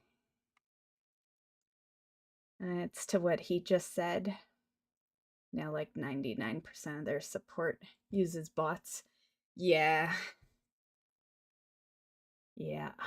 Well, most of his talk is about early, you know, but yeah, nowadays, yeah, I feel like a lot of us are, you know, I think a lot of us can admit shit sucks now. Yeah, we just keep playing. Doing it for a job, they do it because they fucking love the game.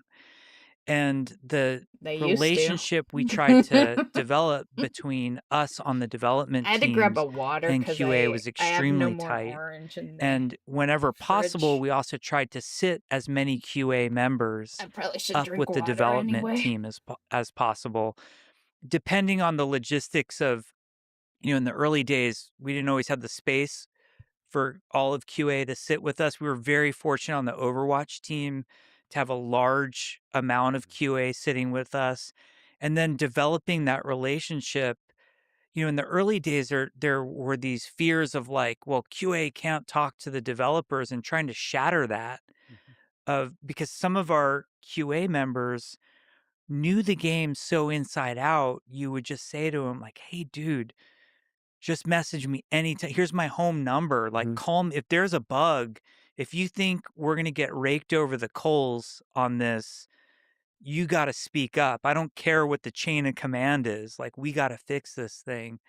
So QA was amazing. I mean, so can you speak to QA, quality assurance, at the peak of the craft? What does it entail? Like, you're basically experiencing the game and trying to figure out on a particular slices of that experience that can be improved.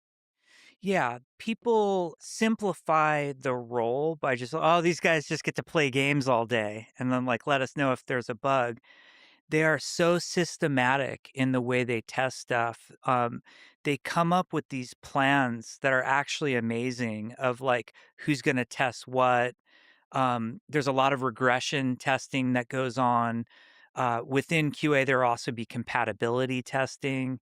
The Blizzard compatibility department was amazing. Like they had every card, every machine, every configuration, and they would roll through to make sure there wasn't some quirk that was going to come up on some video card or some motherboard that you weren't expecting.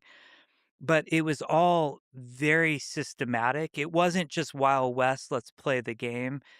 And then as a developer interacting with QA, you would find that there were certain specialists, whether like for example, on Overwatch, there were a couple of players that like we all were shooter players when we were making Overwatch, but I'm not like esports level shooter player. I'm like, you know, Gen Xer, remember Doom, how good I Yeah, was right. type of shooter Yeah, player.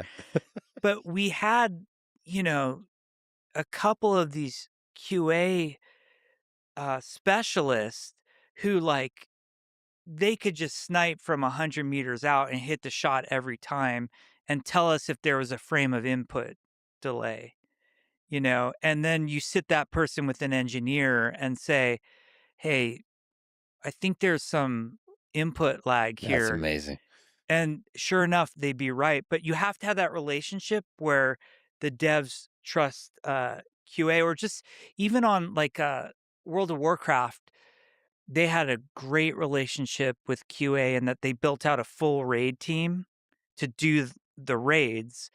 And then you're not only like looking for bugs, like, hey, the dragon was supposed to fly and instead it just like sunk through the world and the game crashed, which would happen.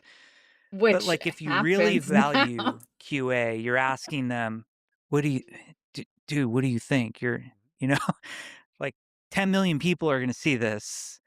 Your opinion, multiply it, it matters. What do you think? Are you having fun? "Oh, yeah, this is cool. This isn't cool." So QA was important. The other thing that was important is the Blizzard engineering, which you have to architect your game to be hot fixable. And what a Yeah. hot fix is, games, there's a couple ways to fix them. The way most of us know, because all the software we have gets a patch. You have to update it. You have to download a new version of it. Windows, you get that annoying message like there's a new version of Windows and it takes, a few minutes and you update it. Obviously we patch our games and that's where we fix a lot of bugs. But if you really want to run a game like Overwatch or World of Warcraft successfully, you need master level engineers who have architected the client and server in such a way that you can hot fix the game on a dime. And what a hot fix is a server patch that no one's client has to go down for.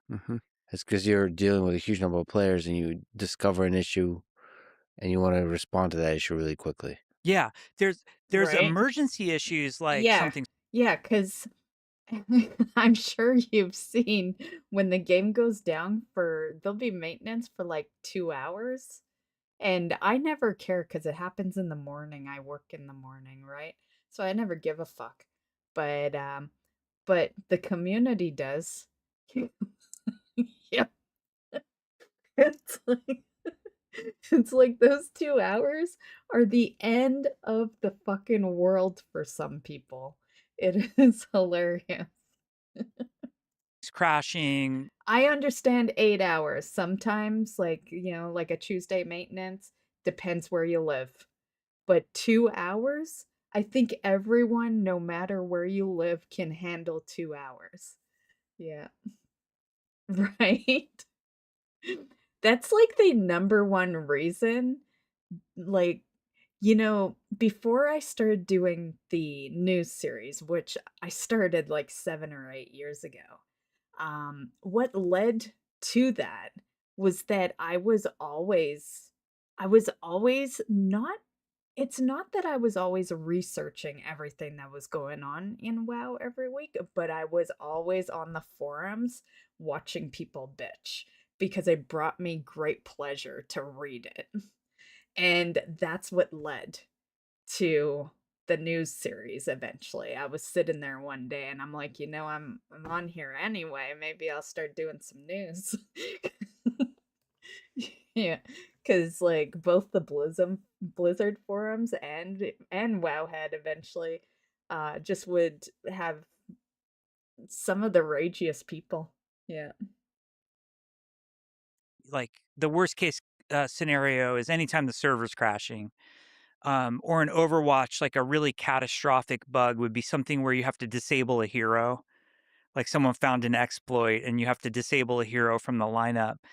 You want to turn around that hot fix. Oh man, I was laughing earlier. This has nothing to do with WoW, by the way, but I was trying to find something earlier.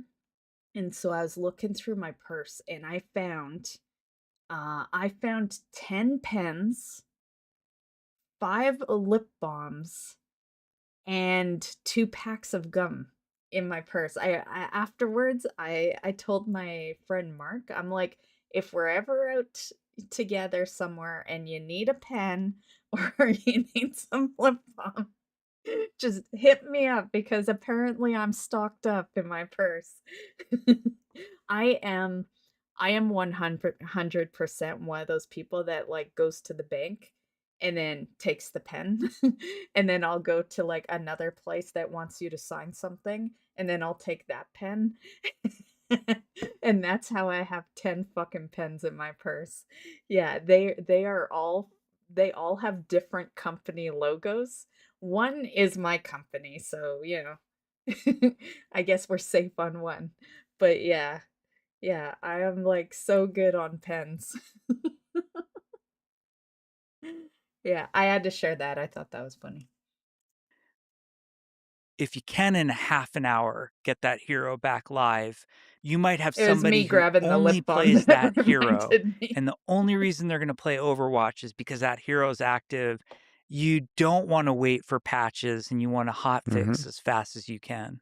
And then also to improve the game quickly, to just even subtle Yeah. stuff to Players feel it. Like Yeah. that's where there's this idea of like the love and the craftsmanship of the developer that you can feel. Like any product, your iPhone or Android or like any computer consumer product, you can feel when there are people who loved it behind it and aren't just putting it out on a shelf. And games have that as well, where you can feel the like heart and soul of the developer in the thing. And some of that's like the joy and delight of like that there's a cow level, right? That's you can feel the humanity of the development team through that. The only games you feel that with now are well, they're the indie games, right? The ones that sell for like $20.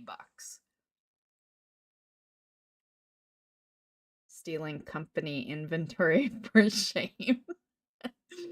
In my defense, it was like years ago, it's all old pens. But another part of that is like, do they clean up their fucking yard?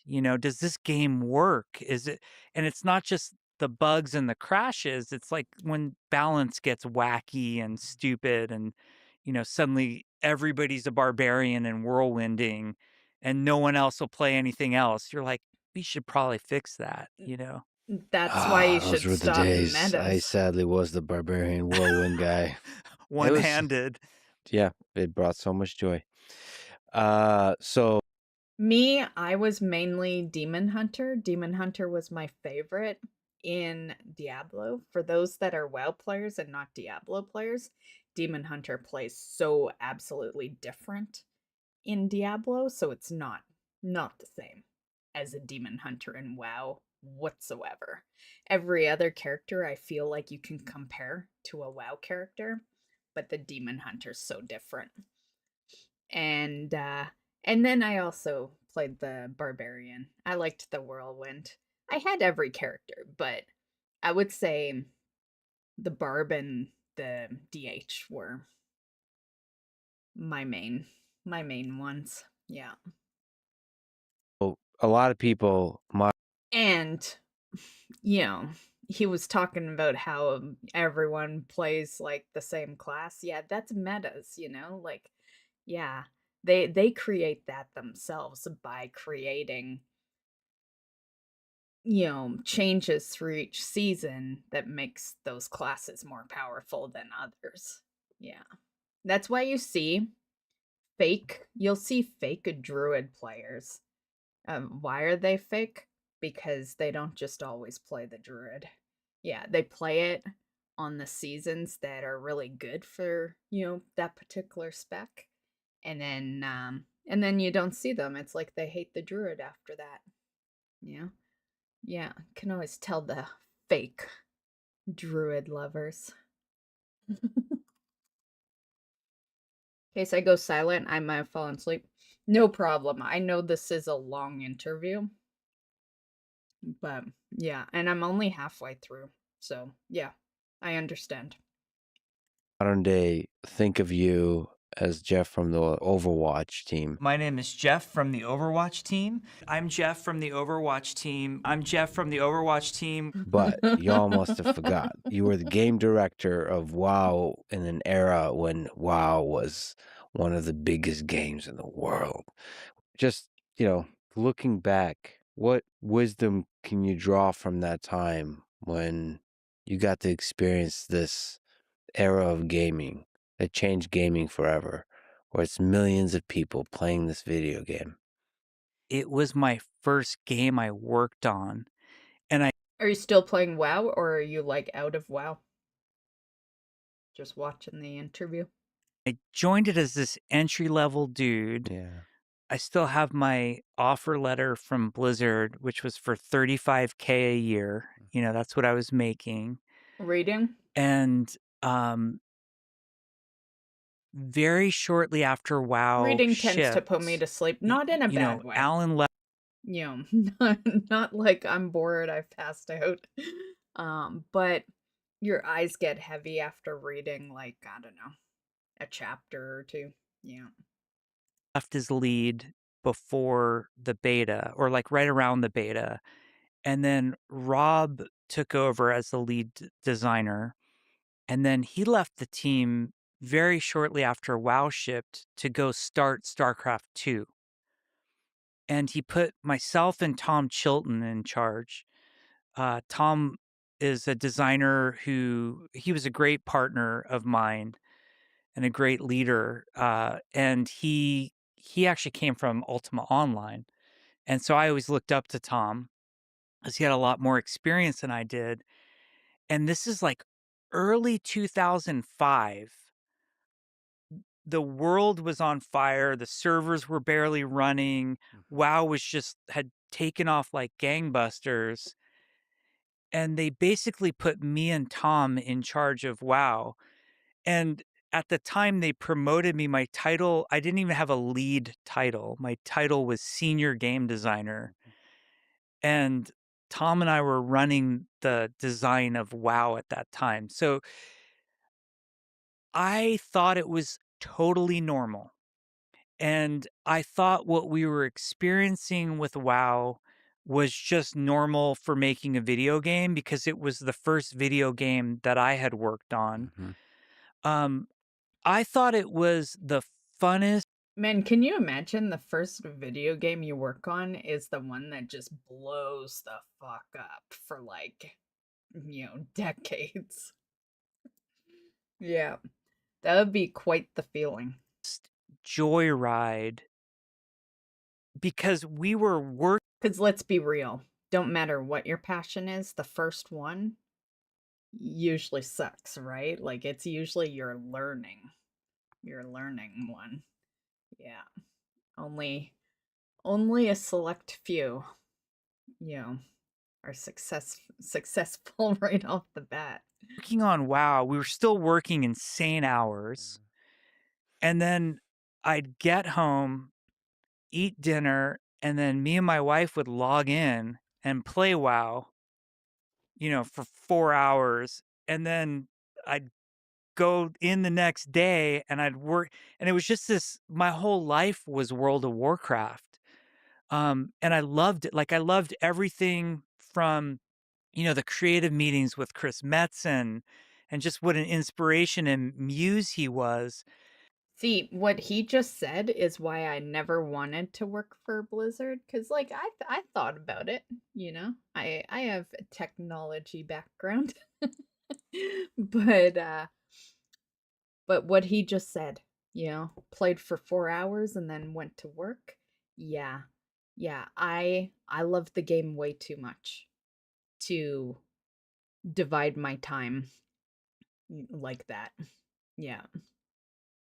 It's like, don't get me wrong, there are, any job can divide your time like that, but, you know, 4 hours plus he was working like super long overtime, at Blizzard. Like, yeah, all he could commit was 4 hours. Like, no way. There'd be days where he probably didn't even log in because of the hours he was committing to the company at work. So, yeah.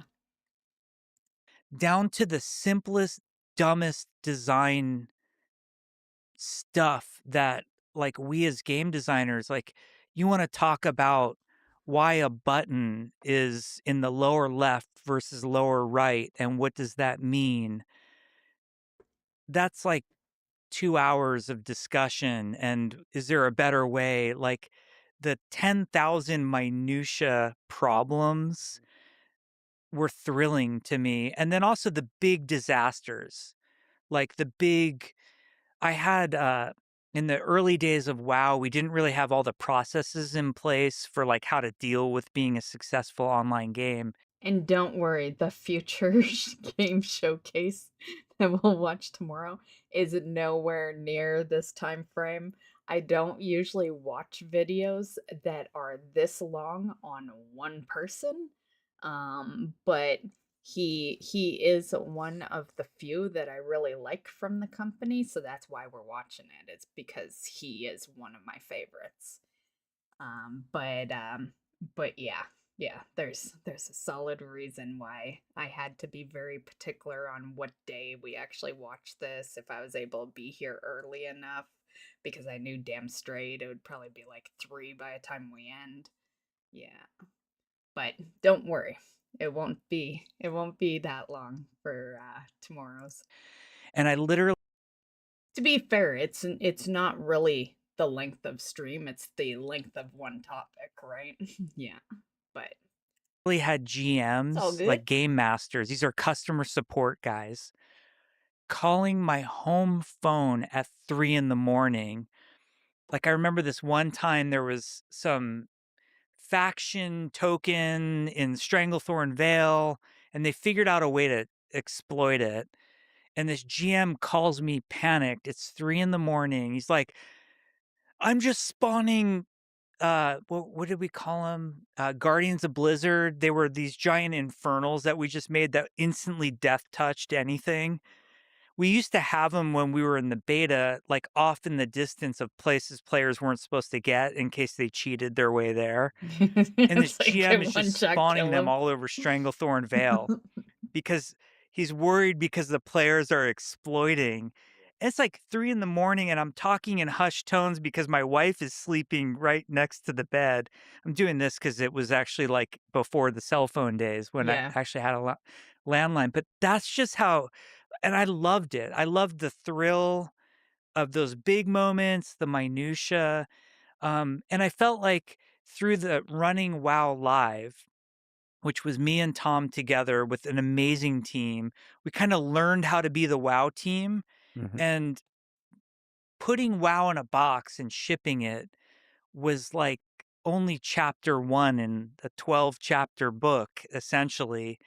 And that first how to run the game, how to patch it, what type of content, how to deal with emergencies, what should our customer support be like? I mean, we would debate, should we have a launcher or not? You know, in the early days, the only reason the launcher existed in WoW was to run anti-cheat on your machine. And we had a moment where we figured out how to put that into the game and out of the launcher. And it was the first time I ever really had an in-depth conversation with Mike Morheim. He's like, "You got to bring the launcher back, guys." And we're like, "Why?" He's like, "There's no better way for us to talk to our players." And I remember trying to hide the launcher, and to this day, Mike was right. Like, that launcher turned out to be the best thing we ever had. That's essentially what BattleNet has morphed into these days. But all those decisions, and when it came time to make Burning Crusade, you know, at that point, Tom and I were leads. We were full. They had actually promoted us. There were two big exoduses of groups that quit Blizzard. They were disenfranchised. Um, if you can believe it, like we just shipped World of Warcraft, and this whole group just walked out the door. I was actually sitting my desk faced Morheim's office, and I watched them all go in and quit. And they were Mm. the group that formed They were skeptical. Carbine, which made the game WildStar. Ended up taking them 10 years to make, and they were just really unhappy with World of Warcraft. You know, I always felt bad for WildStar because WildStar came out around Wrath, and Wrath was just too big. Yeah, you couldn't compete against them. And yeah, yeah, WildStar is, you know, that line, um, they usually say it about couples, like, you know, what is it? Right person, but wrong time. Yeah, the right game, but wrong time. Yeah, I think WildStar could have done real fucking well if they hadn't been up against Wrath of the Lich King. And they were unhappy with, um, I don't know what they were unhappy with. They were unhappy enough to walk out the door right after we had shipped WoW. That's incredible. But what is it? Just because they put their heart and soul in the game and they maybe get exhausted in a certain kind of way? Yeah, and I don't want to. It's not fair of me to speak on their behalf. I think You know what? They might, well, I guess you would, a lot were surprised that it did so well to get expansions though. But I was gonna say they probably didn't want to continue it. You know, they were okay like making it, but they didn't want the pressure of continuing it maybe. Yeah. Cuz let's be real. If they would've stayed, it's still fucking going, you know? Like, big reason why we see people walking out, it's, it's expected. Yeah. They were promised some compensation. Like, yeah, some of the reasons is because of the state of the game, but some is because it's 21 years, you know? You move on. Yeah. But that is a quick exit, you hadn't even shipped the game That yet. they didn't immediately see. I don't know if the game, like, here's the weird part when you make a game. When you come up with the idea and you start pitching it to people, that's the best the game is ever gonna be. And then you work on it, like, you know, games I've worked on take 5 years, Overwatch was 2.5, 3 years.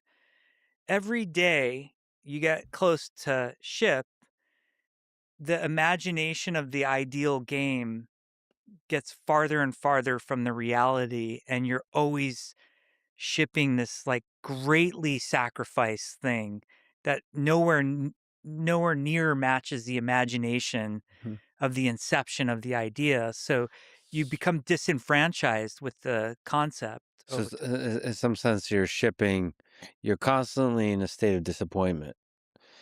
You're basically shipping a lesser thing than you've been dreaming about. So you're doing Yes. less and less and less, saying no and no and cutting and all that kind of stuff. Yeah, it's difficult, psychologically difficult, but nevertheless, the result when you zoom out is one of the greatest games of all time that millions of people played for thousands of hours. It's just what did it? Did you ever have an experience, a realization how huge WoW was? In terms of not like statistics on the server and so on, but the cultural impact it had. The first time was the first BlizzCon, which was in 2005. So when WoW shipped, and this is so weird to tell people, but on the team, uh, not everyone, but a lot of us were very demoralized after WoW shipped. There were there were all sorts of issues with the servers because the game did way more successful than we expected it to do. And the server load was just nuts. Like we were doing our best to hire database programmers, because we just didn't know how to deal with this sheer scope of the game. But when you're an individual, like, and at that time, like I mentioned, there were multiple exoduses of people who quit Blizzard. They went and formed a couple notable studios. One was Carbine, the other was Red 5.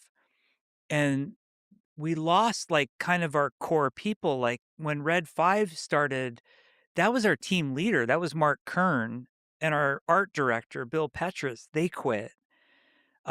When Carbine started, it was, I think, all of our animators and some of our best programmers. And like, it's really demoralizing when you lose team members like that. But then we were also underwater. Like, the servers aren't running. We're not able to keep up with demand. And we had to start putting patches out. And now we're making patches like, for a while we had one animator who stuck around, and then eventually he left also. But you're doing like, okay, we got to now do a patch without an animator. Yeah, I was gonna say, so if he A lot left, of our art there's team no was gone animator. at that point, and you're trying to keep the ship afloat, and the morale was just in the shitter. Like, everybody felt very down on Team 2, the WoW team was called Team 2, and that we had somehow failed. And during that time, there was, this idea to do BlizzCon, and the way that started was EverQuest had done these, like, meetups because they knew it was, like, a big guild social game, and people would get together at, like, some hotel ballroom, and you'd sit with your guild at, like, a banquet Yeah. room table. And to give credit where credit's due, I remember sitting in the meeting for what was to become BlizzCon. It was Pardo who said, "Blizzard's bigger than that. We're not just one game." And I know everybody's focused on World of Warcraft right now. We should do BlizzCon. And at the time, we had a game called StarCraft Ghost was in development, and that was getting ready to show. And there was Frozen Throne, which was the expansion to Warcraft 3. But like we knew we were going to make StarCraft 2. And then there was a lot of motion happening with Blizzard North, which is a whole separate story. But there was like, hey, we could really do a cool show. That's this BlizzCon thing. I think BlizzCon actually increased it. Yeah. I think BlizzCon was a really great idea. Yeah. Cuz it made it more community than you can be community just by being a game. Yeah. More so over the years. And at first, we kind of announced it and it just was crickets. You know, when you're like excited about something, you're like, man, everybody's gonna love, like, we're doing BlizzCon. Everybody's kind of like, crickets, what's BlizzCon? Who cares?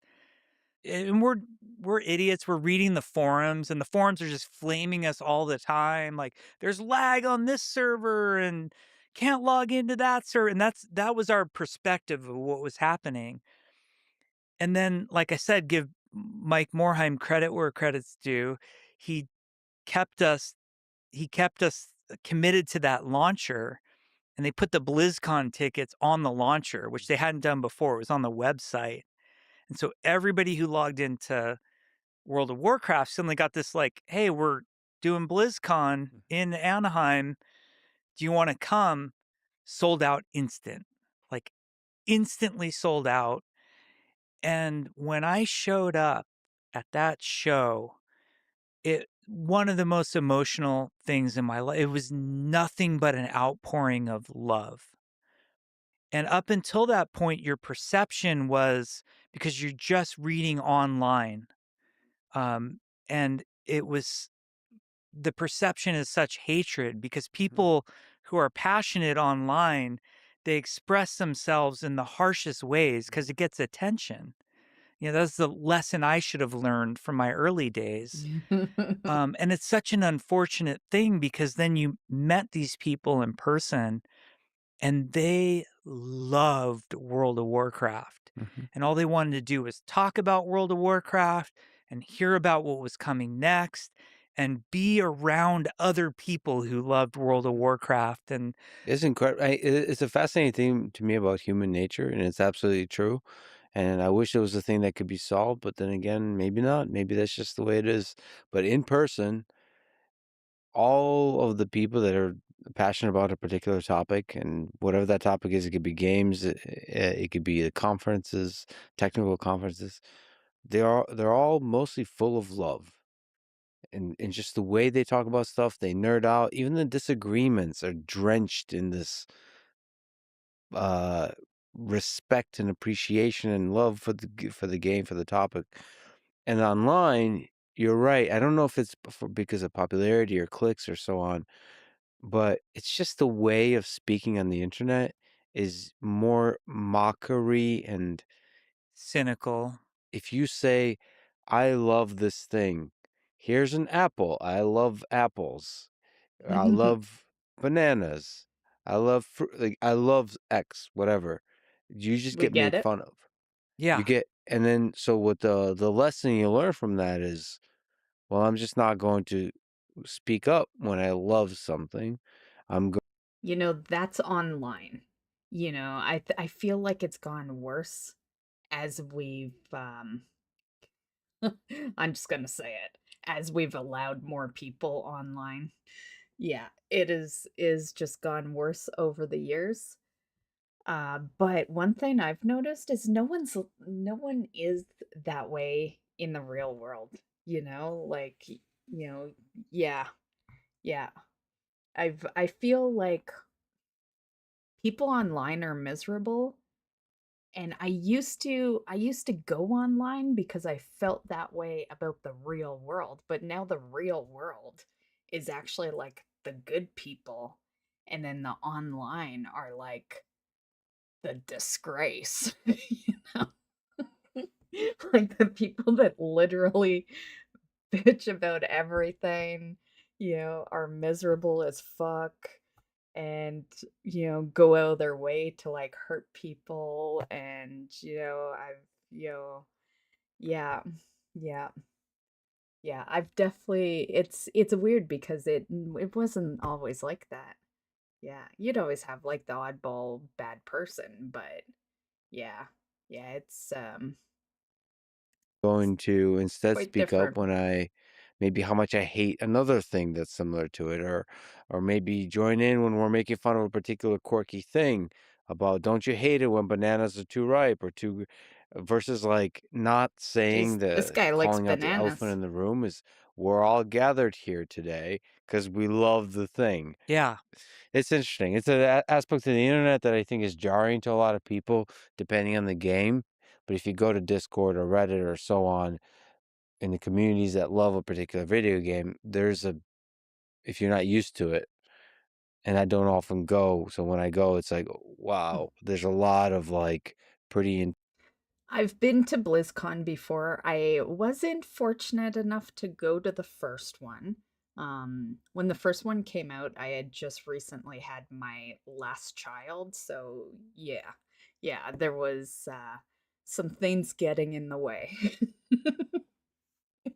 Good things, okay? But um I have gone to BlizzCon. Yeah, and it is a good feeling, like you get there and everyone's happy, no one looks miserable, every person you kind of approach is, you know, talking about WoW and stuff. It's funny because people always say that about Canada. BlizzCon is friendlier than Canada is. Just gonna put that out there. Canada has some of the worst people. I've always laughed when people say Canada's friendly. I have never met a single friendly person, and I've lived in Canada my entire life. No one's friendly over here. They're all a bunch of cunts. Okay? But BlizzCon is friendly. Yeah. Yeah, like everyone's pretty nice generally when you go. intense kind of mockery and derision and so on. But you get used to it pretty quick and you understand it. And just I wish there was more love. I feel bad because I played a role in the earliest development of some of that online culture.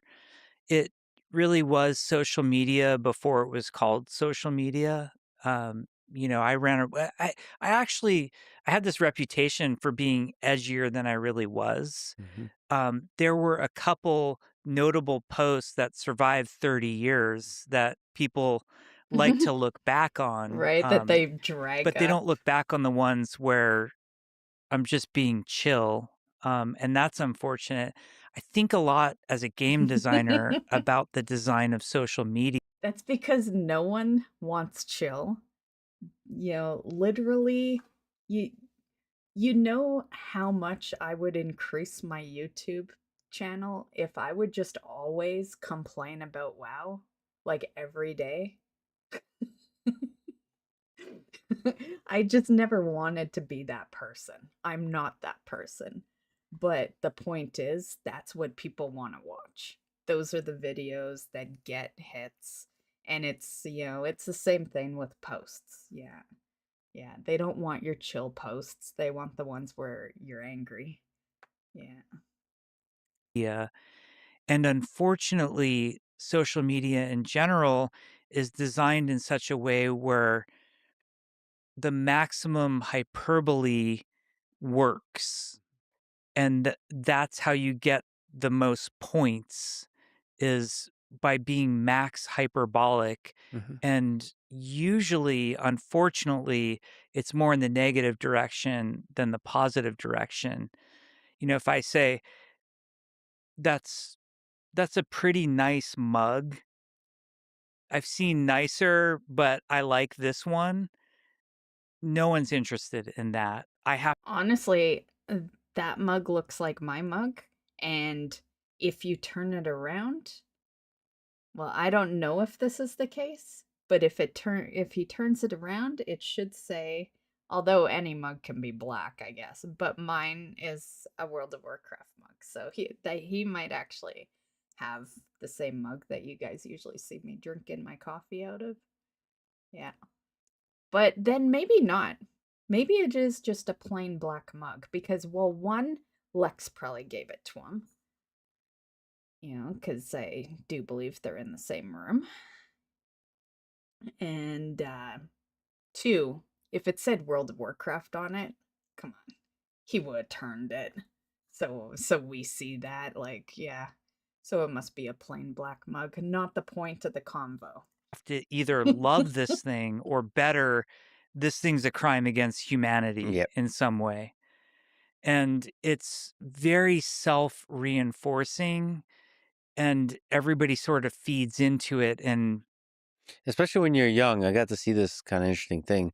So I was I spent, as we were talking about, you're from Pasadena. I've been spending a lot of time in Caltech and working on robots, and we get to see students come in from high school, undergraduates come in and like a tour, hang out with the robots, in middle school also. And the interesting thing you see, the younger they are, the more prevalent this effect, which is all of them are kind of afraid to show that they think a thing is awesome. You could just feel they're checking, is it okay? yeah, So they're kind of like the default mode is whatever. Everything is stupid. This is stupid.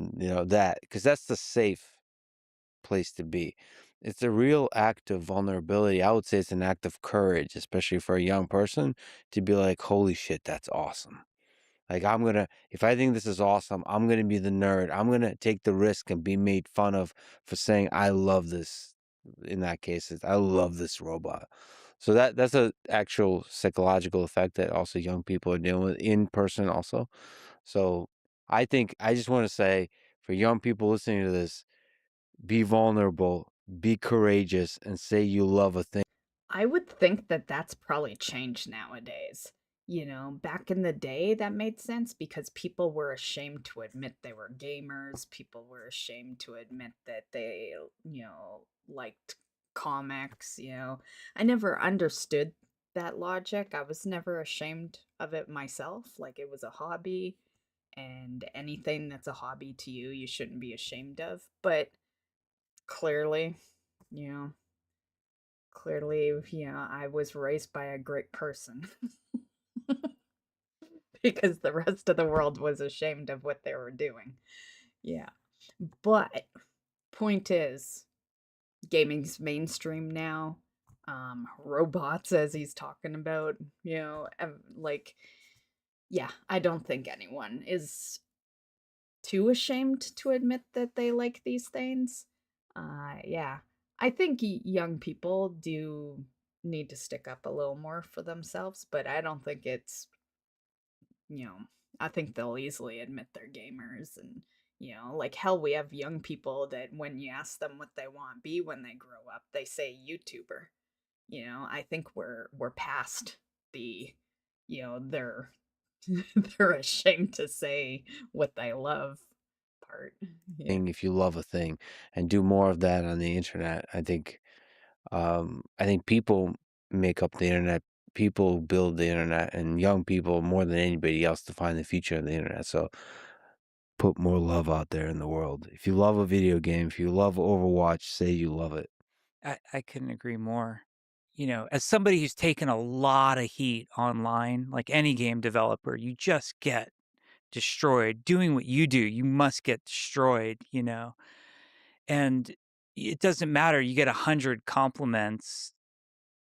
It's the one, you're That goes for anyone online, like, I'm lucky that I don't give a fuck about most stuff, but even I have gotten hate online, not the kind of hate that he would have, but it goes for anyone that shares anything online.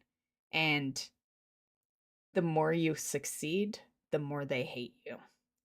Yeah. The times when I've gotten hate is when one of my videos does really well. Yeah.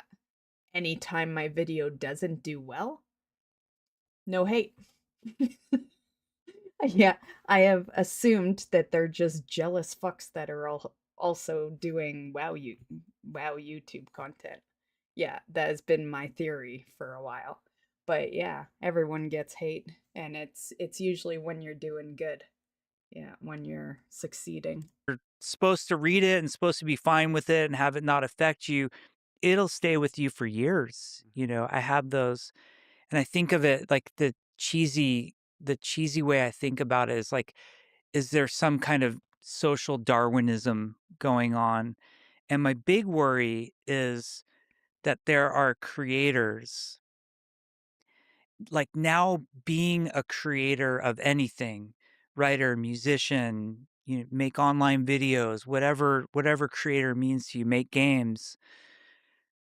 Now part of the skill set is being able to weather like a fire hose of criticism like the world has never seen. And I make up these scenarios in my head of like,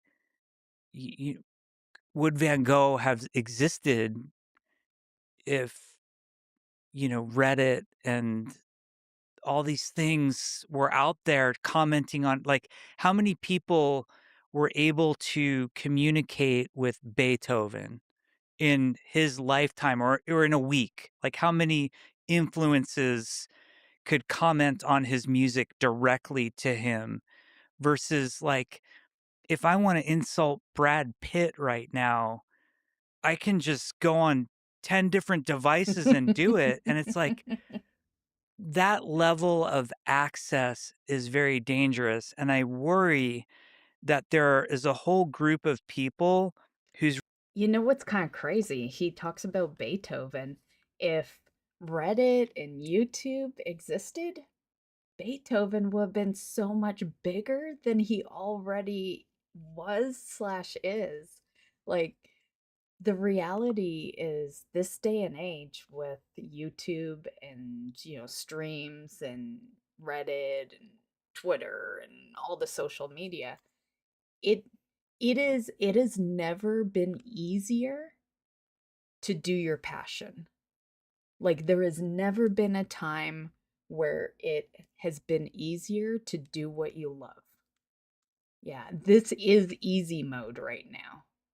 Even although it can be tough to succeed, like I'm still trying to succeed myself.